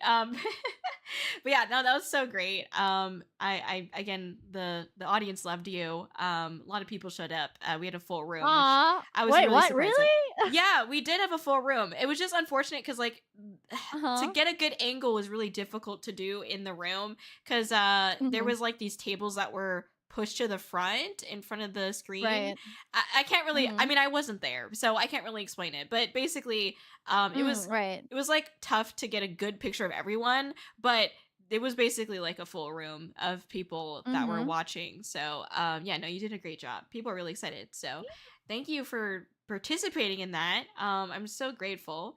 You have another performance for us today, which is Yeah, I'm loading you guys' performances, right? let's go. Yeah, Oh let's my gosh, let's go. go. So this is Part of Your World, which is such a beautiful song and such a classic as well. But I still wanted to ask you Mm. what was the thoughts that went into like selecting this song, doing the song? Yeah. Mhm.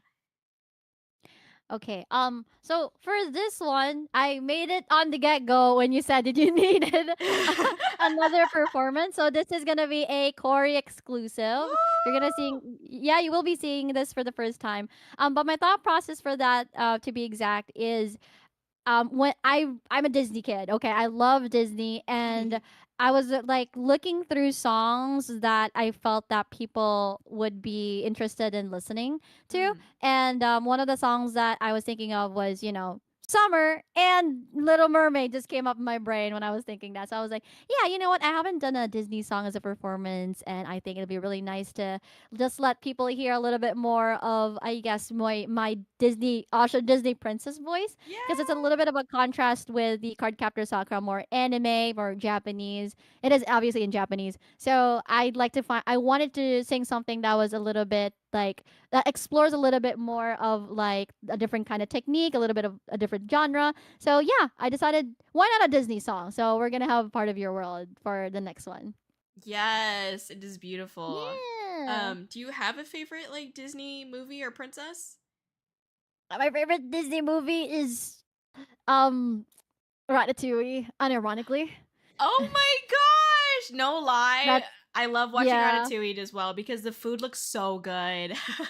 I'm very drawn to Ratatouille. I just like the entire aesthetic. I love like the Paris vibes and stuff like that. Mm.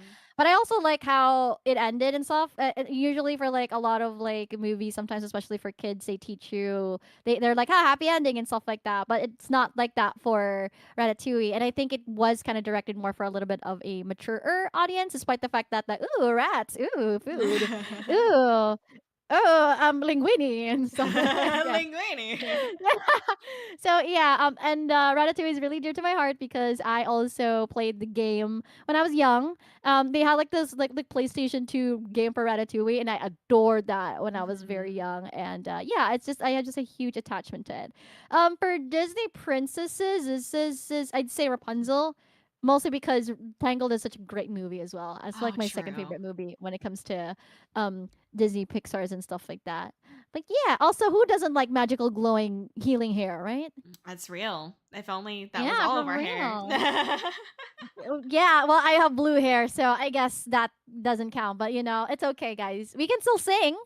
There you go. Yeah, There you go. there we Heck go. We're yeah. kind of halfway there. Yeah. Yes. Oh my gosh. Yes. Anyways, amazing. Well, thank you for sharing that with me. Mm. We will go ahead and share your part of your world performance right now.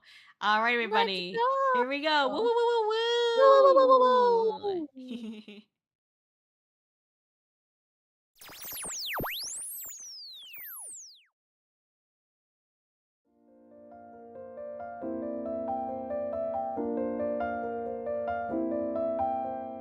Look at this stuff, isn't it neat?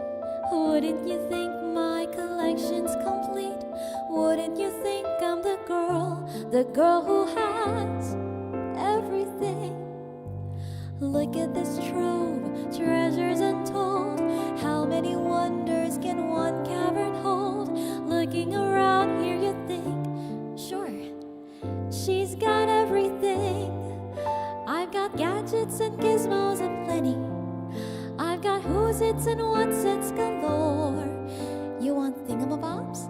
I've got 20. But who cares? No big deal. I want more. I wanna be where the people are. I wanna see them dancing, walking around on those, what do you call them? Oh, feet. Flipping your fins, you don't get too far. Legs are required for jumping, dancing, strolling along down a, what's that word again? Street. Up where they walk, up where they run, up where they stay all day in the sun, wandering free. Wish I could be part of that world. What would I give if I could live out of these waters? What would I pay to spend a day warm on the sand? Betcha on land they understand, but they don't reprimand their daughters. Bright young women, sick of swimming, ready to stand. I'm ready to know what the people know. Ask him my questions and get some answers. What's a fire and why does it? What's the word? Burn. When's it my turn? Wouldn't I love to explore the shore above, out of the sea? Wish I could be part of that world.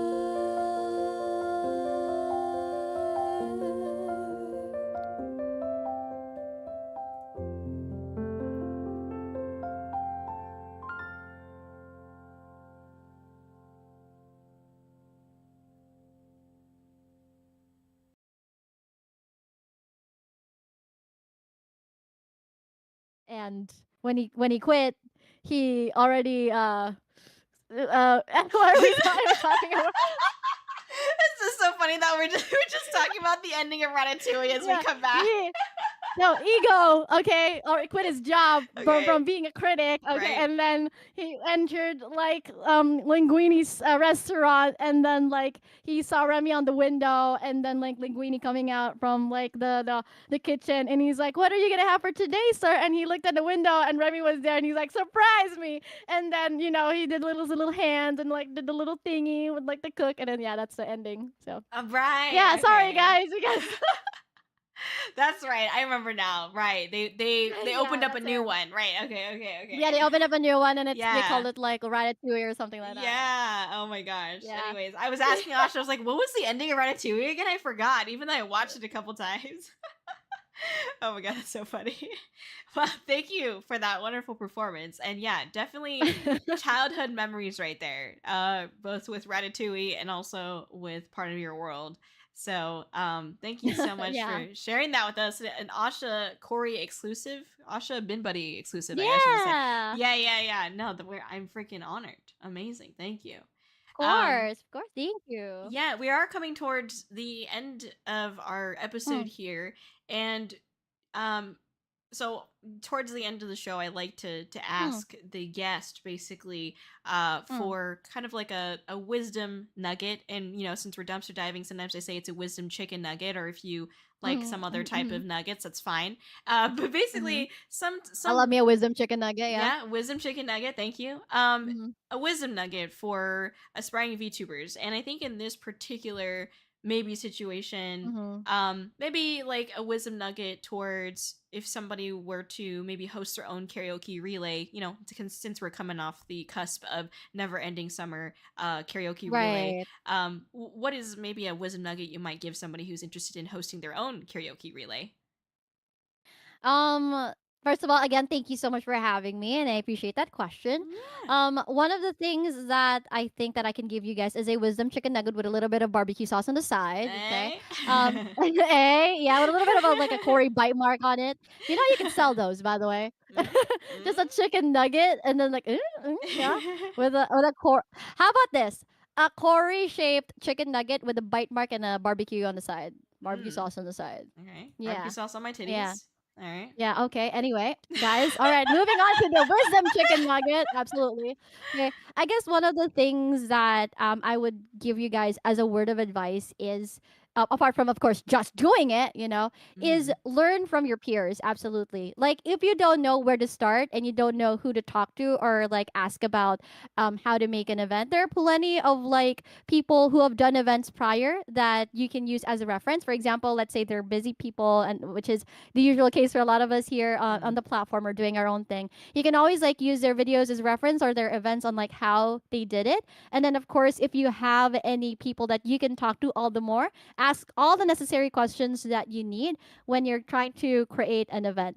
The best thing here, the worst thing that they can say is no, realistically. Right. And especially if they're your friends, right? Like if you have the opportunity to find materials or anything that can help you create a space that is not only for yourself as well, but also something for other people. Events are meant for other people after all. So we do have to take care of like everybody who's participating in it. And that includes really doing your research, making sure that everything that goes to the event smoothly, and that at the end of the day, always focus on having fun and making sure that everybody is also enjoying with you. And the sense of fulfillment also comes with that, the fact that you made an event and you're able to cater to not just of course your community but also to other VTubers as well. So just being able to have that sense of preparedness, and then looking into like other people, using them as a reference at the end of the day, and also learning from the event after. You Mm. will always have something going on before, during, and after an event. Like making an event is no joke at all. You can learn that from Kōri herself. Like she's done plenty of events, and you know how tiring it is to gather so many people depending on like the kind of event it is. Like regardless honestly of the kind of event it is, there will be a lot of planning, a lot of organizing, a lot of hosting going into it. And people might think it's like easy, like, oh, you guys gather like your friends and stuff like that. No, it isn't. There's a lot of things that goes into it, and that kind of mentality destroys like making an event in the first place. Like if you think it's like that easy, it really isn't, because Mm. there's just more to it. There's more layers of like stuff to do, stuff to take care of, that you always have to make sure that you pay attention to. All right, and then when you learn from that, when you make a mistake, that's totally fine. You apologize, of course. You say sorry, because there are things that, of course, that are even if they're out of your control, it's just good to be able to acknowledge like whatever has happened during the event, and then making sure that it runs properly the next time it happens. Like whenever the that kind of situation happens, like for example, there's an emergency or somebody can't make it, then at the very least, by next time you can plan it ahead of time, so that when things do happen, then you have a reference and you can use that to again make your events a lot better. Okay, so the more that you experience, the more that you do a lot of like this, like creating events, organizing events, the more experience that you'll have, and the more that you can use it to make your events better. So yeah, just do what you can, and always make sure that you do it for the people, for those that are enjoying the event, and the sense of fulfillment will definitely come after that. Yes. Heck yeah. Yeah. Amazing. That's so good. We love it. Thank you so much. Love it. Thank you for sharing that. I definitely feel like, it is a huge commitment. You're basically like getting in a relationship with like an event. You know what I mean? Like Like it, like they're like probably like 50 people or something like that, right? Yeah. yeah, exactly. So I think a lot of people underestimate that for sure. Or it can Mhm. be easy to underestimate. I think you can get so like narrow, like just tunnel visioned on a goal, which is like I want to Right. host this, and it's like, well, there's so many elements that go into hosting Right. that you can kind of like forget, or you don't see it until it's right in front of you. You know what I mean? Because you're so Mhm. tunnel visioned on one thing. So Yeah, unfortunately. Mhm. yeah. Thank you for that advice. We really appreciate it. You're so Of wise and course. knowledgeable and patient and kind and caring with the people around Are you you. saying So I'm old? what? Are, We're are you trying to making tell me I'm old? money. Right, yeah, making money. Yeah. No, When anybody who uses the word wise is just giving you like a side comment about your age. really?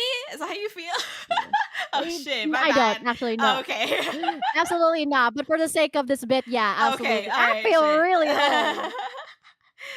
Aw. Anyways, but well, I did want to give you the opportunity as we are closing up Mm, here. We do mm, obviously have your links planned up in the chat right now, and I'm gonna throw it on the screen as well. But yeah. if you want to share your links aloud, feel free, and also upcoming schedule, if there's anything that you're excited about, upcoming events, things like that. This is, please Mm. tell us, bestow upon us your That's so mightiness. emo. Oh, hell yeah. All right, sure thing. So again, to anybody who just came in, hi, hello, good morning, good afternoon, and good evening to all of you. So my name is Asha. I'm a gynoid slash female android VTuber slash vocal coach slash radio host of an IRL radio station in Ohio called BTN FM. You can tune in into my streams regularly on quotation, by the way, on the word regularly on Twitch. You guys can check out my details. It's just Asha underscore EXE. That's ASHA underscore EXE on basically all of my socials except TikTok, which is Asha underscore VT. TikTok won't let me change it to EXE because I kind of got corrupted. I kind of got locked out of my original account for my EXE, so we got to change it to VT until TikTok finds a way to change it. But yeah, it's nothing different. It's just Asha underscore VT for that. Okay, and of course, don't forget to also big shout out, of course, to V2 FM. Please, please, please, please, if you have the time to listen to the radio, we do love the support. We do love people engaging with the radio station because it does give us more opportunity to explore more away from just a radio station. We are planning to maybe join conventions in the future.